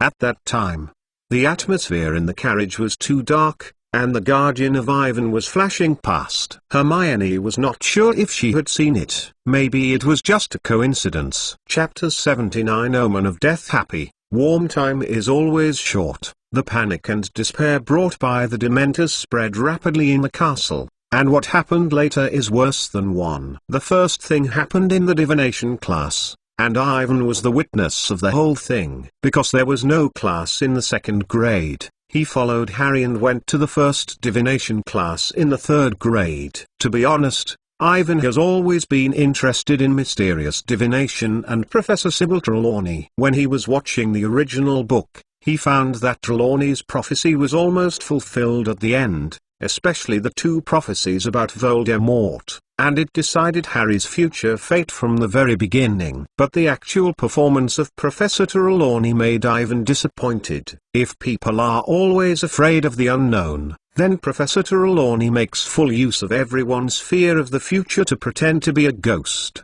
The first divination class is almost intimidating. She made a bad prediction to every little wizard in the room. The first one who was poisoned was Neville. Professor Trelawney mentioned his grandmother for no reason, which made Neville all the lessons. In doubt, I was afraid of any accidents in my grandmother. Followed by Pavia Petty, she warned the other man to be careful of the red-haired man, and Parvati did not dare to approach Ron in the following week. Then, she told everyone that in February, a vicious flu would force classes to suspend classes, and around Easter, one of them would leave forever. After she said this, there was a tense silence in the classroom. It's not surprising that Ivan's reason why Hermione would leave. Professor Trelawney's divination is not like prophecy, it's more like a curse. If it is not polite, he wants to go now. Professor Trelawney, who was in the state of true prophecy, was almost a mad swindler. As she said, the divination class is very important to focus on. If there is no such talent, then there is almost no progress in divination. Perhaps Professor Trelawney really sees what is going on, but Ivan is more inclined to say that she is casually saying that through intimidation, everyone will maintain a sense of respect for divination. In the subsequent tea divination, he and Hermione paired.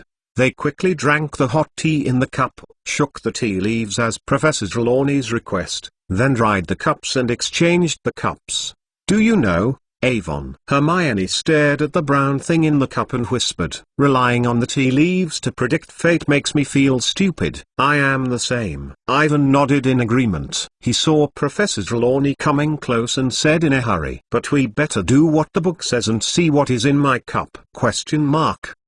Well, Hermione frowned. It seems like a bug, but I'm not sure. If it's a head, it looks like. Let me see, my child. Professor Trelawney took the teacup over, and her face showed a panic expression. It's a spider. This means that your plan will encounter setbacks. Professor Trelawney whispered to Avon, and, you better be careful about this creature. I saw bad luck in your teacup. Is it?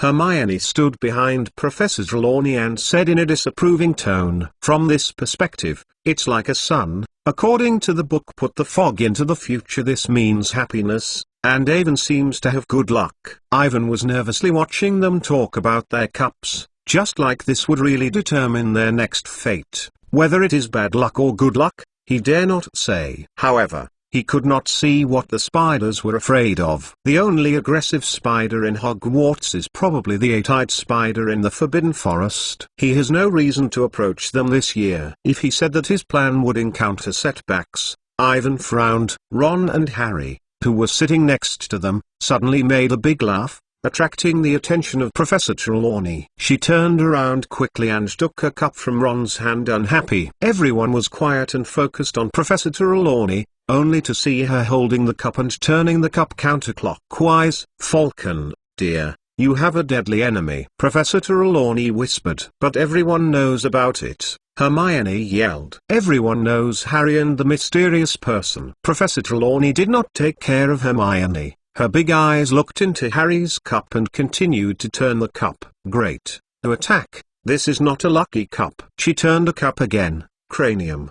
The future is dangerous. Everyone was stunned to see Professor Trelawney, who turned the teacup last once again, suddenly began to pant and then screamed. She immediately sat in an empty armchair, holding her hands tightly against her heart and her eyes closed. My dear child, my poor, dear child. No, don't say it. Well, don't ask me anything. What happened, Professor? Everyone stood up, and everyone slowly surrounded the table at Harry and Ron, closer to Professor Trelawney's armchair to look at Harry's teacup. Be clear. Hey, if you want to talk about the scorpion inside. Hermione hesitated. That's not clear. Professor Trelawney squinted openly, watching Harry screaming loudly. Poor child, you are not sure. Her words seem to have magical powers. All the children of the wizarding family have taken a breath of air, their eyes wide open, and others are confused. Sorry, Professor, what do I have? Harry asked. Unknown. That's not clear. Seeing that Harry didn't understand, Professor Trelawney shouted in shock. The ghostly big dog that wanders in the graveyard. My dear child, this is a bad omen. The worst. Ominous, a sign of death. Harry's expression was unnatural, and he remembered the big dog on the cover of Death's Omen, and the dog he saw in the shadow of Magnolia Crescent. He hurriedly turned his head to look at Ivan, and the other party saw the dog. What is not known? It is just a stray dog. I have also seen that if bad luck is contagious. Hearing him, everyone couldn't help but step back and dare not look at the two. Evankian resisted himself not to laugh out. He suddenly found that it was really interesting to scare people. It is no wonder that Professor Trelawney would like to do so. Hermione glared at Ivan, who walked around Professor Trelawney's chair and said straightforwardly, Professor, I don't think it is ominous. I don't want to be upset when I say this, dear. I find that the aura of both of you is very small, and the acceptance of future resonance is very poor. Professor Trelawney looked at Hermione and Ivan unhappy, and was dissatisfied with the panic that they had broken down. She said in her most vague voice, I think I will be here today, please pack your things.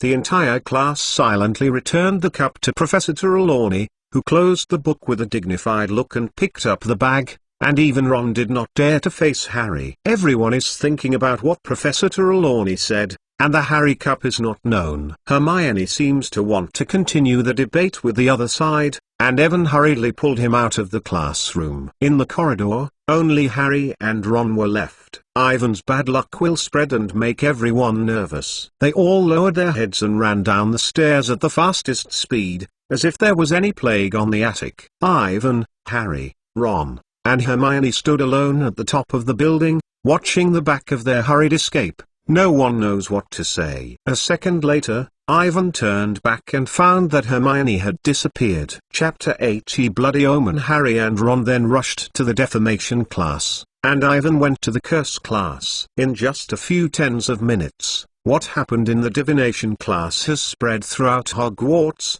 and Evan immediately paid a price for his bad jokes. In the second-year curse class, no one wants to be close to him except Colin and Ginny. Professor Flitwick explained the floating curse on the podium. The little wizards under the stage were absent-minded. From time to time, someone sent a sneak gaze to Ivan. They all heard Professor Trelawney's prophecy. Of course, Harry, who is unclear in the teacup, is dead. If bad luck is contagious, the next one must be Ivan, who also sees the ominous signs. But then what? All the little wizards took a breath of air and tried to shrink their bodies back. Ivan never knew that the wizards were so superstitious that they had a strong power but were afraid of a black stray dog. Ginny explained the ominous meaning to Ivan and Colin. She said that her uncle Bilius had seen one, and then he died after 24 hours. Looking at her expression, it seems that I am worried that Harry will fall down at any time. When they arrived at the auditorium for lunch, Ivan saw Harry and Ron, who were equally scowling, and Hermione was disdainful. Ron, happy, you scared Colin and Ginny? Hermione pushed a sauce to him and turned to explain. Meg has just told us in class that the sign of death is foreseen. Professor Trelawney loves the way to welcome new students. She predicts a student's death every year, but the accuracy is 0. You don't understand. Hermione, Ron muttered, sipping a spoonful of spices into his plate, and said slowly, Harry and Avon have seen it. It's really, really bad. I don't see anything bad. If those people see ominous, then they are scared to death. So ominous is not a bad omen, but a cause of death, Hermione said with a sense of superiority. Think of Trelawney. Other prophecies, she actually warned Ivan to be careful about spiders. Ron wrinkled his nose uneasy, and the thing he was most afraid of was a spider. She's right, we really should be careful about the spider. I mean, the ominousness in Harry's teacup is clear, Ron said fiercely. Accept the facts, Hermione. Professor Aurigny said that your aura is not right, you just don't like what you can do. His voice just fell. Hermione's arithmetic divination book on his head fell to the table, so heavy, so that the minced meat and carrots fly everywhere. If the good results of divination mean that I have to pretend to see spiders or the ominous signs of death in a group of tea leaves, then I am not allowed to learn this course. Compared with my arithmetic divination class, this the class is completely rubbish. Under the watchful eyes of others, she grabbed her bag and left the auditorium. What is she talking about? Ron smiled nervously. She hasn't started her arithmetic divination class yet. Hermione is just worried about me and Harry. You don't want us to see your dog, and then die like this, Ivan said as he put the pie into his mouth. Of course not, but this is really, really bad, Ron replied with a grin. His prophecy seems to have been verified. Or it is the second ominous. At 4 o'clock in the afternoon, just out of the magic history classroom, Ivan saw Hagrid running Malfoy from front of him. Malfoy had a deep, long mouth on his arm, blood flowing down his back. The arms flowed down the hallway, and many of Slytherin's students followed. The second-year students who just came out of the classroom were all stunned. They were pouting in surprise and didn't know what happened. It is Harry who has a sign of death. Why is Malfoy injured? Things passed quickly, and Malfoy was attacked by a winged beast in a class called Heka. If you want to ask, why is there a eagle-headed beast in the classroom? This is because it was Hagrid's first class to protect magical creatures. In order to impress everyone, he brought 12 eagle-headed horses to the classroom. Not surprisingly, this class ended in complete failure. Although Gryffindor students can prove that Malfoy was attacked by Barkovic, he was entirely looking for himself. But this still gave the school a heavy atmosphere and a shadow of blood. Ivan ran into the school hospital behind them. He saw that Madame Pomfrey had cured Malfoy in just 1 minute, but he still looked pale and said that his arm was very painful. The matter told my father that he would expel Hagrid. If not too many people around, Ivan must give him a lock-tongue spell. About 5 minutes later, Snape rushed over, and he stunned Ivan, and Evan rushed out of the school hospital. In a short while, Hagrid also came out from the inside with a decadent face. I am afraid this is a new record, Ivan, he said frustratedly. I think they have never seen a teacher who has only been working for a day. I screwed everything up. Professor Snape said that I should not be in one lesson. The eagle-headed horse had a winged beast. He said that he would report the incident to Dumbledore and the school board. It doesn't blame you. I just heard about it. It's all Malfoy. No, I am too aggressive. I should take some time to finish the Flobo caterpillar or something else and then take out the eagle-headed horse-winged beast. I thought I could get the first lesson. Blame me. Hagrid rubbed his eyes and rubbed his eyes. In any case, I support you, Hagrid. Ivan gasped and said, he didn't know how to comfort the other person. If there is any trouble, even come to me for help. Thank you. I feel much better. Hagrid pulled Ivan over and he almost broke his bones. Then he walked out of the castle, rubbing his tears all the way, and Evan looked worried at his back. He went to the auditorium to finish his dinner and returned to the public restroom. He had never seen Harry, Ron, and Hermione. They didn't know what to do. He was absent-minded in front of the fire and discussed Colin's homework with Colin today. After the sky was completely dark, the three of them hurried back. They just went to visit Hagrid. After bidding farewell to Ivan, Hagrid returned to his cabin to drink a lot of wine. When they arrived, he was lying drunk on the ground, and his cheeks were all tear marks. This is not the worst. Worse, Hagrid received a letter from the school board saying that Lucius Malfoy officially filed a complaint with the school board and the Ministry of Magic. It seems that he is make up your mind to let Hagrid get fired. Chapter 81 A Sign of Despair. It was not until Wednesday morning that Malfoy reappeared at the Slytherin table.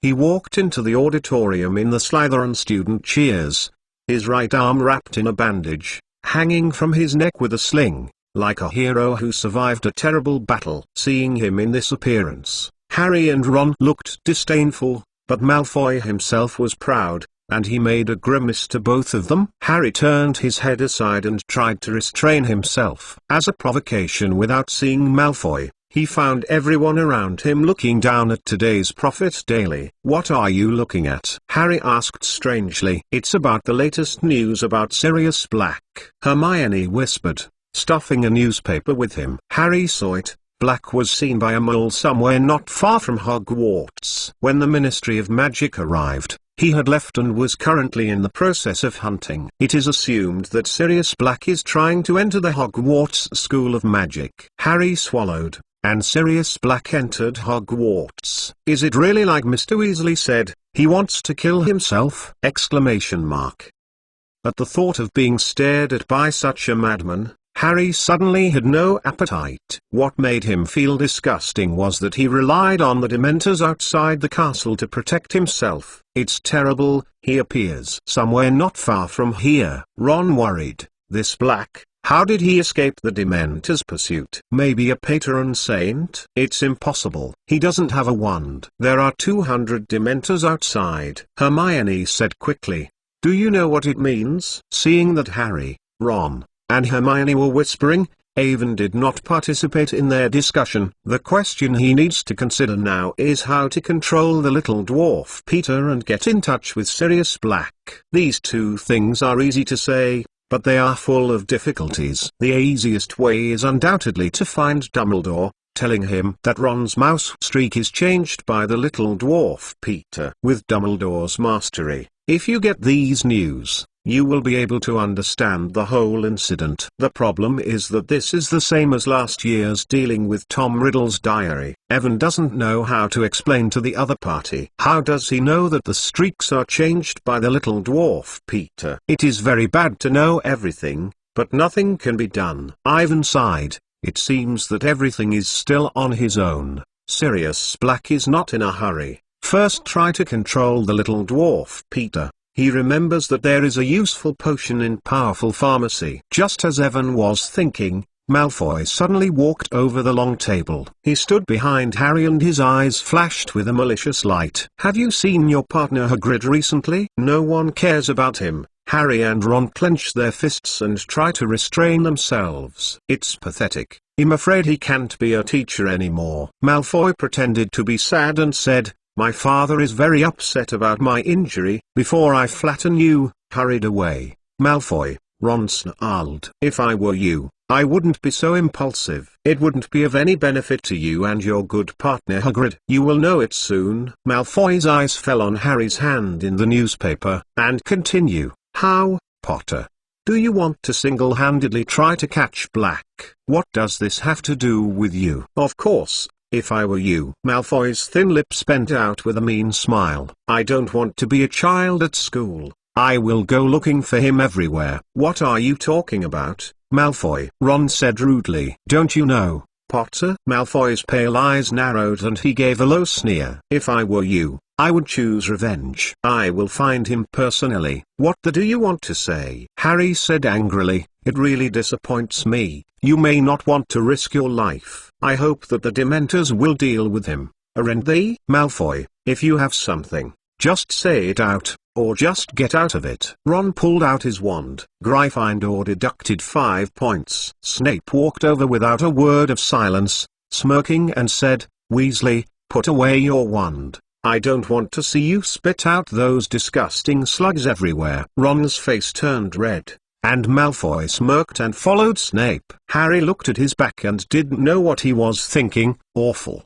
Snape deducted points. It is clear that Malfoy first came to provoke, and said something that is incomprehensible. Ron said angrily, "You shouldn't give him a chance. Snape has been staring at us for a while, and he is waiting for you to show flaws," Hermione whispered. "He wants to deduct points, and he can just find an excuse." Ron picked up his school bag. "There are 2 whole potions classes this morning," hoping not to be too difficult. In fact, the 3rd grade potion class almost became a disaster. Harry and Ron cut Malfoy's pharmacy material for a whole class, and Snape threatened Neville to poison his pet unless he could. Detoxification is done in person. Finally, with Hermione's help, Neville's antidote successfully passed, but Snape still gave Gryffindor 5 points, on the grounds that Neville's cockroaches did not die. All the Gryffindor wizards think they are going to endure Snape to the extreme, but this is clearly not the limit that Snape can do. Soon, everyone will personally understand what is called despair, which may be the 3rd sign. It happened in the 3rd grade afternoon of the Dark Arts Defense class. Professor Lupin found a boggart for everyone. This is a dark creature that can be deformed. It will see through one's heart and become the most afraid of you. Things. Ivan doesn't know what other people are afraid of, but it is obviously Snape who is most afraid of Neville in the world. With Lupin's encouragement, Neville used a spell to turn Snape into a funny image. He wore a long, embroidered lace suit, a high hat, and a hat top. An old carved specimen that has been wormed, a huge scarlet handbag swaying in his hand. This story goes on campus and spreads fast. Gryffindor's students laughed for a night, and in the violent retaliating action that Snape followed, everyone soon couldn't laugh. Now when he mentioned Professor Lupin's name, Snape's eyes flashed a threatening light. He bullied Neville more than before, and Ginny secretly told Ivan in the pottery class the next day, "She is today at noon. I saw Neville secretly smearing tears." Ivan is very sympathetic to the experience of Neville, but they are now difficult to protect themselves. In the 2nd year of the potion class, Snape walked around, looking at each Gryffindor school student sinisterly, looking for various reasons to give them a penalty. Less than an hour later, he gave everyone more than 50 points and successfully cried 3 girls. In this lesson, no one except Ivan successfully completed their potion. Snape gave Ivan a look and ignored him. He sneered at the other people's meal and arranged a lot of homework, which was almost impossible to complete. As for the poor boggart, I heard that Snape had blown it into a smoky blue smoke with a spell. It disappeared completely. Ivan is very sorry about this. He also wants to see what is the most fearful thing in his heart. Chapter 82 The beginning of fear driven by several things in succession. At the beginning of the new semester, Hogwarts fell into a strange, oppressive atmosphere. Ivan has a feeling that several people around him are gradually rushing. The first was Neville, who was completely scared by Snape. In the 3rd class of potions at the 3rd grade, he was punished by Snape for 2 months of confinement on the grounds that he did not peel the figs and threw them into the raft. But in fact everyone knows what is going on. Snape is revenge. From there, when Neville saw Snape, he would be involuntarily pale and cold. Next is Hagrid, who seems to have lost confidence. Now in the magical biology class, students learn how to take care of Flobo caterpillars in a class, a 10-inch long, round, dark brown, squirming worm. The existence of this creature is almost completely meaningless. Apart from eating, they always stay alone and do nothing. Once again, Harry, he is now more and more afraid of divination. Professor Trelawney always looked at him with tearful eyes. Unexpected prophecy was spread throughout the school. No matter who, no matter what time, as soon as he spoke to Harry, their voice became light, as if he had stopped working in bed. In addition, he was worried about his own visit to Hogsmeade, and Professor McGonagall rejected his application. This means that he is likely to be the only 3rd-year student to visit Japan and Hogmanay. More worried than Harry, Colin and Ginny, they are fully convinced of Professor Trelawney's death prophecy, and in their eyes, Evan and Harry may fall down at any time. Therefore, 2 people collected a lot of things that were said to be able to ward off evil and break the curse, and most of them were popular items in the castle during the semester of the snakes. As for Hermione, she is getting more and more nervous. This is mainly because she chose too many classes. Her body and spirit have been overloaded for a long time, and she has reached her limit. Ivan saw that her bag contained more than 10 magic books every day. He wondered if Hermione would faint in this way. Finally, Ron. He has always been suspicious. After several attempts to attack the streaks in Crookshank, he was always guarding the cat. He showed the streaks to everyone, and it is now skinny and skinny. In Ivan's view, the reason why the streaks became this appearance has nothing to do with Crookshank. The little dwarf Peter must know that the real reason for Black's escape from prison is to find his own revenge. After all,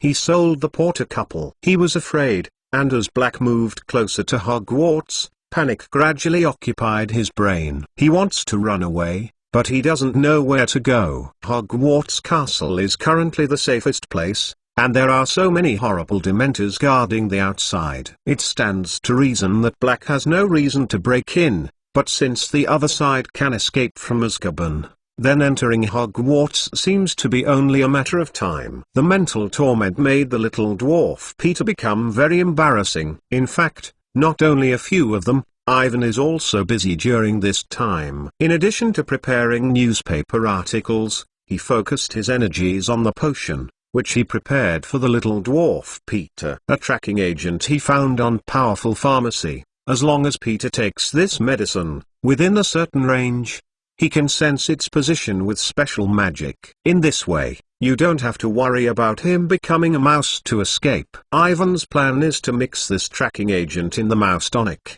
and I believe Ron will let the streaks drink.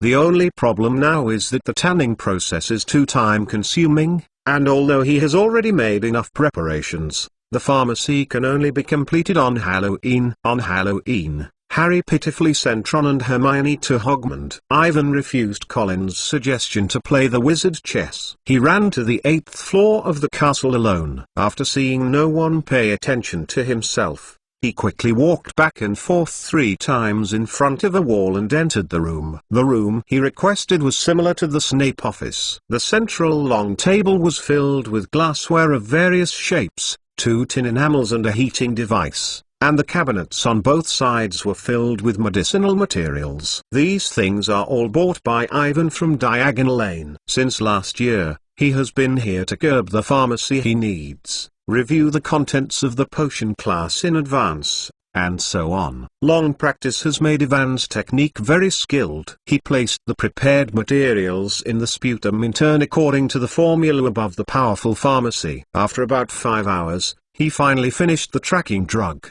and he mixed it with his own mouse-made tonic. The potion was dark red, and the color of the mouse tonic seen in the magical creature shop was exactly the same. Ivan was satisfied with loading the pharmacy into the bottle. When he came out of the house, he found that the Halloween party had begun. He hurried into the auditorium. Hundreds of pumpkin lanterns hung in the auditorium, as well as a group of fluttering bats and many orange ribbons that spewed flames, floating lazily under the ceiling, like a splendid water snake. The food at the banquet was very beautiful and everyone looked very happy. Since the beginning of school, the tension has been swept away. Harry seems to have forgotten the prophecy. Hermione finally did not want to learn. After Evan sent the subsistence tonic to Ron, the others' mood gradually improved. No longer worry about streaks. Everything went smoothly. Even Hagrid, who had not appeared recently, sat happily in the classroom. The dinner ended with a ghostly entertainment program,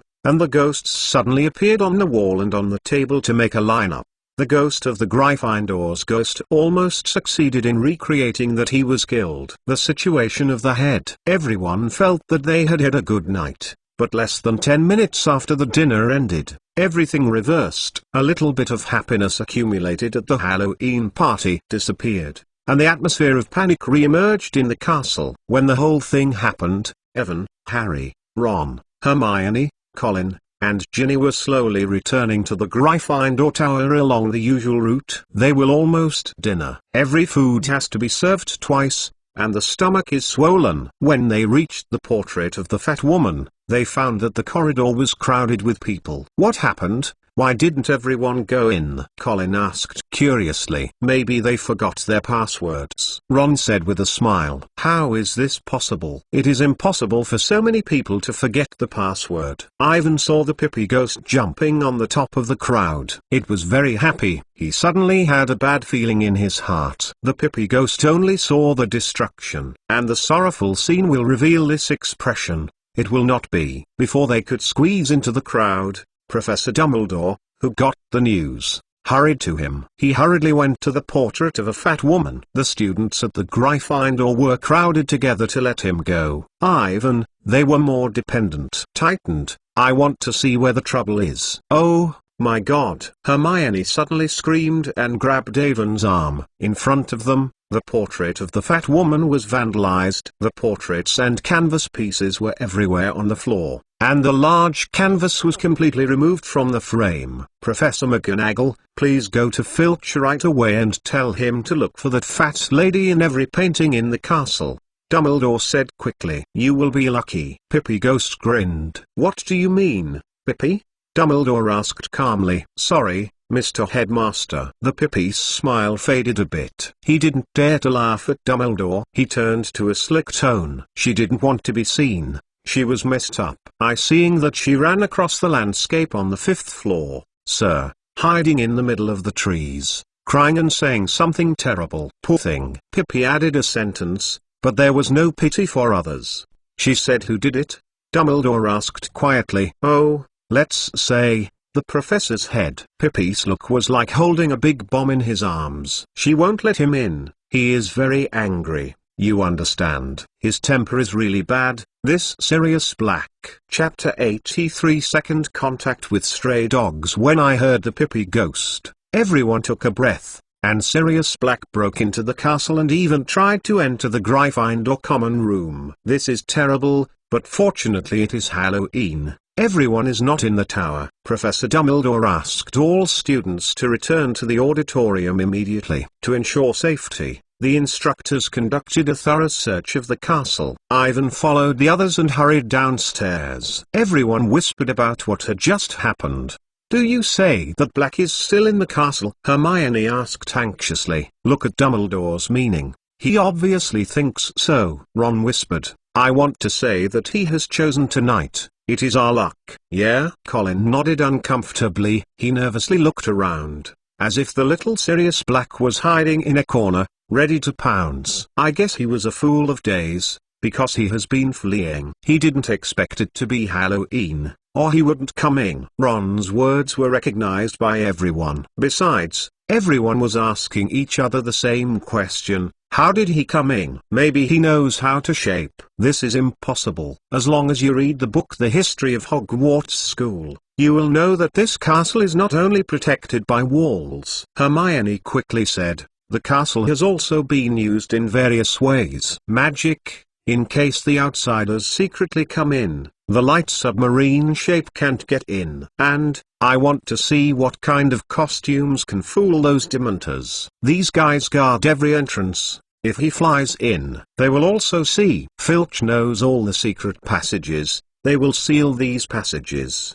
Who knows? After all, it is little Sirius Black, the Black Wizard who is second only to the mysterious man. Ron wrinkled his nose nervously, his eyes fixed on the girls' bathroom at the end of the 3rd floor corridor. He remembered last semester a nightmare experience. When he heard that he mentioned Voldemort, the crowd was quiet for 3 seconds, and no one spoke. Everyone silently passed through the dim corridor on the 3rd floor. Harry's pale face followed Ron's face, and he couldn't see the slightest blood on his face. Black's intrusion into the castle must be to kill him. This feeling is really bad enough. Let us be happy. No matter what tricks Black has made into the castle, he will definitely be discovered by Dumbledore. What do you think of Avon? Maybe. Ivan perfunctored. He looked at the narrow window on the left side of the corridor, and his eyes fell on the lawn outside the castle.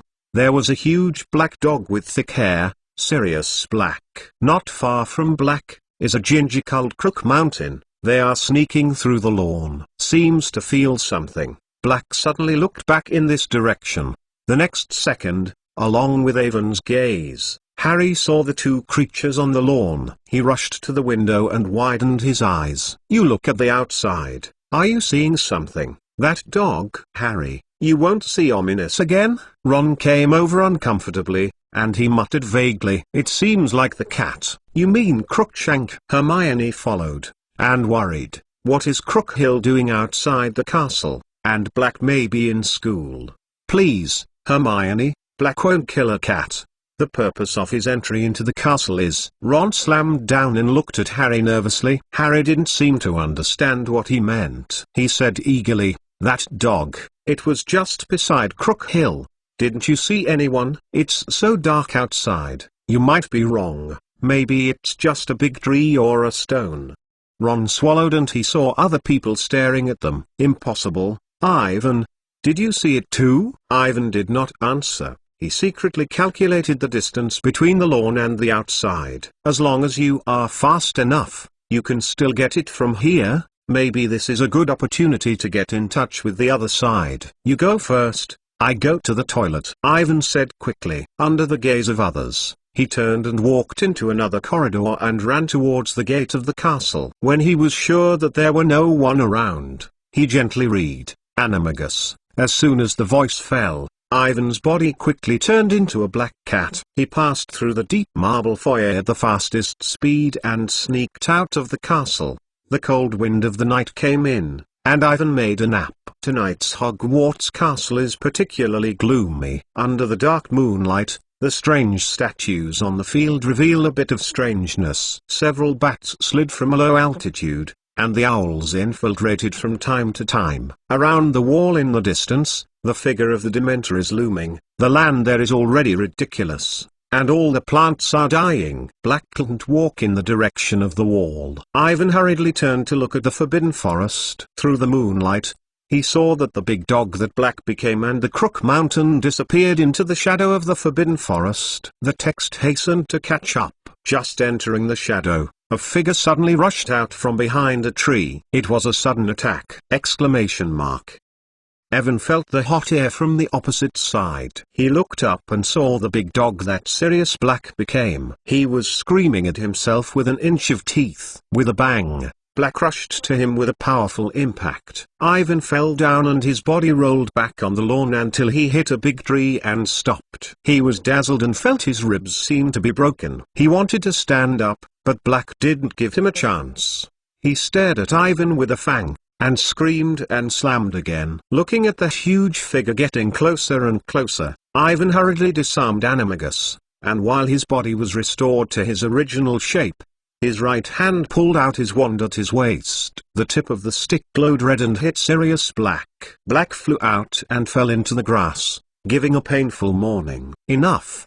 Don't try to attack me again, or it won't be a barrier spell next time." Ivan wiped his mouth and blood, and his left hand supported the trunk and struggled to stand up. He gasped, and Black, who was opposite, gasped. For 3 full seconds, two people who did not speak. The atmosphere was dignified. Ivan saw that Black's eyes flashed in the darkness from time to time, staring at the wand in his hand. He was tight in his muscles and put a pair of attacking gestures on his fangs, like a beast that was chosen by others. "Listen, I am not malicious. I know who you are and the purpose of your coming here." Awin pointedly pointed at Black with his wand. "I just want to talk to you about my friend Harry." Ron. His words have not been finished, and a rush of footsteps is far and near. Evan hurriedly turned his head and saw a dazzling glare. He blinked and adjusted for a while, only to see Professor Lupin. "Professor Lupin? It turned out to be you,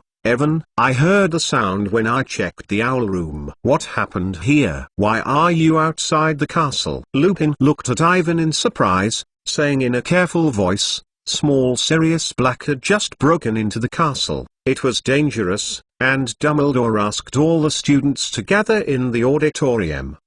Ivan didn't know what to answer. Didn't tell the other person that he came out and had a good meeting with Black. Although Lupin was a close friend of the school and the little Sirius Black, but in the current situation is not true. He would believe that Black is being shackled! Exclamation mark.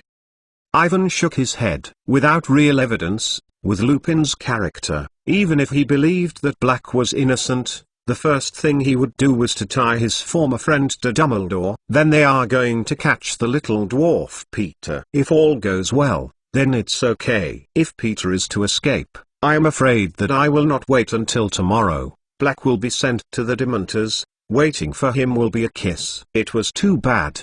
And Awin hesitated and decided to hide the truth. Chapter 84 Lupin's Self-Blame. Lupin looked at Evan suspectfully. He didn't know why the boy appeared outside the castle at this time. This is obviously not in line with common sense.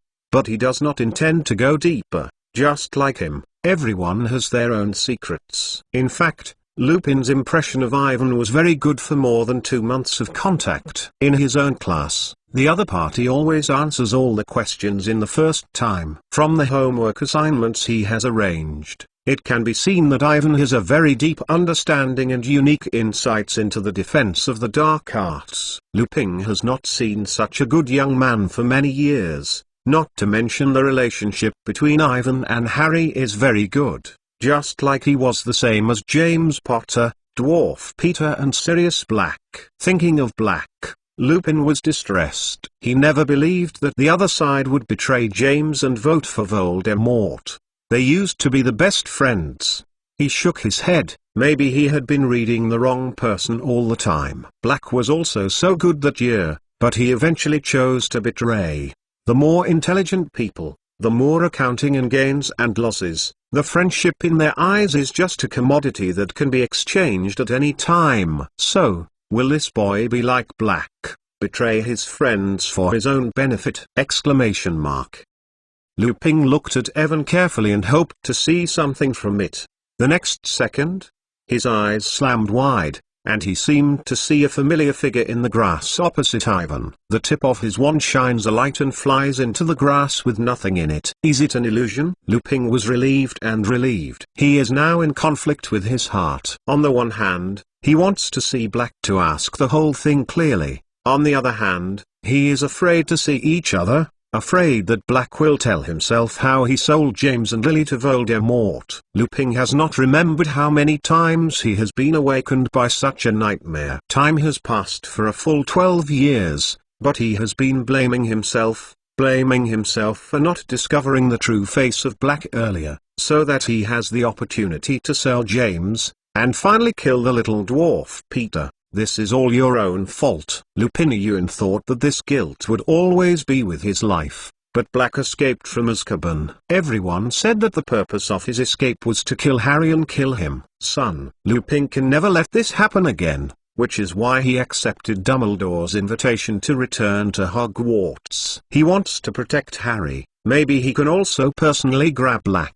Let the account of the year have an account. Lupin took a deep breath, and now is not the time to think about these things. Ivan, you should go back to the auditorium and stay with other people. Lupin took 2 steps forward, and then he suddenly stopped. He saw that the grass in the grass opposite Ivan was overwhelmed in one direction. There was something there. There was nothing wrong with it. It must have been Animagus of Sirius Black. He had seen it countless times. I will never forget this life. The boy has contact with Black. Just a coincidence. Or when Evan saw Lupin's expression, he knew what he was thinking. This is really difficult enough. He didn't know how to explain this to the other party. However, he will not have to worry about this matter right away. Just as he hesitated, a thing climbed out of the grass, and Lupin apparently heard the sound, and a glare flew over. It was the Crook Mountain, which was shocked by the sudden light and slammed into Ivan's arms. Professor, I came out to find this cat. It was my friend Hermione's pet. I just saw it running out of the castle. I was worried that it would encounter an accident, so I followed it. Ivan did not know if Lupin would believe that he was looking for an excuse to look around. Lupin carefully watched Crookshanks for a while, revealing a relieved expression. The two returned to the castle. They had just turned around the corner of the hall and saw Dumbledore and Snape standing outside the auditorium and talking about something. The whole castle was checked and no traces were found. Snape whispered. Very good, Severus. I don't really think Black will stay, Dumbledore said calmly. But there is one thing, I have to think about you. Snape said with a squint. In the time of inventorying the castle, we have a teacher who has disappeared. It was the one I told you before. What do you want to say, Severus? I mean, how did Black enter the castle? Do you have any opinions on this, Principal? Snape said. Many, Severus. Everyone is possible. Do you remember our conversation, just before the beginning of the semester? Snape had a low voice, and he obviously didn't want others to hear the conversation. Remember, Severus? Dumbledore's voice contained a similar warning. It seems almost impossible. Black can't enter this school without internal help, especially the person is still missing. You understand what I mean? I did express my concern. When you accept your life, I don't believe which one in this castle will help Black coming. Dumbledore said that his tone clearly indicated that it was mentioned here, so Snape did not answer. The person suspected by Snape was obviously Lupin, and Ivan looked back and saw Lupin's face calm, as if he had not heard what two people said. Severus, I have to go to those Dementors, Dumbledore said. I said, we will inform them when we have finished searching. Do they want to help? Snape said. Oh, yes, said Dumbledore indifferently. But I am afraid that as long as I am the principal, I will never allow them to cross the school threshold. Ivan saw Dumbledore walked over to the hall. When he saw himself and Lupin glimpsed, Snape followed. You are eavesdropping on our conversation? Snape's gaze continually drifted between the two, and finally locked in Lupin with a hateful look. Professor, we don't have. Be careful when making up lies, Mason. Snape turned his attention to Ivan. I have to remind you first. According to the order of the principal, you should sleep in the auditorium now, not with one of you. People who don't know go out of the castle and do something sneaky. Ivan was speechless, and Snape and Dumbledore were more difficult to deal with. He hurriedly rehearsed himself on the grounds of going out to Crookshank. For this stupid cat, Gryffindor buckled very much. Snape said disgustedly, now go to the auditorium to sleep. Where is where you should stay? Evan hurried to the auditorium. When he was about to enter, he looked back and saw Dumbledore, Snape, and Lupin still standing there, not knowing what to say. Chapter 85 Hermione's worry. In the auditorium, 4 college-long tables were piled on the wall, and the ground was covered with hundreds of purple sleeping bags. There is no sound at all, and everyone seems to be asleep. Under the instructions of Percy, Ivan got into a sleeping bag near the door. The magical ceiling is like the sky outside, full of stars. With a faint starlight, Awin saw a slender white paper crane flying quietly from the corner. It hovered over the air for a while and landed in front of himself. The paper crane made a slight noise and turned into a silver-white little note with Hermione's delicate handwriting. Why are you doing it?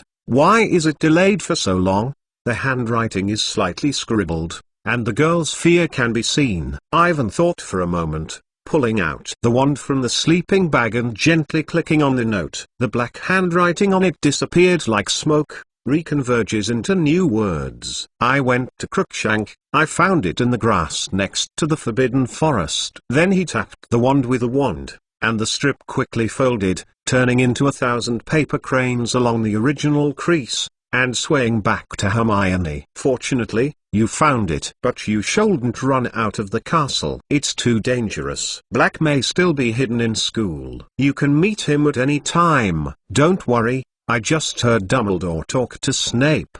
They didn't find him in the entire castle. Dumbledore thought he had left. But how he did it? He couldn't sneak into the castle so quietly, and quietly left. The castle was given various magic to prevent outsiders from coming in. He is definitely not invisible or flying in. Maybe it's a kind of metamorphosis, like the compound decoction we took last semester. Or seeing the papers that Hermione sent back, Ivan felt that he could no longer follow this topic. Otherwise, with the intelligence of the other party, I am afraid that it will take a long time to guess that Black is an animagus. It is not appropriate for Black to be exposed early when he is not ready. Don't say this first. It's almost midnight. Why don't you sleep so late? Seeing Ivan's question, Hermione's face was a little red, but fortunately the auditorium was dark and there was no need to worry about being discovered. She can tell Ivan that she is waiting for him to come back. This is too embarrassing. She hesitated for a while, tapping the paper with a wand. I was worried. Harry always said that he saw the dog again. It only represents the ominous sign of death. But this is obviously absurd. And you have not come back, in case of any accident. This little question is nothing. You forgot. I and Harry entered the secret room last semester. We defeated the snake monster and the Voldemort during the student period. That's how I worry. I am afraid that you will go to Black alone. Promise me, Ivan, don't do dangerous things anymore, okay? Seeing Hermione's handwriting, Ivan has a weird feeling. Although the other person said it is very vague, he can feel the other side's fragile heart hidden under a strong appearance. Hermione is especially like a normal week at this time. Girls, people can't help but care. He didn't know what to answer, and a good word was as heavy as a million. Whether it is the current situation or the upcoming Voldemort, it is a dangerous and hard road ahead of Ivan. He can't do anything without it, and the result may be worse. Ivan sighed and looked up to see if no one paid attention to himself. He decided to do something. In the darkness, Hermione was nervously waiting for Evan's reply, and Harry and Ron around him gave a slight snoring. Looking at the stars on the ceiling, her mind unconsciously recalled last year, when the snakes in the Gryffindor common room rushed over to them. Ivan struggled to hold himself in his arms, facing the basilisk. That scene. This picture reappears in Hermione's mind, and she believes she will never forget her life. Suddenly, she felt something was approaching herself. Hermione looked up and was surprised to see that Ivan's sleeping bag was rolling over to himself. Ivan rolled to Hermione's side, and he reached out to take a shot of the other's sleeping bag. Maybe it would make Hermione feel at ease. Surprisingly, his hand met another soft, cold little hand in the dark. The next second, Ivan found that his hand was held tightly. The opposite hand was slightly trembling, but it never seemed to loosen.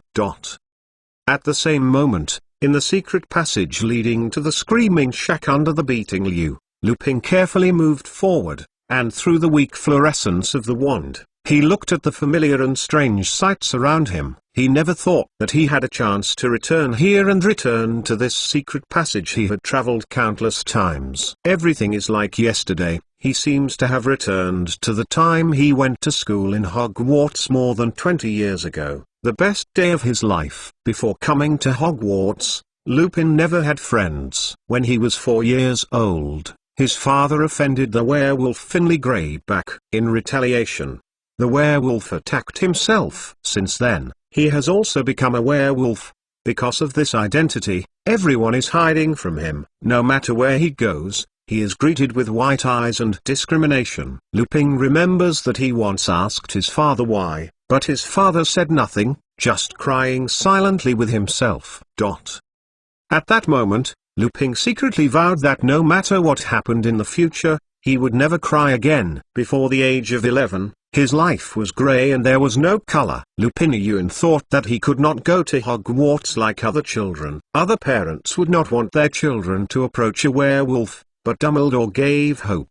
Dumbledore ordered a beating willow in the school grounds to cover the passage to Hogman's screaming shack. Whenever the full moon night, he went there to transform. This is to protect the safety of other students, because he was very cruel after the transformation. The villagers of Hogsmeade heard the noise and screams, thought it was the sound of fierce ghosts. Dumbledore encourages people to spread such rumors so that people stay away from screaming shacks and protect everyone's safety. Lupin still remembers the days when he was afraid that his classmates knew his identity and he hid the secret to everyone. On the night of the full moon, he would write to his classmates to go home to visit the sick mother or other reasons. Then he came alone here alone, became a cruel monster in the screaming shed, smashing, destroying, screaming in the lodge. Despite his efforts to cover up, several students quickly guessed the truth of the matter. At that time, Lupin felt that he was definitely finished. He will be driven out of Hogwarts and return to the life without color. But James Potter, Dwarf Peter and Sirius Black accepted himself and became his first friend in his life. They even went to learn Animagus for this purpose. After the 5th grade, They will come and accompany themselves every moon night. They traveled all over Hogwarts, and under the influence of their friends, Lupin felt that he was no longer as cruel as he was before becoming a werewolf. If possible, how much he hopes that time will freeze at that moment. Chapter 86 Lupin's Memories. Lupin pushed the door of the secret passage to the side and splashed a lot of dust. He quickly climbed out of the secret passage and entered a house, a messy, dusty house. The wallpaper has fallen off the wall, the floor is full of stains, and all the pieces of furniture are broken. It seems that people are broken, and the windows are nailed with wooden boards. Here is the Screaming Shack. Lupin and his friends have been here many times, since Black invaded the castle. It is very likely to hide here. Lupin sniffed the familiar taste in the surrounding air.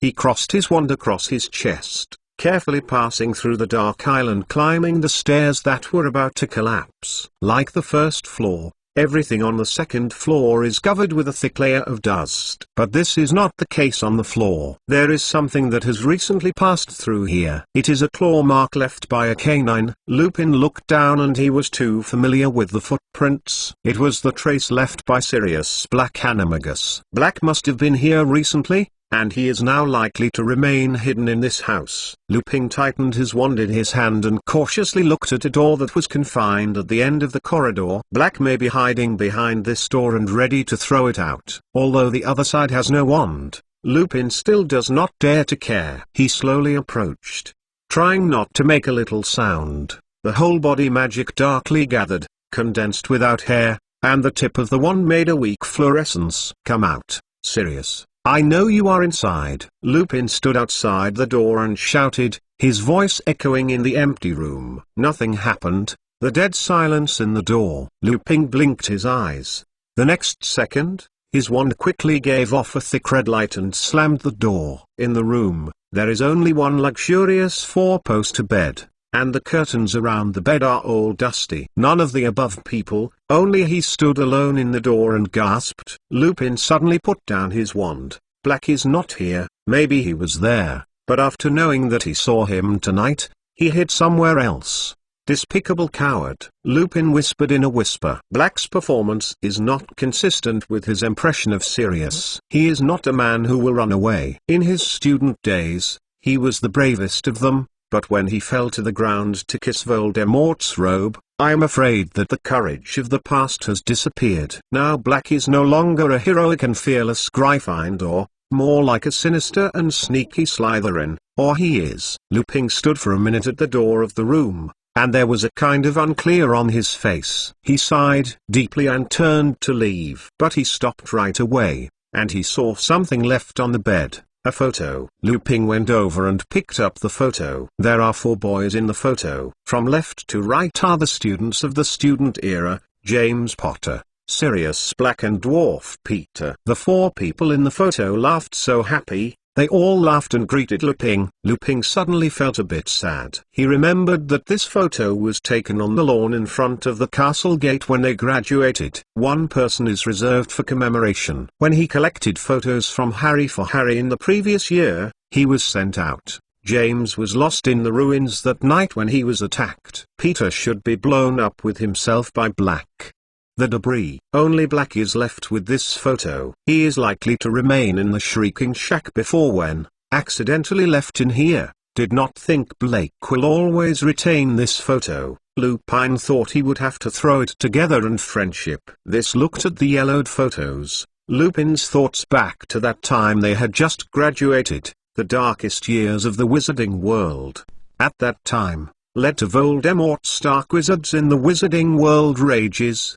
They open the resort to violence, spread the terror in the name of fun is not pure blood killing of witches and moles, even launched a campaign to overthrow the wizarding world wizard war pattern. In that protracted war, Lupin witnessed the death of many people, including his former seniors, students and many good people. The year they graduated was 3 years before the end of the war. They couldn't wait to join the Order of the Phoenix and stand on the front line against Voldemort. Although Voldemort and his Death Eaters had more power than the Order of the Phoenix. But relying on the close cooperation of 4 people, They have repeatedly stopped Voldemort's conspiracy and escaped from his hands. Lupin and Ewan thought that it would continue until the victory over Voldemort. But in the last year of the war, everything changed. Dumbledore got the news ahead of time. For some reason, Voldemort was chasing James and Lily's son Harry. James had planned to fight in front, but for Harry's sake, they finally followed Dumbledore's advice and hid themselves, and used the loyalty to protect themselves. In addition to Dumbledore, himself and the little dwarf Peter are the only two people who know who James's secret. James chose Sirius Black.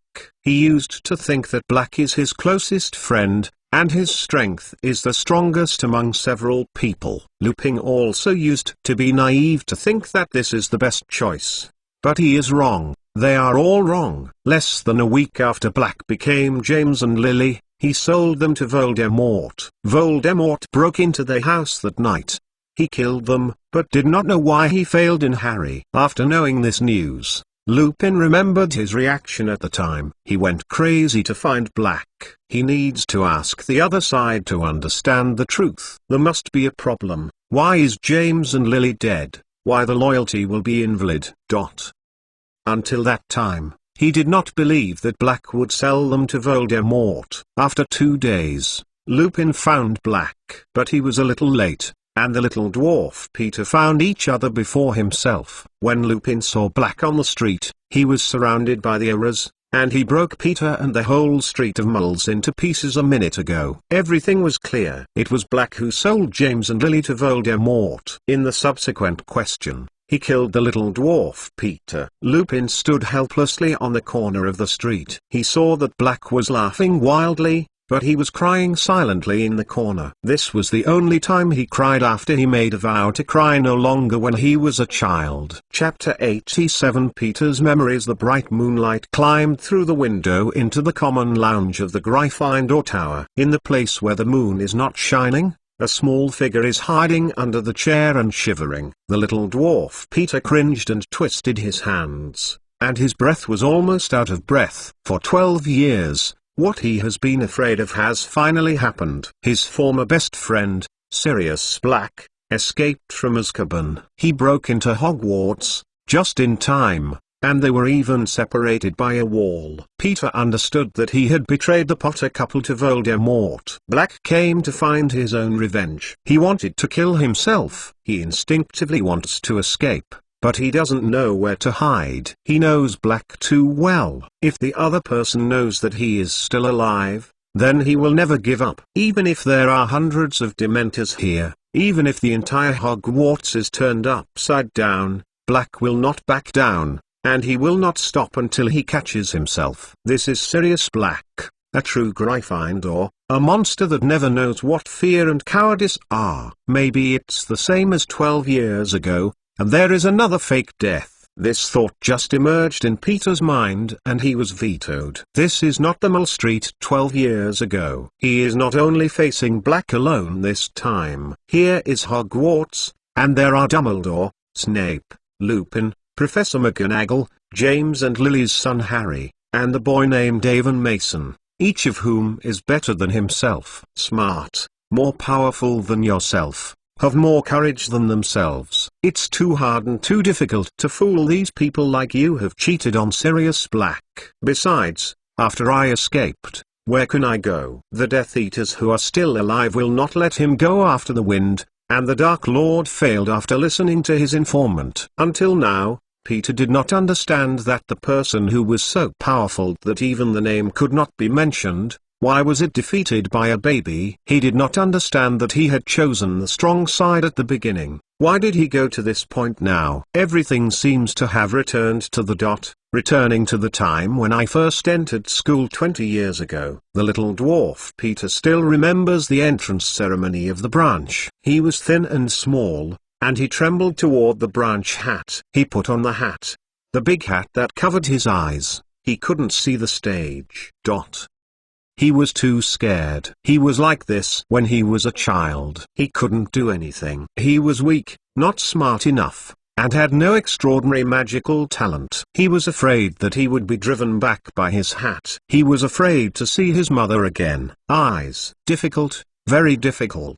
The cap of the branch began to talk in his ear. You are not a brave child. You don't have enough wisdom. Your mind is not determined, and you don't want to work hard. Although pure blood is very good, it's hard to live in Slytherin, and there is no quality that Ravenclaw and Gryffindor demand. Even if it's mediocre, but the heart is not willing to stay in the ordinary Hufflepuff. Let me think about it. You should go. Where is it? Yeah. Where should I go? She lost her father's own life and lived with her mother. Although her family was poor, her mother tried her best to buy all the magical equipment for herself. She had high hopes for herself. Before going to bed every night, she told her the story of her father. Peter still remembers the story of the mother. In her story, the father is a heroic Gryffindor. Even if he is not the strongest, he is fearless. Even if he faces someone who doesn't even mention his name. Never been afraid. Peter heard from her mother's tone that she was proud of her father. Gryffindor,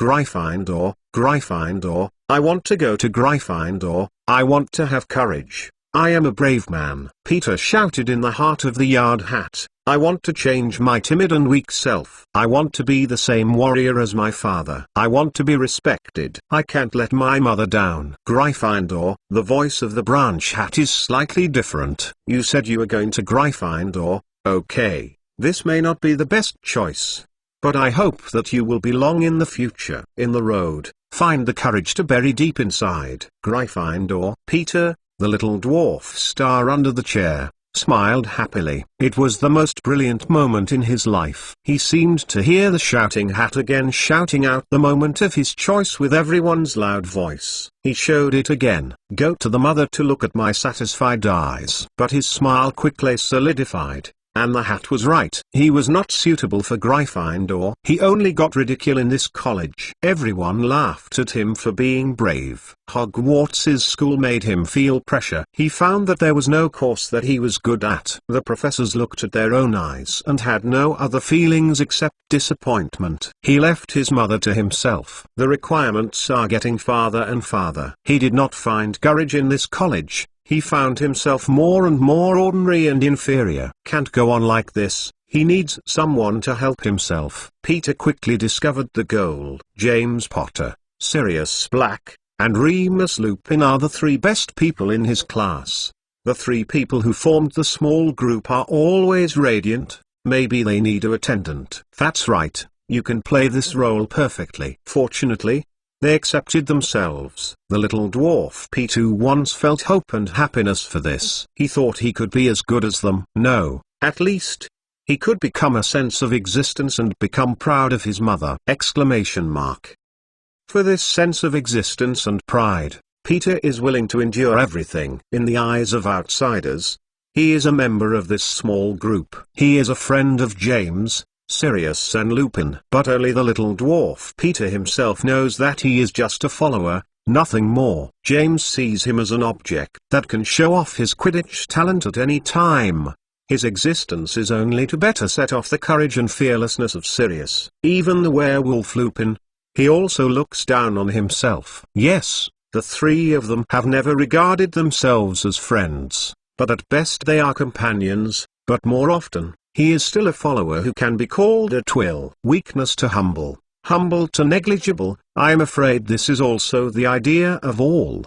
But Peter was once satisfied with this. He did not seek to stand in the middle of the stage and was noticed by everyone. As long as there is an inconspicuous position in the corner, it is enough for him to meet. He may not have found the courage. He has been arrogant in this ancient college, but he relies on other means to gain the strength and honor he needs. Although not many, at the very least, the mother will not be disappointed. I hope to have courage and chase strength. There is no exclusion. 7 years of Hogwarts career finally let Peter understand that what he needs is not brave and courageous, but powerful and powerful. If his father used that power, he would die so much, and his life with his mother would not be so bitter. Powerful. This is what he has been pursuing. After graduating, his three companions wanted to join the Phoenix to fight Voldemort. Peter wanted to refuse because he knew the strength of the two sides. But he did not dare. He was used to obeying the orders of 3 other people in the small group. He didn't dare to say no to his companions. It also required strong courage. He never had such a thing. Besides,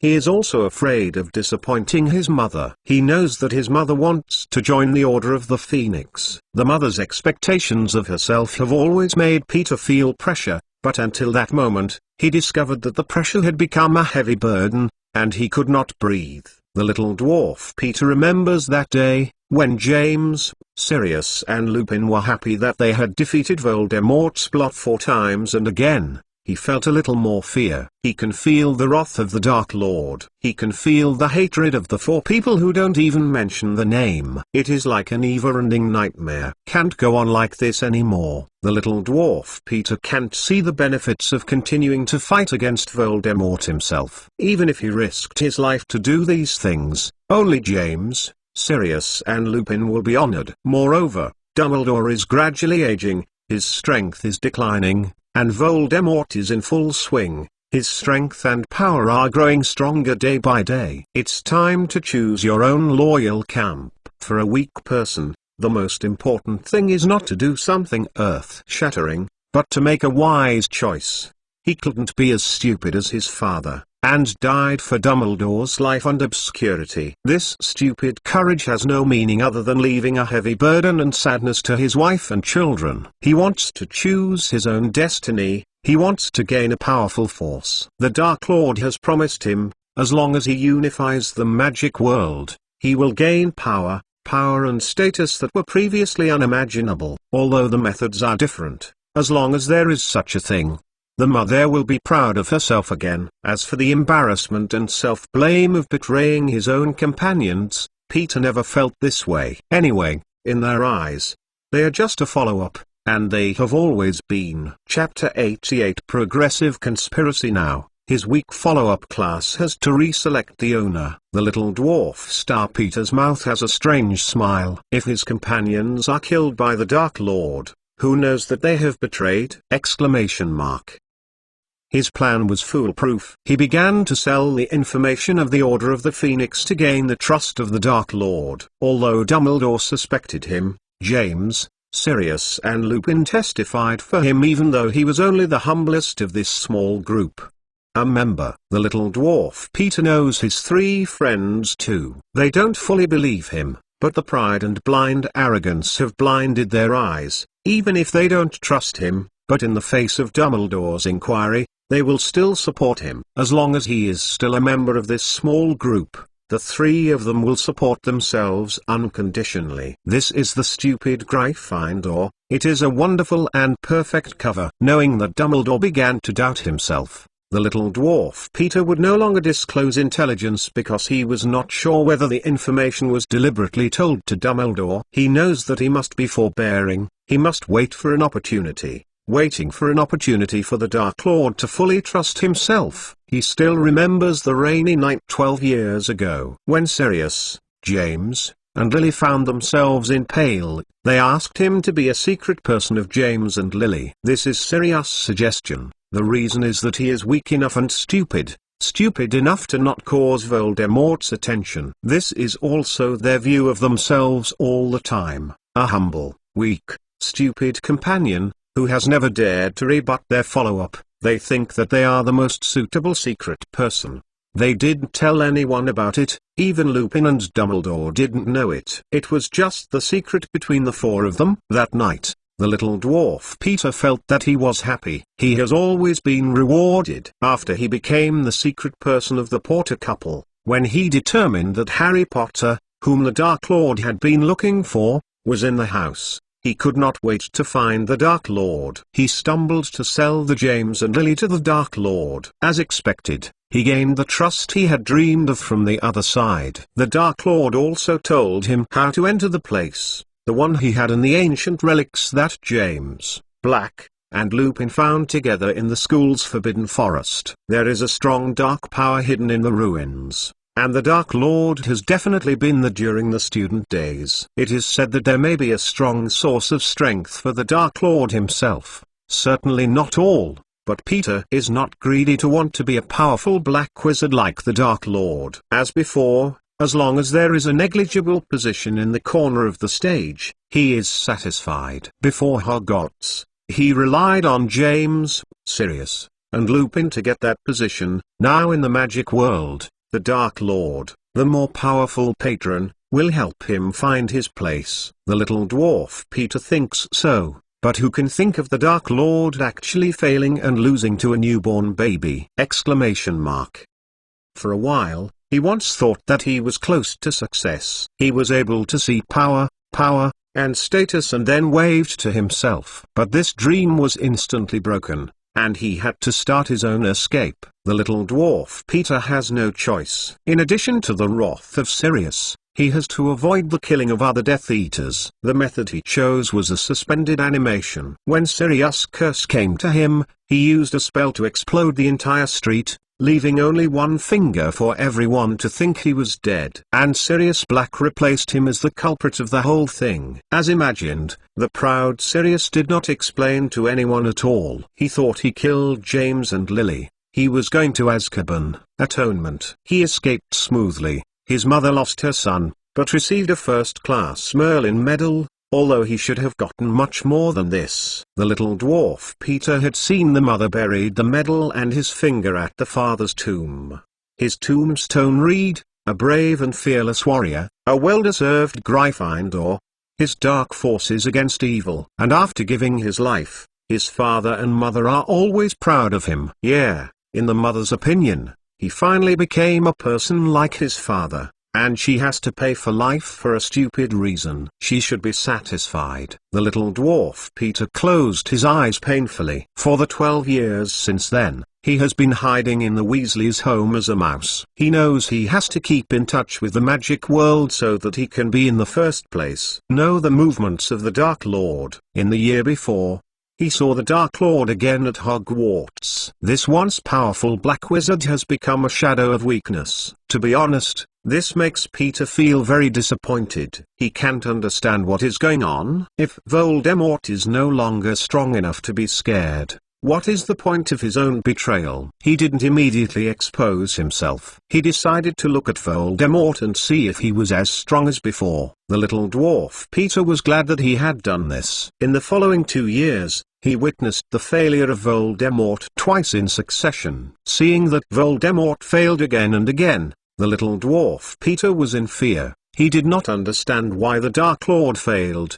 He clearly has such a powerful force. Why in the face of a weak child, will repeatedly fail again and again? It seems that the wind has really changed. Maybe you should change back. The little dwarf Peter suddenly woke up from his memory. There was something moving around. He sneaked out his head and looked at it. It was already 3 o'clock in the middle of the night. Outside was the house elf named Dobby. He was packing things. The little dwarf Peter narrowed his eyes and he felt like a little elf. They are so humble and so weak. The other was once a slave to Malfoy, but he is now a servant named Avon Mason. Maybe he can turn to Harry Potter like the other side, and rely on this savior who defeated Voldemort many times. This is not impossible.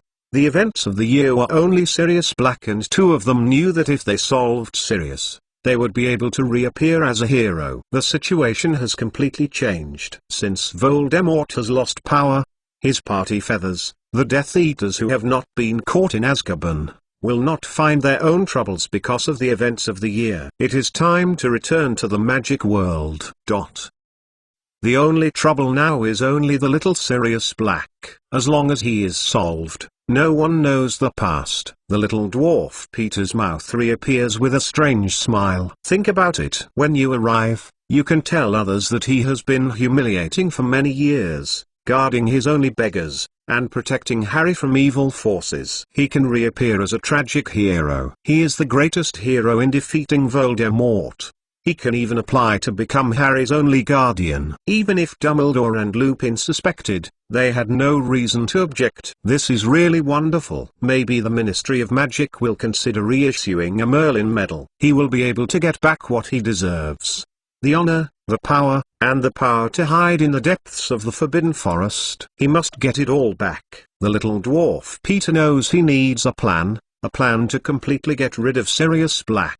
First of all, In order to ensure the smooth implementation of the plan, he needs to disappear from the crowd. He wants to avoid the chase of Sirius Black and the cat named Crook, and can't tell why. Peter can feel that the boy named Avon Mason seems to be beginning to doubt himself. He had to be careful. After all, the other side could even defeat Voldemort in his school days. According to what he knew, Ivan did not rely on luck or Dumbledore's help like Harry. The boy relied entirely on his own strength and wisdom defeated Voldemort. This is terrible. Peter is afraid that the other person already knows something. He must hide first. Then he needs a wand. Of course, these two things are not too difficult. The hard part is that he needs to know the position of Sirius. As long as he finds Sirius, someone in the castle will help him to deal with him. The little dwarf Peter suddenly remembered the live map he once made with James, Sirius, and Lupin. This map can help himself. He remembers that the live map was confiscated by Filch in their 7th grade. If nothing else, it should still be there. Chapter 89 Identify and Kill Werewolves. A few days after Halloween, the school is talking about Sirius Black. The focus of the discussion was on how he entered the castle. Avon had heard of Black's invisibility, willingness to change, and other things. Hufflepuff's Hannah even wrote an article to the Hogwarts Magic, where she vowed to see that she had witnessed Blake's transformation into a bush of flowering shrubs.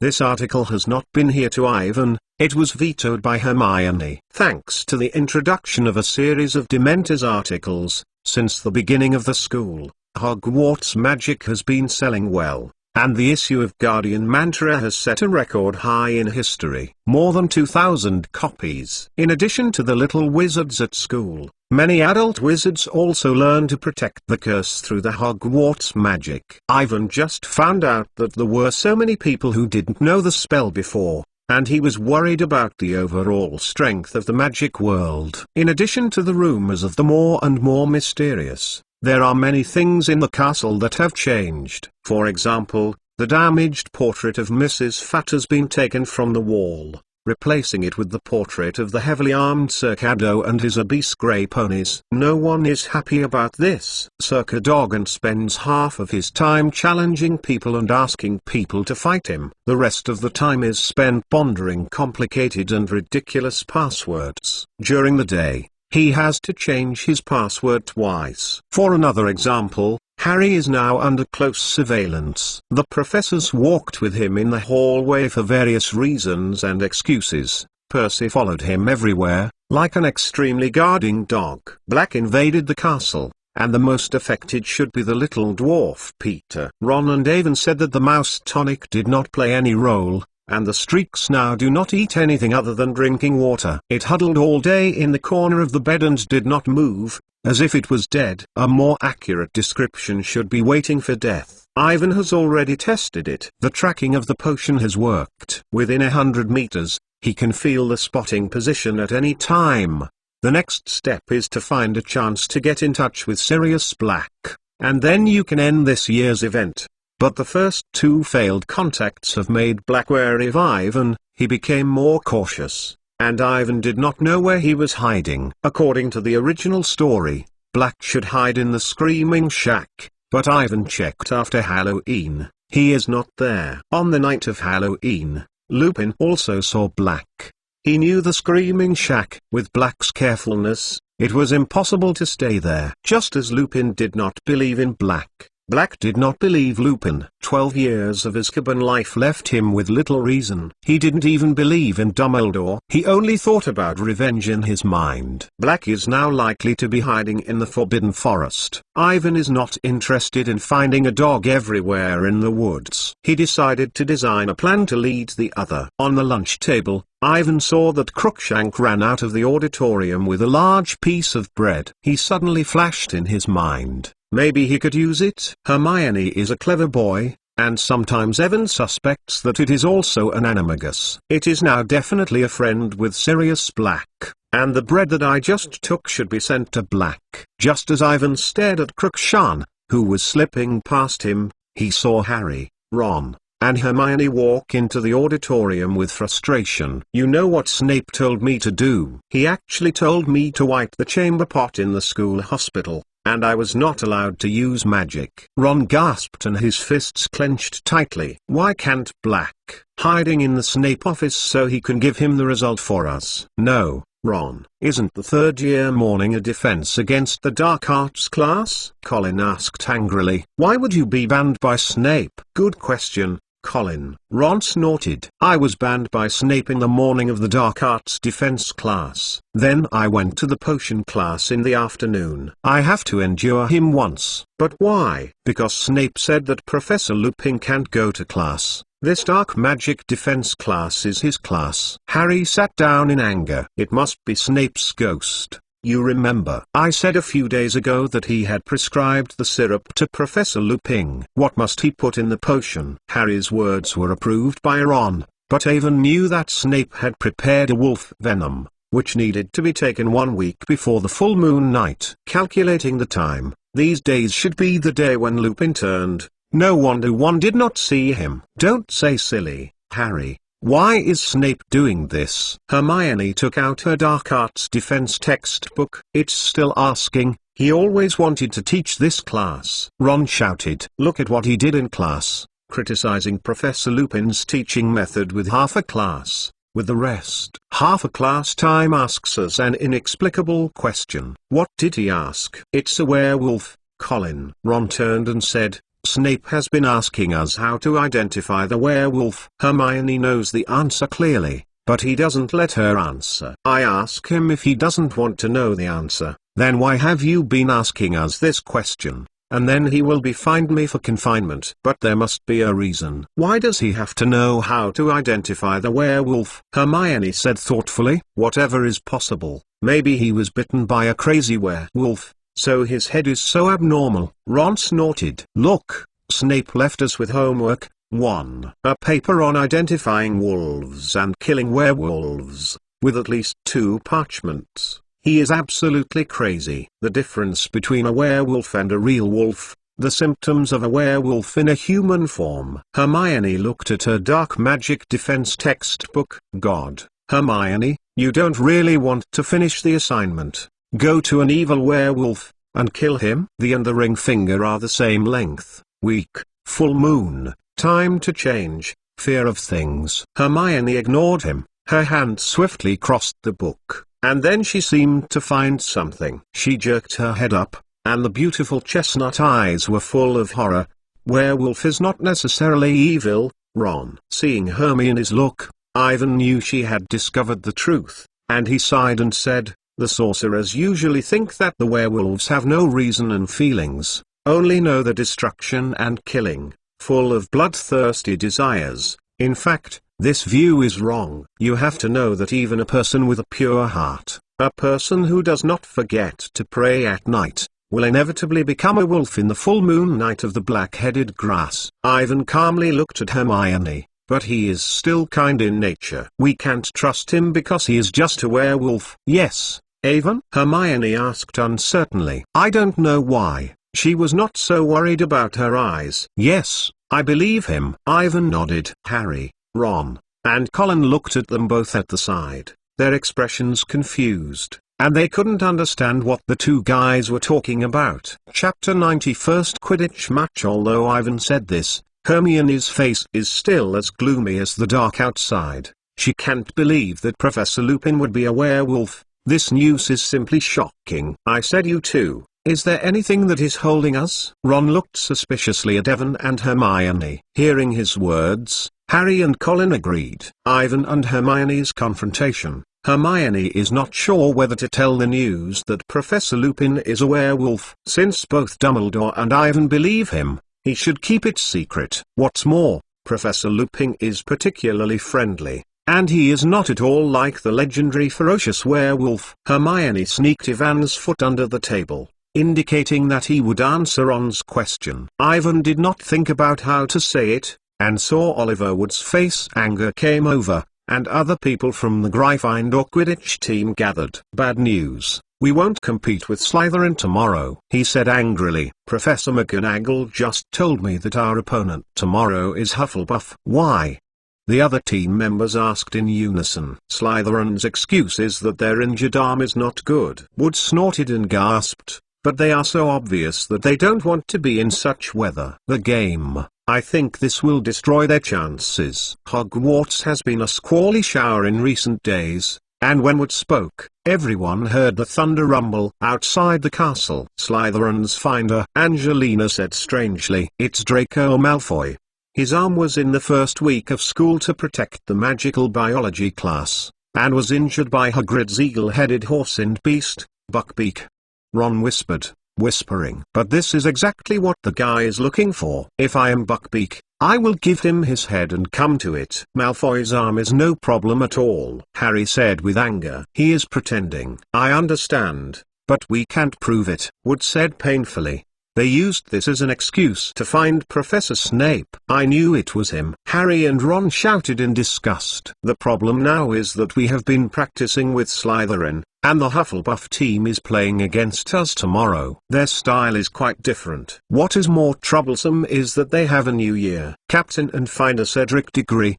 His voice just fell. Angelina, Alicia and Katie suddenly smirked. What are you laughing at? Wood said strangely that he dismissed this carefree behavior. Do you mean the tall, beautiful boy? Angelina said. Strong, rarely talking, Katie added. It's really fascinating. They started to smirk again, and Wood and Fred looked unhappy. He talks less because he is too stupid to say two words at the same time. Fred said impatiently, Oliver, I don't understand why you are worried. Hufflepuff is an easy opponent to defeat. The last time we played against them, Harry took the golden snitch in just 5 minutes. Remember, we are playing in completely different situations. Wood shouted, his eyes slightly protruding. Diggory organized a strong team. He is a good find. I am worried that you will be like this. I think we must not underestimate the enemy. We must catch the main problem. Slytherin wants to see us step by step. We must win this year. Wood's voice was loud, and most of the auditoriums turned their heads curiously. Oliver, don't worry about getting angry. Fred said a little panic. We will take the Hufflepuffs seriously. We are serious. All staff training, at 3 o'clock this afternoon. All the members gathered at the Quidditch Stadium. We must come up with a coping strategy. No one spoke, everyone nodded palely. Following their gaze, Ivan saw the storm outside the window, and silently prayed for these guys. Ivan can understand Wood's mood. This year is his last year at Hogwarts. He has to get the Quidditch Cup anyway. Since Harry joined the team, the Glenfendo Quidditch team is clearly the strongest in the school. But in the past 2 years, they have always encountered various accidents, and finally missed the Quidditch Cup. To be more precise, it is Harry who has been in an accident, who told him that besides being an excellent searcher,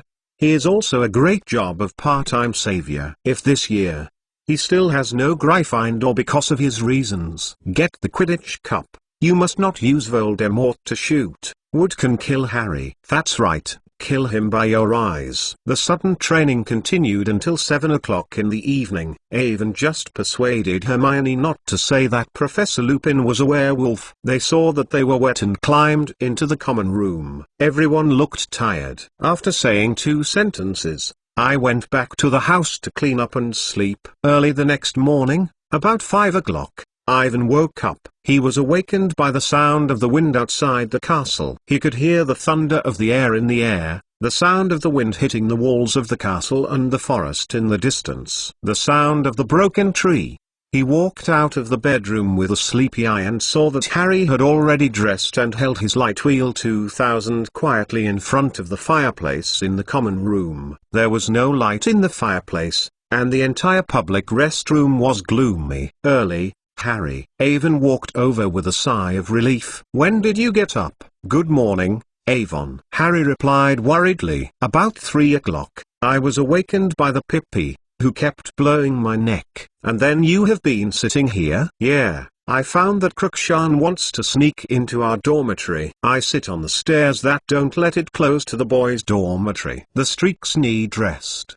but you need a break too," Ivan said in amazement. "In another 3 hours, you will fly all day outside in this ghostly weather." "I am not sleepy, Ivan, I have an ominous premonition." Harry waved his hand weakly. "The dog, that is unknown. I was training close when I was close. I saw it in the direction of the Forbidden Forest, and it was watching us training in the woods." "That's just a stray dog." Ivan did not understand that in this ghost weather, Sirius was still out of chaos. According to the thinking of a normal person, he should not find a place where he can shelter from the rain. However, from the current situation, Black seems to be abnormal. "But this is the third time. I can't always see the same stray dog." Harry sighed and said, "You know that Black is chasing me. That is unknown. If it means death, I am afraid. A stray dog has nothing to worry about, and I have seen it many times." Harry's words reminded Ivan that he suddenly remembered what would happen to the game. He looked at the sky outside and added, "Harry, you need to save your energy now. If there is anything to worry about, I am worried about those Dementors." "Dementor?" Harry looked up and his face turned pale. "Yeah, those guys are not too far from the Quidditch pitch, and the happy atmosphere on the court is a very delicious food for them, if they come." After a pause, I continued, "You need to prepare your wand. And how is the Guardian Curse practiced?" "Not very good. Nothing progressed." Harry shook his head. "I don't seem to have any happy memories to think back." In the next few hours, Ivan accompanied Harry to practice the Pater and Scent again. No matter how hard he tried, Harry could only release a blur of white mist. Ivan sighed. Although this power could not drive away the Dementors, but it was better than no. It should be able to resist for a while, enough for Harry to land safely. Besides, during the game, Dumbledore was also present. In front of him, Ivan really didn't think that more than 100 Dementors could do something. Chapter 91 Strange Thoughts. After breakfast, Ivan walked out of the castle in heavy raincoats. The cold rain made Ivan stunned. He saw Hermione, Colin and Ginny tremble at the side. Even so, it did not dispel their enthusiasm. As a fake fan with serious fear of heights and not keen on Quidditch, Ivan does not understand why the sport is so popular. The weather outside the castle was raging and the rain was pouring down, but in order to watch the game, the teachers and students of the school went out in the same way. They ran through the lawn to the Quidditch stadium, sat in the wet stands, and lowered their heads to resist the wind. This feeling is too bad. As early as half an hour ago, Awen originally intended to spend the day in a comfortable, warm library. He has made up his mind that even if Colin calls himself again, he will never take a step in the castle in this weather. Absolutely not. But Colin's guy didn't actually call himself. He even found Hermione and Ginny directly. Ivan was pulled out by both of them. They said that Ivan must come out to cheer everyone because this game is against Gran Fendo is very important. Looking at their expressions, Evan is very skeptical that if he does not agree to come out, if Gryffindor loses, then the responsibility must be all over him. No way. He sighed and walked out of the castle behind them.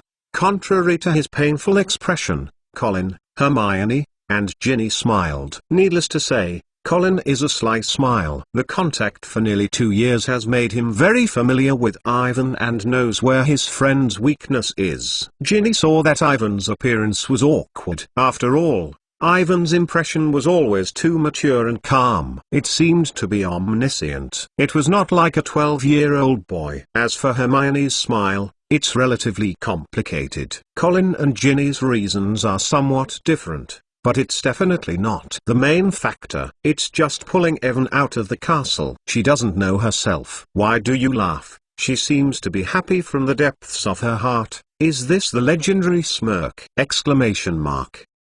In this way, the four of them went to the stands with different expressions. Ron had already taken the position for them. I don't know if it was an illusion. Ivan found that Ron looked strange to his eyes, but he didn't have a smile on his face. If you want to say something, it is a bit like Snape usually looks at his own eyes. Ivan shook his head. Is this definitely an illusion? Exclamation mark.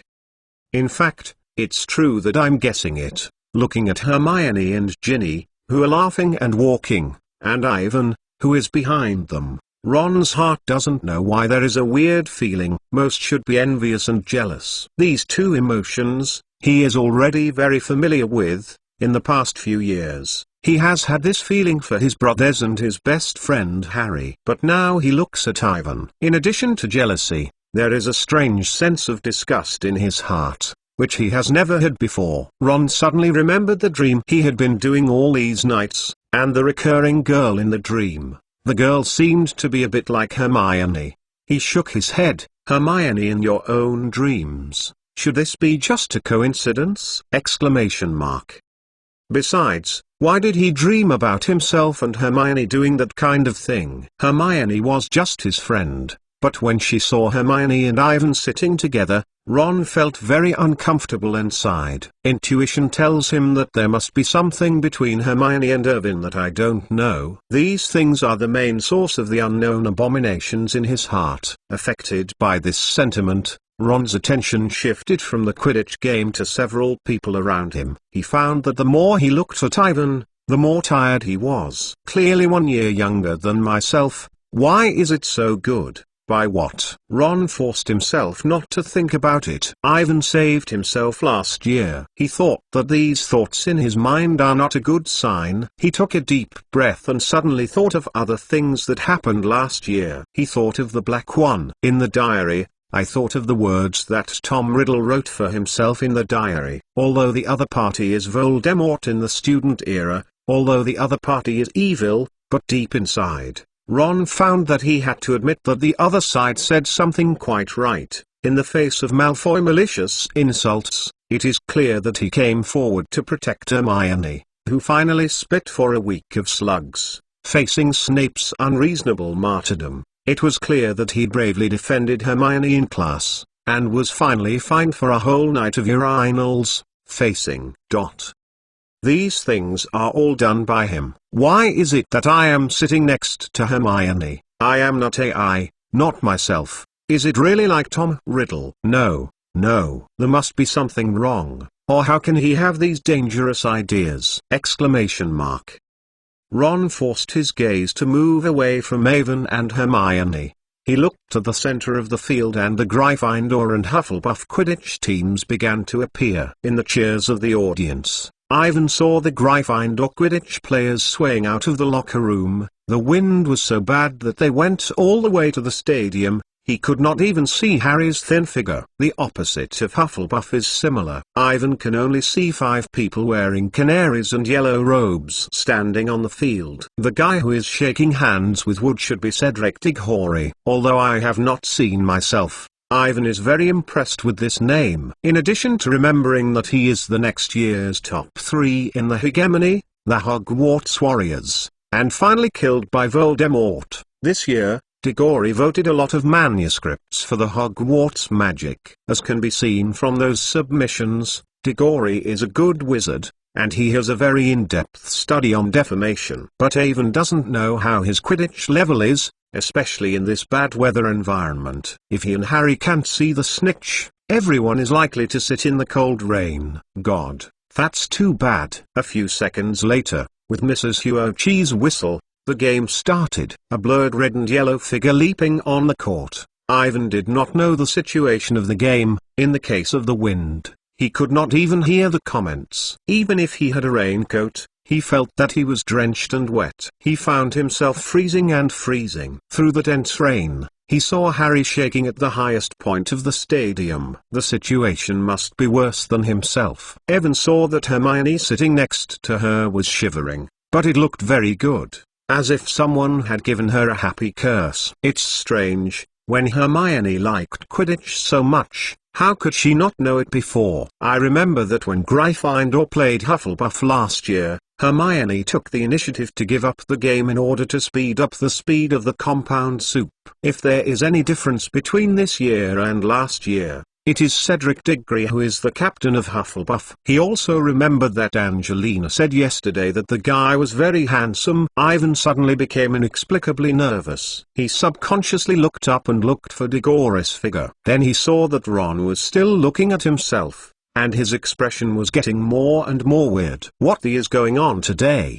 How these two guys are more strange than one. Chapter 92 Feast of the Dementors. Ivan saw Ron turn his head in a panic, as if to avoid his gaze. Is not right. Is this guy looking at me? Ivan looked thoughtfully at Ron. Will it have anything to do with the little dwarf Peter? But looking at Ron's look, it doesn't seem like it. This expression looks like.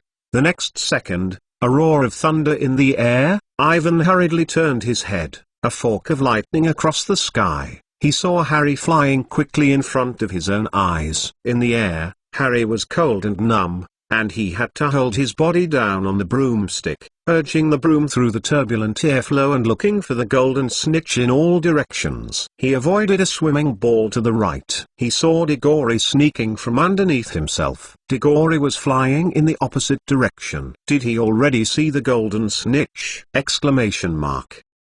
Can't go on like this anymore. The situation is getting more and more dangerous. Harry turned quickly and he wanted to go back to the center of the field, but at that time, another lightning bolt illumined the stands, and Harry saw something that completely distracted him.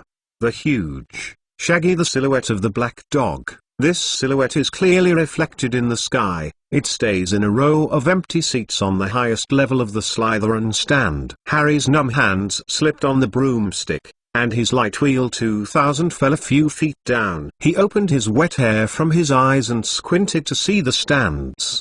The dog was gone. Harry.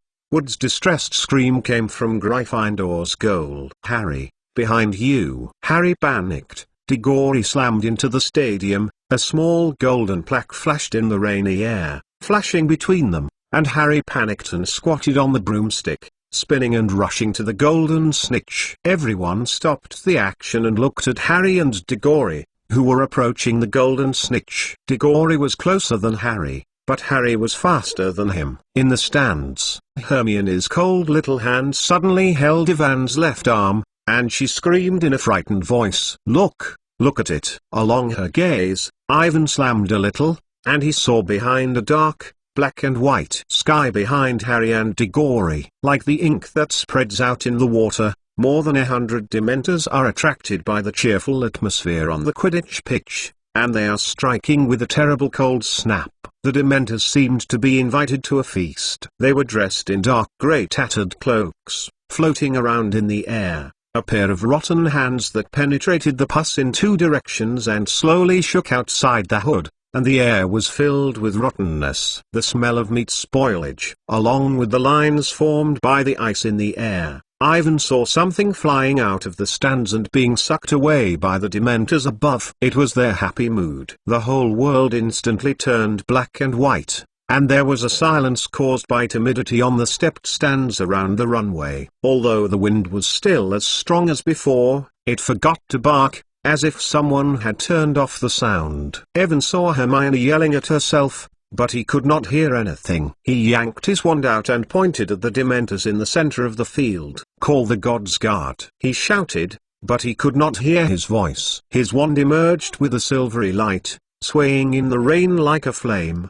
bringing a moment of color to the black and white world ruled by this god. But no, this light instantly dissipated and turned into a faint smoke. Damn, there are too many Dementors. Ivan read the spell again, and he kept thinking about things that made him happy. He received the surprise of Hogwarts letter, the joy of learning the first curse, the happy time with his friends, the sharpening of the tip of Avon's wand. A complete animal gradually condense. But the total difference is a little bit. The dark fear brought by the Dementors is pressed from all sides. Ivan tightened his wand in his hand. He remembered the scene when he released the complete patron saint on the train for the first time.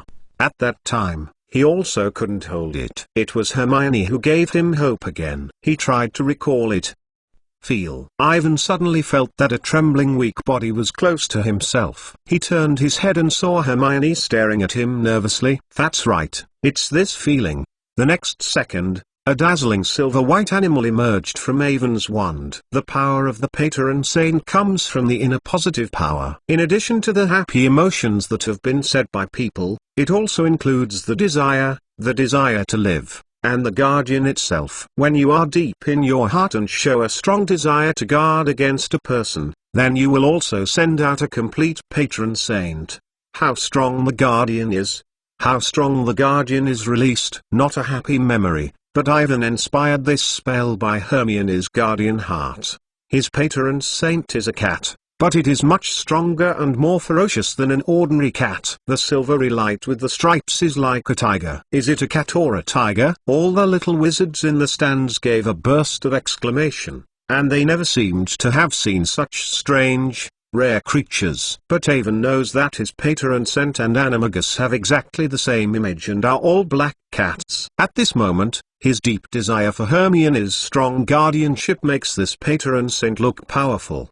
The patron saint represents a hidden, incomprehensible, but inevitable character of a person. It is the mysterious self that only woke up at the necessary juncture. Ivan's patron saint took the breath of the king and took his determination to protect Hermione. He fiercely rushed to the Dementors in the center of the field and smashed them. In midair, Harry quickly approached the golden snitch.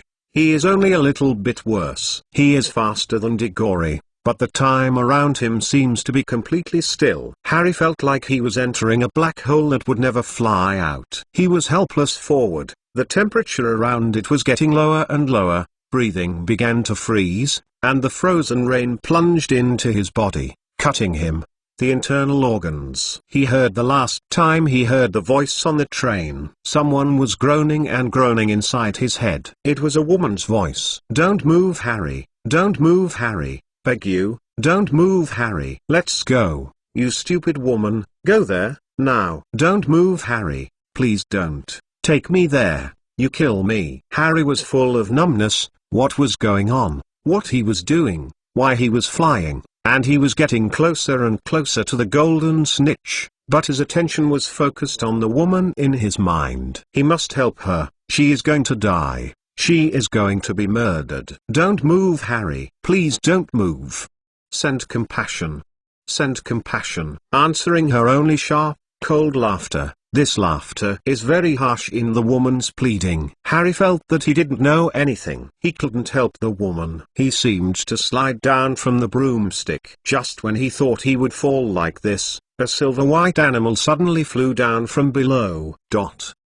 This is the patron saint of Ivan, exactly like his Animagus, a black cat. The vague consciousness returned to Harry's mind. He saw a lot of Dementors around him, and their faces hidden under the headscarf were facing him. The underside of the headscarf was dark and there was nothing. No, Harry saw something inside, that is, his eyes were wide and violent, and all of them were frightened. He wanted to pull out his wand, but he found that he had fallen from the broomstick. His light wheel 2000 flew in the direction of the Forbidden Forest along the original trajectory. The past. The icy rain quickly fell, slamming on Harry's pale face, and he could not reach out to his right hand, trying to catch the broom. But this is useless. More Dementors are approaching here. The light of the guardian of Ivan is getting weaker and weaker. The woman's pleading and the harsh laughter reappear in her mind. They are still talking. What? The man seems to say a very horrible sentence. Harry tried to recall the contents of the sentence, but he couldn't remember anything. He is going to hold on. His eyes are getting heavier and heavier. The next second, he fainted in front of him. Chapter 93. The patron saint of the little wizards. The endless darkness completely enveloped the Quidditch venue, and the little wizards silently watched the Dementors floating above them, constantly thinking about terrible things in their minds. They feel depressed, powerless, and fearful, as if the end of the world is the same. Call the gods guard. Just when everyone was in despair, a slightly tender but incomparable voice rang from the Gryffindor stand. Like a glimmer of light in the darkness, a silver-white animal suddenly appeared, bringing a unique color and light to this dark, quite dark world. The little wizards turned their heads together. They saw a thin boy with a wand against more than 100 Dementors in the sky. The light of the tip of his wand built a solid wall in front of the Dementors, like in the dark. The only dawn. This picture is imprinted on everyone's mind and has not been forgotten for many years. It's Avon Mason. That's his patron. I don't know who shouted. Everyone suddenly remembered that I saw the article against the Dementors in the Hogwarts Magic. The Guardian Curse is the only spell that can fight the Dementors. The little wizards hurriedly took out their wands and read the spell against the sky. Like the stars in the night, a silvery white light illuminates in the stands. Soon, Ivan knew how many people were secretly practicing the Patron Saint, and the whole stands probably lit up more than 600 silvery lights. The dense fog of light that everyone sent out was broken into pieces, dispelling fear and cold moments. In this, many people's wand tips began to condense the complete Patron Saint. Percy's Patron Saint first rushed out of the fog, which seemed to be a weasel, followed by a dozen of various strange patrons behind it. Evan saw a Lee at the tip of Hermione's wand. It turned around for 2 laps and flew to the Dementors. Following these complete Patron Saints, white haze rushed upwards, and countless halos scattered. Like a support arrow, the light and fog attack the Dementors according to the will of the caster. The Dementors never seem to have encountered this kind of situation. Faced with so many Patron Saints and a large number of hazes composed of happy emotions,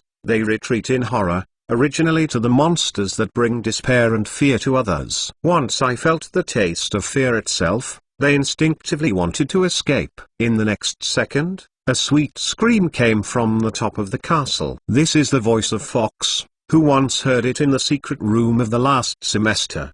He looked back and saw a huge silver-white phoenix flying out of the principal's office with wings. It was the Patron Saint of Dumbledore, a very rare and powerful magical creature patron. It is quickly approaching the Quidditch pitch with a huge white glow that is dazzling than all the patrons. Under its glory, the Dementors who are slow to escape are turning into a smoky smoke at a speed visible to the naked eye, completely disappearing from the world. The General Wizard's bodyguard can only drive the Dementors at most, but Dumbledore's Phoenix can actually kill the Dementors. It seems that these Dementors broke into the castle, making the greatest white wizard in the world really angry.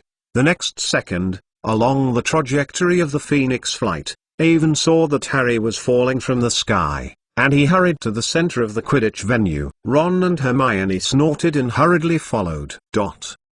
Fortunately, the ground is so soft. I thought he would die, but he didn't even have broken glasses. Harry heard the whispers of these people, but couldn't understand what they were saying. He doesn't know where he is, he doesn't know how he came here, or what he was doing before he came here. All he knew was that he was hurt all over himself, as if he had been beaten. Fortunately, Avon and his protector let us wake up from fear and despair. 100 Dementors, this is the most terrible thing I have ever seen in my life. Yeah, the most terrible thing. Harry remembered the black shadow of the headscarf, the horrible thing under the headscarf. Also, the coldness of the body and the screams that keep screaming in my head. What did the man say at the end? Harry suddenly opened his eyes and he was lying in the school hospital. The Gryffindor team's Quidditch team was splashed with mud from head to toe and was wrapping around his bed. Ivan,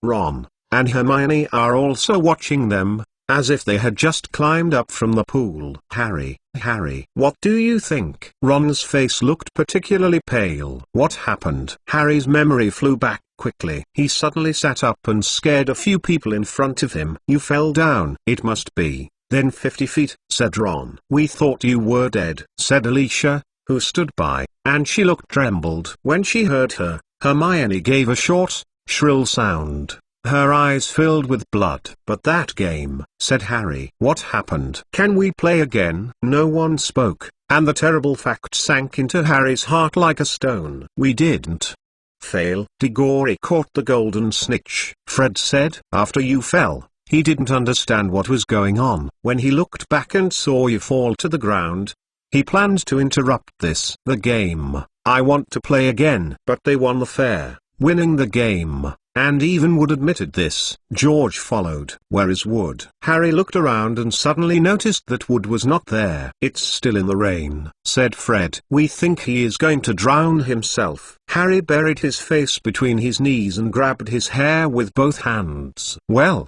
Harry, you used to catch the golden snitch, Fred said. There will always be a miss, George said. The game is not over yet. We lost 100%, right? So, if Hufflepuff lost to Ravenclaw, We defeated Ravenclaw and Slytherin. Hufflepuff has to lose at least 2%, George said. But if they beat Ravenclaw, no way. Ravenclaw is great. But if Slytherin loses to Hufflepuff, it depends on the points. No matter who wins or loses, it is 100%. Harry was lying in the hospital bed, listening to Fred and George's discussion. He did not say a word. They lost, all because of him. He was the first to lose in the Quidditch match. About 10 minutes later, Madame Pomfrey came over and told the team members to let Harry rest. "We will come back to you later," Fred told Harry. "Don't blame yourself, Harry. You are still our best find player." The team left and left behind a mud. Madame Pomfrey closed the door behind them and looked unhappy. Ivan,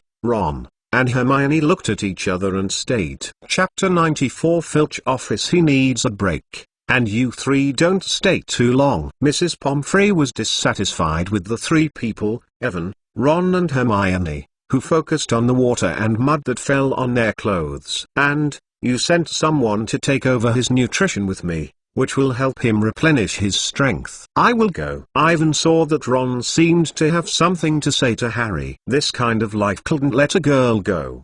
He got up and followed Mrs. Pomfrey out of the ward. "I seem to see a lot of Dementors," Harry whispered, thinking in his mind that it was unknown again. "It's more than 100 Dementors, Harry," Hermione said in a trembling voice. "I was so scared that I didn't know what to do. I thought it was a terrible thing in my head, thanks to Ivan.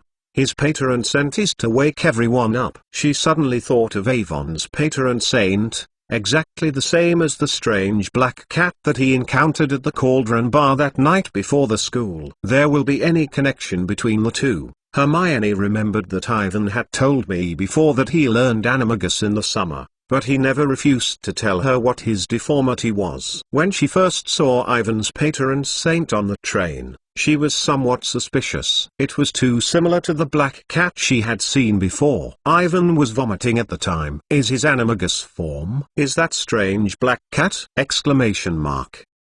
Hermione's face turned red when she thought she would hold the cat in her arms. God, if this is the case, she seems to be taking off in front of Ivan. "Oh, Hermione!" Seeing Hermione's appearance, Ron screamed in anger, and he shouted, "Avon's patron saint is useless. It is Dumbledore who saved Harry. It is him. Drive away those Dementors." "What?" Hermione snorted. Everyone saw it, and Avon's patron saint rushed into the souls of the gods and completely dissipated without a few seconds. Ron didn't look at Hermione, saying, "His patron saint no use for children." Harry finally fainted. "We lost the game." But at that time, the guardian of Ivan brought courage and hope to everyone. Others can follow the release of the patron saint. I also released the complete patron saint for the first time, as if it was an otter. "Don't you understand?" Ron gasped.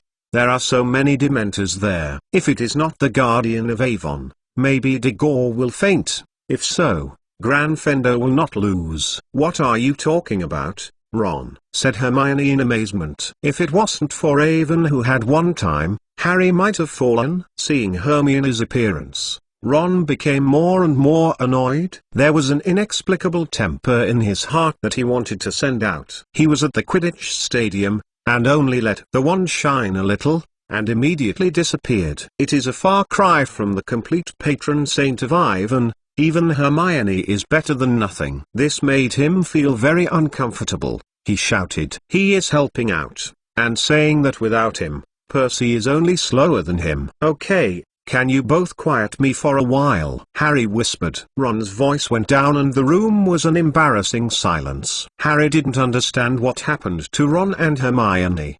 They didn't care about their physical condition. Instead, it was ridiculous to discuss whether Avon's patron saint had a role to play. Especially these words are still carried by Ivan, which makes Harry feel very bad. "Don't worry about those Dementors. Did someone get my Light Wheel 2000? When he heard him, Ron and Hermione quickly glanced at each other. "Oh, how?" Harry suddenly had a bad feeling. "Hey, when you fell, it was blown away." Hermione hesitated. "Then it hit the beaten willow." Harry had a colic in his heart. He had learned the beaten willow in the last semester, and it even shattered Mr. Weasley's car. And then, Harry whispered, fearing to hear the answer. Harry, you know the one who beats the man, said Ron. It doesn't like people hitting it. You woke up and Professor Flitwick just took it back, Hermione said softly. She slowly reached for the bag at her feet and turned the bottom of the bag up. A dozen pieces of wood and a piece of broom tail fell on the bed,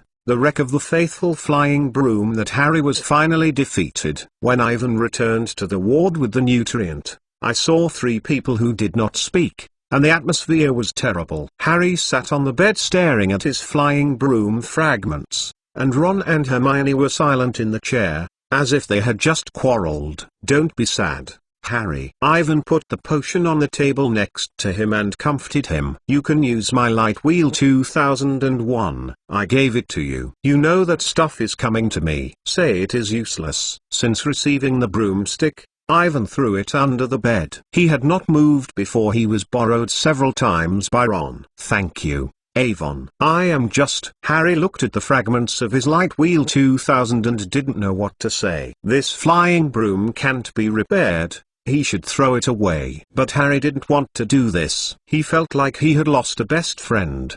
By 9 o'clock in the evening, 3 talents, Irving, Ron and Hermione, left Harry. They just walked out of the school hospital, and Avon saw that Ron didn't go back to the common room and waited for Hermione. What happened to him? Ivan said. Maybe those Dementors have had an impact on him. Hermione didn't know what to say, and she wasn't sure if she would tell Ron what I said. Then, she thought of the black cat. Hermione's face instantly became red. She did not know whether to confirm this with Ivan. If you have misunderstood yourself, there may not be an inevitable connection between the Pateran scent and Animagus. If so, it is not too embarrassing. Hermione thought for a moment, and this matter is still a secret for the time being, and I will investigate it first. Wait a minute, if the black cat is really Ivan, what should she do? The 2 men walked back silently. They just turned the corner of the stairs on the 2nd floor. They saw that Nick,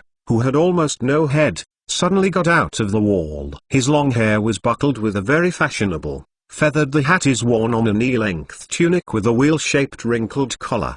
He looks like a light smoke, and Evan can look out through the dark sky and downpour outside his body. Since Nick has been providing news articles to the Hogwarts Magic in the past year, Ivan and Hermione are already very familiar with him. Hello, Nick said in a melancholy voice. I just heard about what happened at the Quidditch venue. It's just too bad. Harry has nothing to do. He's okay, just can't accept the reality. Hermione whispered, you know, this is his first time to lose the Quidditch match. Yeah, Gryffindor is the most powerful, but we always lose the game for a variety of reasons. Nick took a deep breath. This time it is because of the Dementors. I have been. Nick's words have not been finished, and Ivan saw a cat with yellow eyes suddenly coming out from behind him and making a sharp and screaming sound. It was Mrs. Loris, a scrawny grey cat who was reused by the gatekeeper Filch and served as his deputy in the endless battle between him and the students. You'd better leave here, Nick said quickly. Filch is not feeling well. He has a cold. When he was in Quidditch,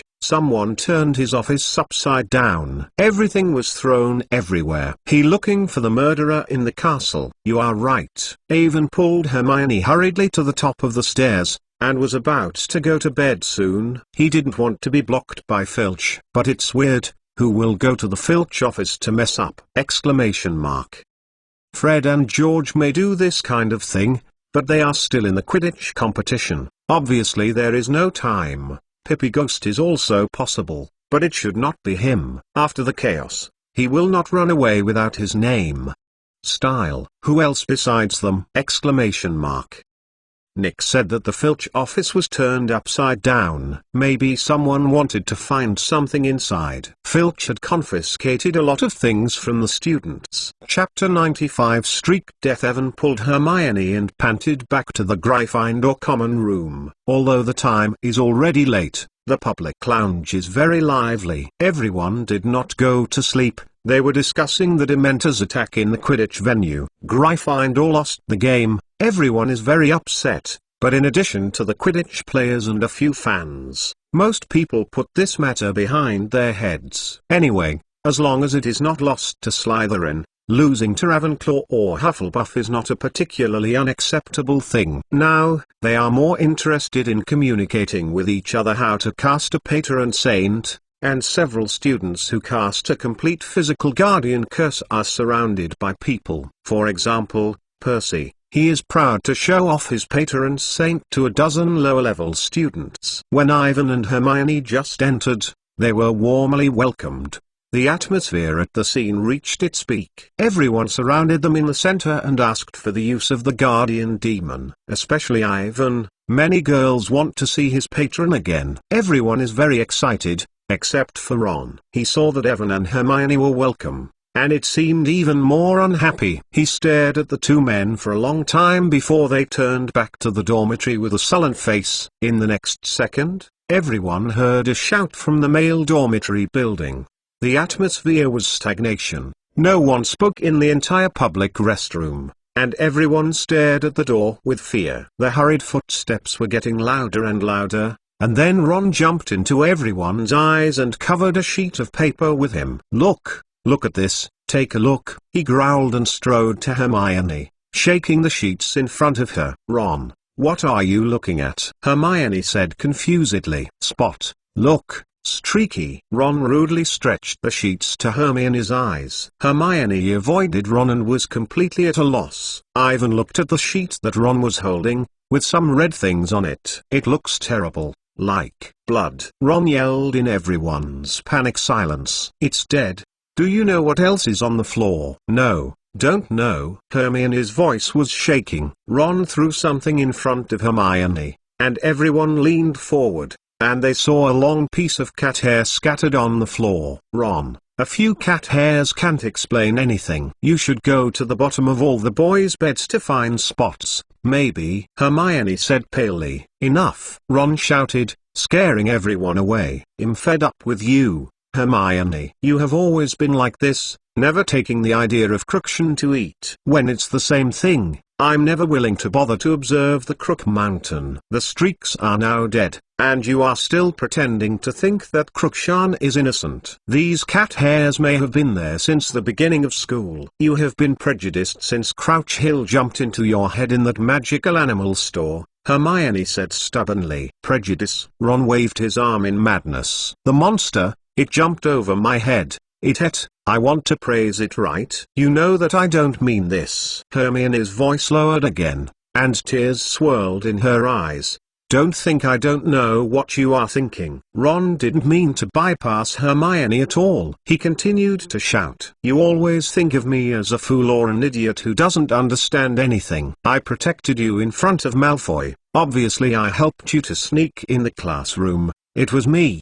The moron said. The faster he saw Hermione's fear and sadness. The heart felt painful, but it was very pleasant and there was a kind of pleasure after revenge. Then, he remembered the dream he had been doing recently, and Hermione, who had always appeared in her dreams. I don't know why, he suddenly felt his nose sour and forced to stop crying. Well, Ron? Seeing that something was wrong, Fred hurried over and said cheerfully, don't you always say how stupid it is? And, it hasn't had a spirit for a long time. It's being consumed a little bit. It's better to die faster than it is. It probably doesn't even think. Yes, the streaks are just eating and sleeping all day long. Sleeping and eating, Ron. This is what you said. George said. On one occasion, it also bite Gore for us. Ron said miserably. That was its most brilliant moment. Fred couldn't help but smile. Let the cockroaches on Gore's fingers remain as a permanent memory of it. Oh,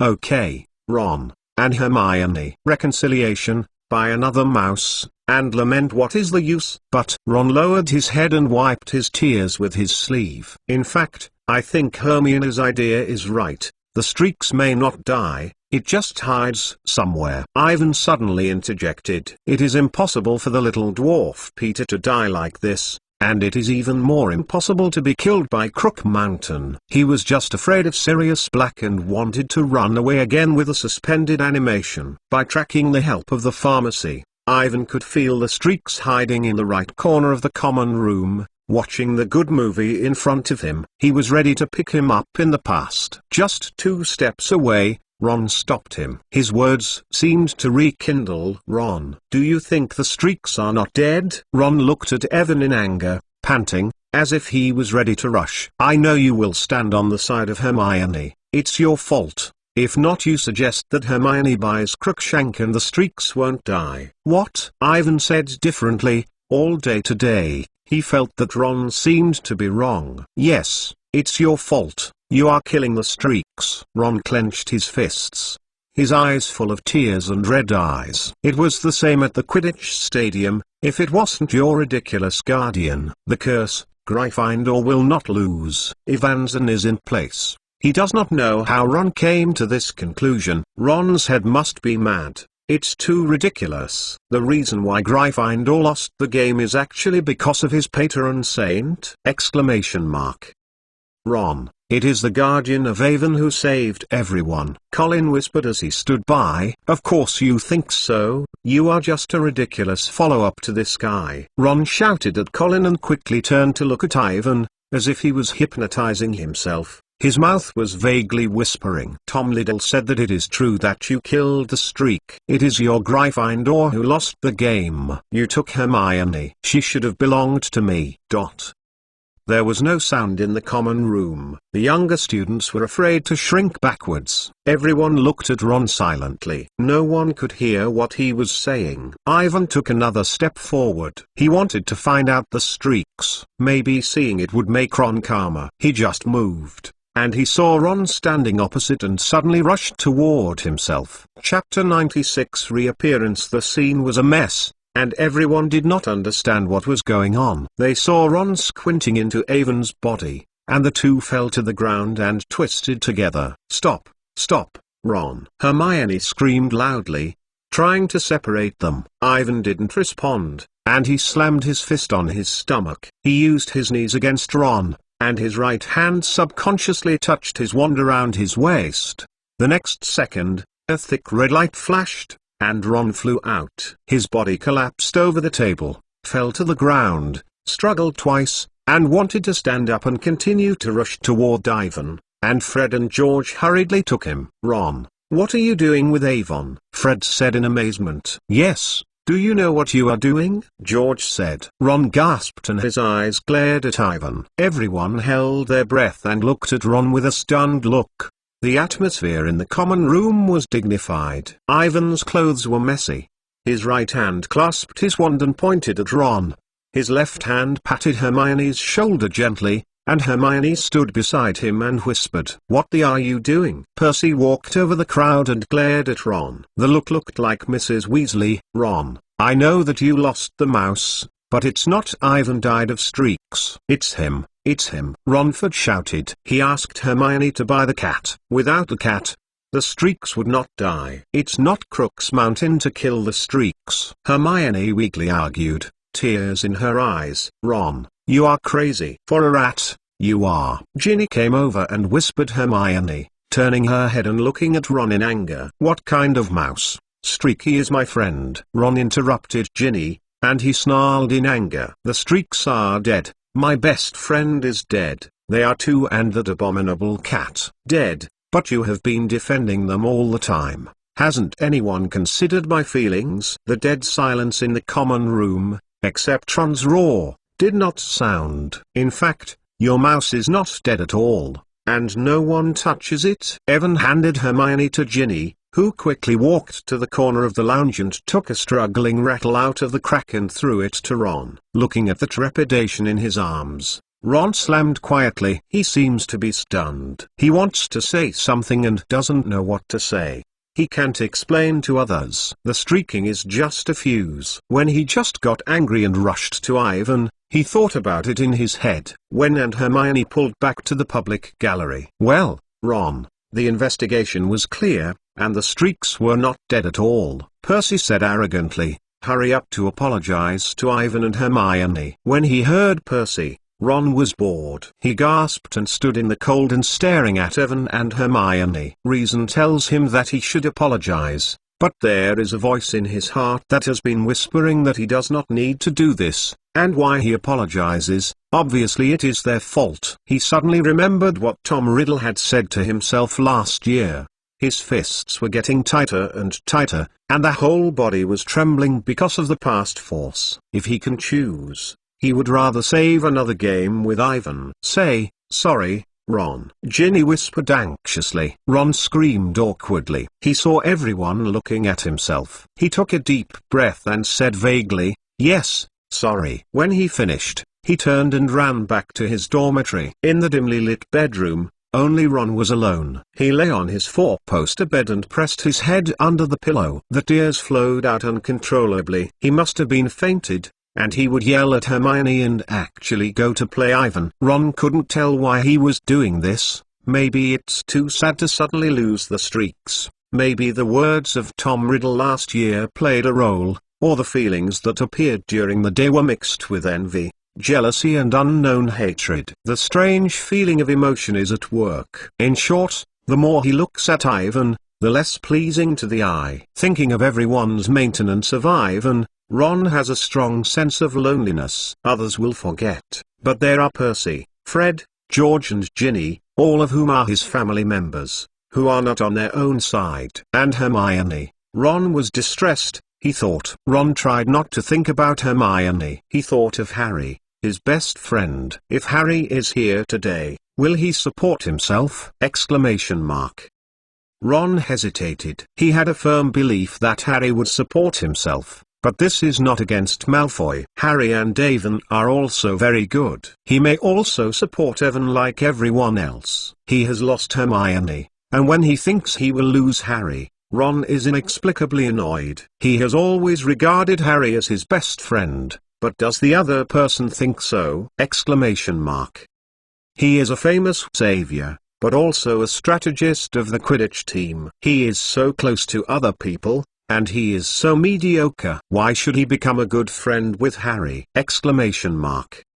Perhaps, in Harry's eyes, he is just a follow-up. I am a person, Ron murmured. No one will support me. I am a downright loser. Everyone looks down on me. His body was sorely curled up, and in the next second, he felt something trembled in his jacket pocket. Streaky. Ron rubbed his tears and got up and took the streaks out. It looked frightened, the body shivering and the small eyes were filled with fear. In fact, the little dwarf Peter was really frightened. He hid in accordance with the plan. This definitely deceives Sirius, but he can give himself time. However, the plan did not go smoothly. He used the opportunity of all the students to go out and watch the Quidditch match. Searched Filch's office again, but found nothing, and the live map was not there. When I graduated, the map was clearly confiscated by Filch, and the other party would definitely save it. It is impossible to throw it away at will.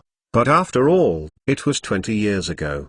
The time was too long, and anything could happen in the middle. The little dwarf Peter re-hidden back to the Gryffindor common room, and he had to redesign a plan to lure Sirius and let the people in the castle find him. Since Sirius thinks he is beside Ron, he is better off waiting to wait around. However, the little dwarf Peter did not think that he would be found by Ivan. This is impossible. How did he find himself? When you hide in the gap, there is no one in the public restroom. It stands to reason that the boy could not find himself. The little dwarf Peter is afraid, and Avon must have mastered some method he doesn't know. If Sirius Black knows this method, then his own end. Streaks. Now you are only with me, you must support me, right? Ron put the streaks on the pillow. When I heard Ron's words, Peter, who was meditating, suddenly woke up. He felt that there were too many planned variables before him. He couldn't fight against Sirius Black and Evan alone. He needed a helper. One hidden in the dark. Helper at the office. Those people think of me as a follow-up, as a joke. Ron hated and said, his expression was slightly awkward. Those who look down on me, I will make them regret, I want them. Pay the price. Yes, I will help you. A sharp man's voice suddenly sounded in the room. I will let those who look down on us pay the price. The soul is out. A strange light flashed,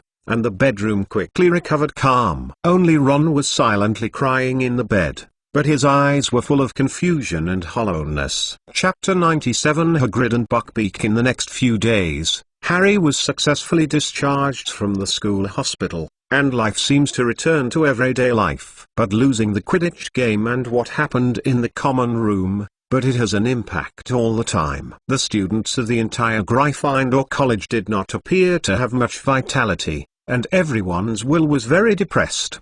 Because of Ron's business, Hermione seems to be crying at any time, and this incident is too big for her. Harry often looks at her own wreckage in 2000, although everyone uses various methods to make it he was happy, but it didn't work. Wood looked completely lifeless, as if he had lost his life goal at all. Fred and George were not keen on mischief, and the progress of new product development was significantly reduced. However, none of them have a big change in Ron. Ron's behavior became more and more weird. Apart from Harry, he barely talked to other people now, his temper became very bad, and he was unfriendly to everyone. It is like an active volcano that has been suppressed for a long time, and it is possible to break out at any time. In the potion class on Monday, because Malfoy mimicked the Dementor and laughed at Harry, Ron directly threw a big, slippery crocodile heart at Malfoy and threw it in his face.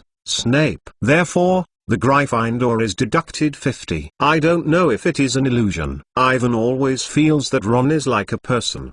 His eyes are often empty and sluggish, but every time he sees himself, he will be full of vigilance and hostility, as if he will rush to slap him at any time. Ivan does have this idea, if this solves all the problems. In short, an unexpected failure made the atmosphere within the entire Gryffindor school depressed. The only thing that deserves to be happy recently is that only Professor Lupin is back to class. In the Dark Arts Defense class on Wednesday, Ivan saw Professor Lupin. He seems to have been sick. The old robe is more loose on his body, there is a thick shadow under his eyes, and the werewolf's body will have a heavy load on his body. Everyone cares about Lupin's physical condition and complains about what Snape did when he was ill. According to Ivan, during the substitute class, Snape taught the same content in all levels of the Defense Against the Dark Arts class. That is how to identify and kill the werewolf. Of course, almost everyone does not take this seriously. For the little wizards, in this age, the werewolves are like living creatures in the legend. They think that they cannot be reached in this life. In addition to Hermione, Ivan is still not sure who discovered Lupin's true identity. It is estimated that Snape should be disappointed. His good intentions have not had any effect except to double the degree of hate. Professor Lupin returned and made the Dark Arts Defense class happy again. In that class, Ivan saw Lupin's new dark creature, Pink Punk. This is an eight-legged guy who looks like a smoky smoke and is very fragile. Did not want to hurt people, but in fact, it often lures travelers into swamps. It jumped forward in the swamps filled with fog, using the lights hanging from the legs to lead the way in front. People followed the light, and then swamped into the swamp to suffocate. Punk made a living from the carrion of these dead people. Looking at it through the water tank, you will never know that this creature is so terrible. The pleasant atmosphere brought by Professor Lupin's return only lasted for more than 2 hours. When Ivan went downstairs and went to the auditorium for lunch, he saw Hagrid, who had not seen for a long time, standing in the hall. Harry and Ron. Hermione was surrounded by 3 people. Hagrid just came back from the school owl room. He stood there, his eyes were red and swollen, and tears fell on the front placket of his leather vest. Hag, what's wrong? Ivan walked in surprise. He saw that Harry, Ron, and Hermione were reading an official letter. Ivan took a look at it and wrote, "Dear Mr. Hagrid, we further investigated the incident in which the eagle-headed horses in your class attacked the students. We accepted the assurance of Professor Dumbledore and determined that you are not responsible for this regrettable incident. However, we must show that we are concerned about this problematic eagle-head with a winged beast. We have decided to support Mr. Lucius Malfoy's formal complaint, so this matter will be handled by the disposal of the Dangerous Biology Committee. We will organize a hearing at the London office of the Commission on January 25th. You and your eagle-headed winged beast should be present on that day. During this period, the eagle-headed horses should be shackled and isolated. Your colleague. The bottom is a list of long-term school boards. They want to kill Buckbeak. Hagrid couldn't help but sob, his face full of tears, and more tears fell on his tangled beard. But Buckbeak is not an evil eagle with a winged beast, Harry said uncertainly. Hag, I bet it will be fine. No. You don't know the weirdos who deal with the dangerous biological committee. Hagrid wiped his tears with his sleeves. They and these funny animals are doing it. Hagrid's words made several people face each other and didn't know what to answer. The eagle-headed horse has a winged beast, which is called funny animal by Hagrid. In other people's eyes, it is completely a terrible monster. Even if Buckbeak doesn't mean anything to hurt, no one will like it. In fact, according to Hagrid's usual standards, it is definitely cute. But Avon knows that this has nothing to do with whether Buckbeak is loved or not. This is mainly behind Lucius Malfoy. Since the failure to remove the position of President Dumbledore last year was expelled from the school board, the reputation of the Malfoy family was not as good as before. In the principal's office, who talked about who opened the secret room, and who did not know who was leaked out, now the whole Magic the top leaders are rumored that Lucius is distributing the items of the Voldemort student era. This is not a good phenomenon. Lucius Malfoy urgently needs one thing to divert everyone's attention and renew the reputation of the family. Hagrid gave him such an opportunity. He is now holding on to Hagrid and Buckbeak. This attack has become a contest between him and Dumbledore. As long as he removes Hagrid's teacher position or killing the eagle head and the winged beast, Buckbeak, he can regain the lost prestige. Needless to say, the politicians of the Ministry of Magic and the school board must have made a choice between the two people. They are not willing to offend Dumbledore, and they do not want to give up the large Gingy Oolong sent by Malfoy. They can support Dumbledore to let Hagrid stay in school to teach. The corresponding exchange condition is to agree to Lucius Malfoy to kill Buckbeak. Except for Hagrid, no one cares about the life and death of an eagle-headed horse. What kind of hearing? But it is a procedure. That committee is almost under the control of Malfoy, and no matter what Hagrid says, it will not be useful. In other words, the outcome of this incident has been determined from the very beginning. Regardless of the wishes of this party, whether or not Buckbeak is really evil, it is no longer important. Buckbeak must die, although cruel, but it is a fact. Maybe this is politics. Chapter 98 Buckbeak's defense. Looking at Hagrid's pitiful look, Ivan sighed. He doesn't know what politics is, but he knows what he has to do. He can't watch Buckbeak cut his head. Hagrid will definitely get rid of it. Listen, Hagrid, said Avon. You can't give up. You need to prepare a defense. Harry, Ron, Hermione can prove that Buckbeak is innocent. I can help you promote this in the newspaper. Something. Ivan is right. I must have read a case involving an eagle-headed horse with a winged beast. Hermione meditated. In that case, the eagle-headed horse has a winged beast, and we can study it. It's going on. Yes, we will help. Harry and Ron hurriedly followed. Although everyone said so, the work ended up almost on both Ivan and Hermione. After Harry and Ron insisted for a while, they seemed to have completely forgotten this. This does not blame them.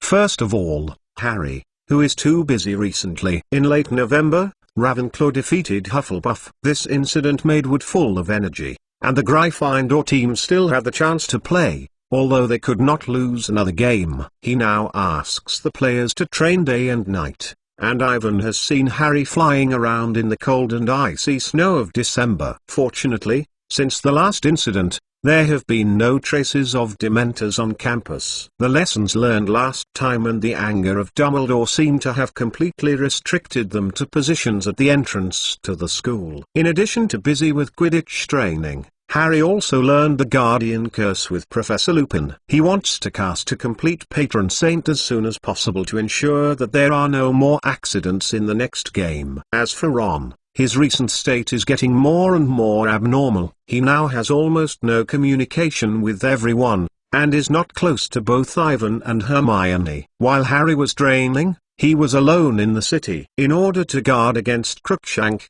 He placed the streaks in his shirt pocket wherever he went. On several occasions, they all exceeded the scope of the tracking agent and did not know where to go. Ivan didn't have the heart to manage Ron and the little dwarf Peter. He and Hermione spent almost all their time in the library, and they couldn't take care of other things. Let the little dwarf Peter go for a few days, and after more than 20 days, when the Christmas holiday, his plan can be implemented.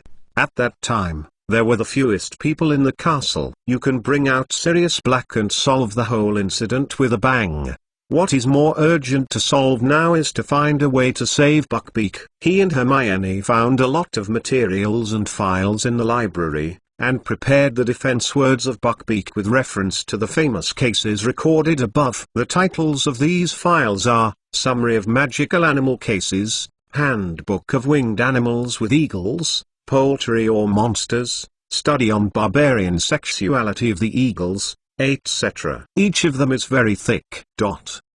Avon, look at this. Hermione put a dusty file in front of Ivan and whispered, this is a case of a human-headed lion in 1926. What it killed people, but in the end they were acquitted. This is because everyone is afraid. No one dares to approach it. Ivan frowned at the small letters on the file. Yeah, you are right. Hermione disappointed to throw a thick file to the side. Ivan took the file and continued to look at it. Here is a brief introduction to the magical animal of the lion body. The lion's body is a very dangerous and magical animal with a human head, a lion's torso and a scorpion's tail. It is very rare, and it is famous for its soft humming when it devours prey. According to reliable literature, the skin of the lion's body is almost exclusive of all known spells. Anyone who is jealous of it will be killed immediately. This horrible creature was created by the wizard and the goblin. They were used to watch the property or the important forbidden land. It was once popular. However, since the implementation of the No Animal Breeding Experiment Act, the lion's body is gradually reduced. In recent decades, it has disappeared. Ivan put the file to the side. From the above text, compared with the lion's body, the hazard level of the eagle head and the winged beast does not know how many times lower. If Buckbeak had half of the lions and tails, they wouldn't have to sit here and worry. In the next half month, in addition to assisting Hermione to improve his defense, Ivan also wrote several defense articles. He had intended to use public opinion to put pressure on Lucius Malfoy and the Committee on the Handling of Dangerous Biology, but things were not as smooth as originally envisaged. The Daily Prophet refused to publish these articles written by Ivan. They believed that this incident had no reported significance. At best, the whole incident is a trivial matter that happened in Hogwarts and cannot cause people to read interest. Although Ivan finally printed these articles on the Hogwarts magic, the effect was limited. The opinion of Mr. Barnabas Scuff, the editor-in-chief of the Daily Prophet, is correct. The vast majority of readers do not care about the life and death of an eagle-headed horse, not to mention the fact that the little wizards have already known about this. In contrast, they are more interested in things related to Black and Dementors. Ivan is not completely without supporters. Colin, Ginny, and Luna all express their support for his point of view. Luna even persuaded her father to publish these articles written by Ivan on the singing and reversing instead of the original one. The article on the corner beasts has become a new headline. However, this did not play much role. Singing and reversing is not as much sales as the Hogwarts magic. Time passed by and it was getting closer and closer to Christmas, but Avon and Hermione did not make much progress. Although they wrote a full defense of 10 pieces of parchment, Avon was very skeptical about how much the defense can play in addition to being drowsy. Let's not say whether the officials handling the Dangerous Biology Committee will adopt this defense. It's a questionable question whether Hagrid can write down these things. He can read it with his ability. It's hard work. No use. Hermione. Looking at Hermione sitting across from himself, Ivan sighed heavily. Hermione is still struggling in the boring file. She is often the last to leave the common room at night. The next morning she went to the library. The heavy workload, the invisible pressure from Ron and the preparation of Buckby, the defensive word,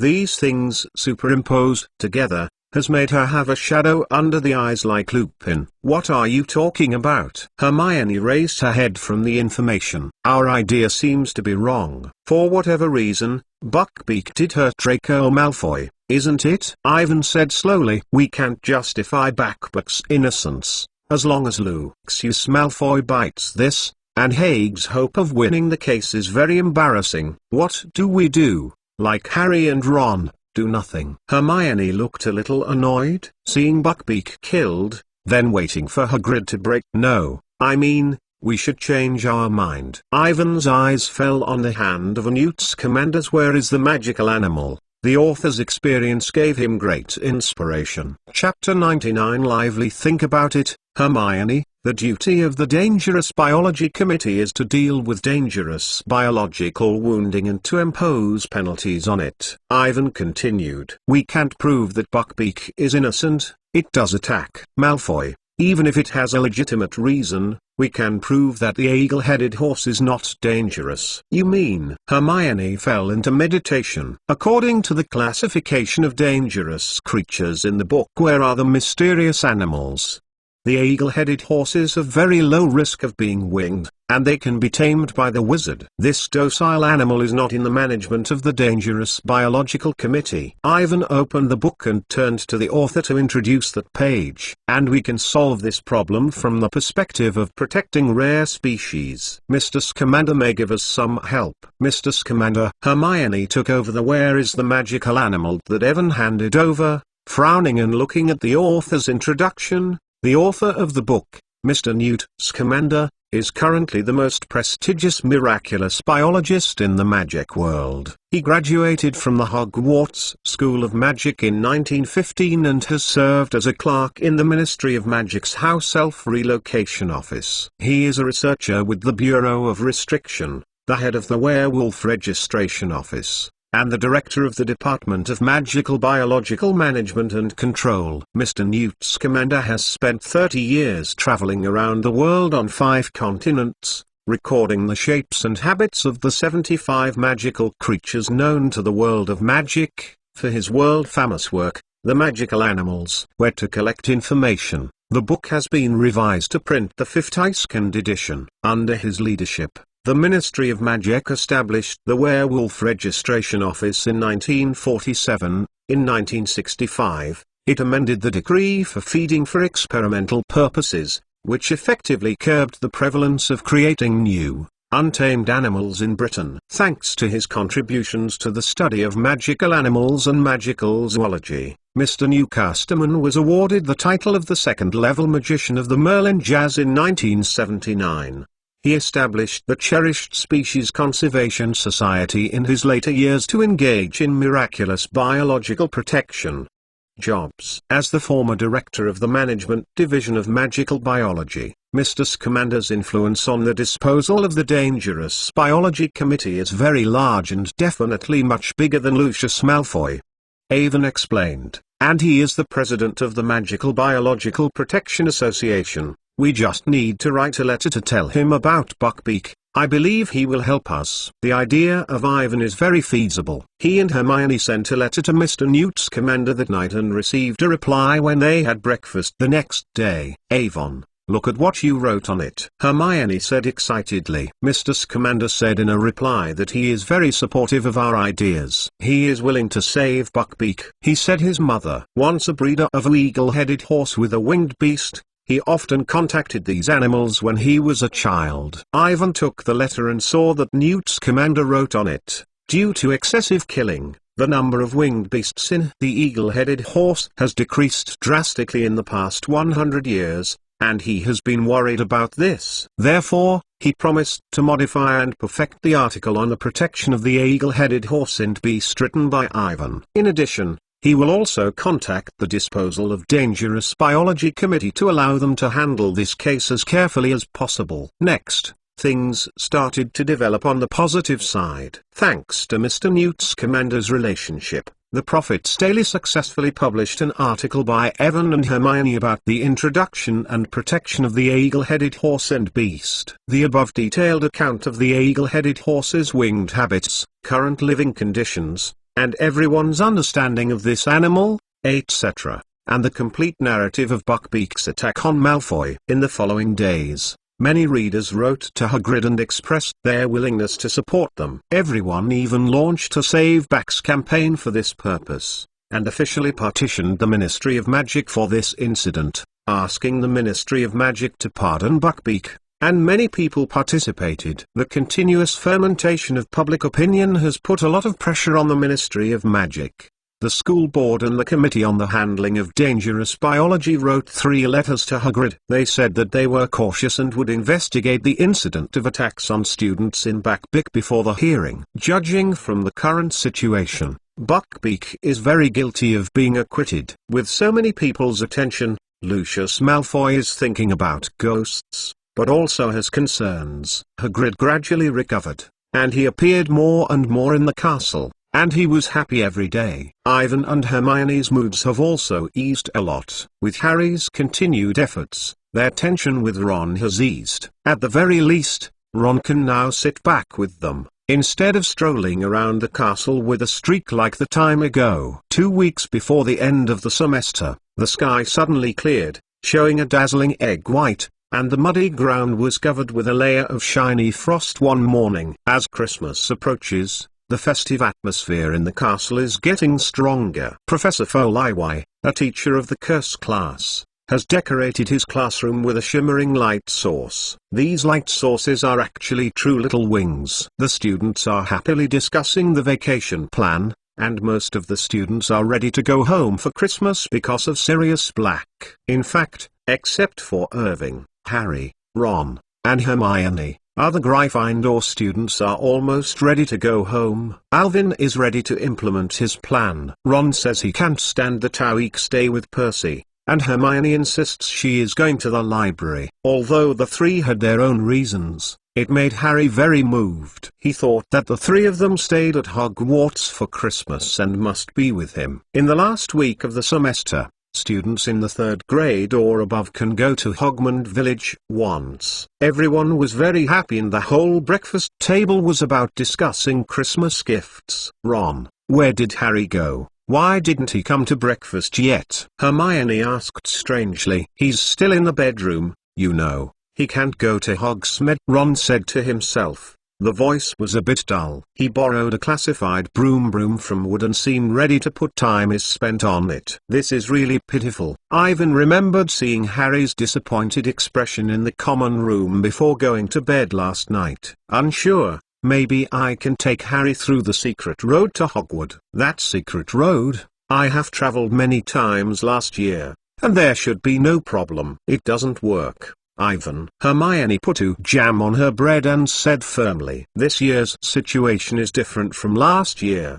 There are so many Dementors at the entrance, and if Sirius Black knows that secret road. But, don't worry, I will buy Christmas gifts for you and Ron. The candy that I brought you last time. Which flavor do you like? Hermione said with a smile. My father and mother liked the Duke from Honey very much. The woolen mint sport there. If you can, give me some orange. When Ivan's words were not finished, I saw that Harry had hurriedly walked into the auditorium with a bag, and ignored Malfoy, who was falling from the broomstick at the door, and went straight to them. Come over, it looks very happy. Guys, look at this. Fred and George just gave me. Harry carefully took out a large, square, very old parchment from under the cloak with nothing written on it. Harry, what is this? Hermione asked strangely. Harry hadn't had time to talk, and he heard Ron whisper, Live Map. I don't know if it is an illusion. His seemingly monotonous voice seems to be full of surprises. Chapter 100 I solemnly swear that I have not done anything good. Ivan suddenly raised his head. Harry Ming has not introduced how Ron knows that this old parchment is a live map, which is too abnormal. How did you know, Ron? Harry looked very surprised, then stunned. It must have been told by Fred and George, right? Ron nodded in a hurry and looked a bit odd. Well, you two, who can explain to me and Ivan what this tattered parchment is? Hermione said impatiently. Hermione, this live map was found by Fred and George from the Filch office, which marks all the details of Hogwarts Castle and the various venues, including each lane, and appears on it everyone's name. Harry looked up and watched it carefully for 4 times before he lowered his voice and whispered, "As long as it helps, I can put on my invisibility cloak and avoid other people coming to Hogmanay with you." "Go with what?" Hermione stood up in surprise. "Don't be excited, Hermione." Harry hurriedly pressed her down. "If it's really like you said, you should hand this map to Professor McGonagall, Harry," Hermione said in an anxious voice. "No, I don't pay," Harry said quickly. "If I handed it, I would have to say where I got it. Filch would know that Fred and George took it." "But what about Black?" Hermione said, biting her teeth.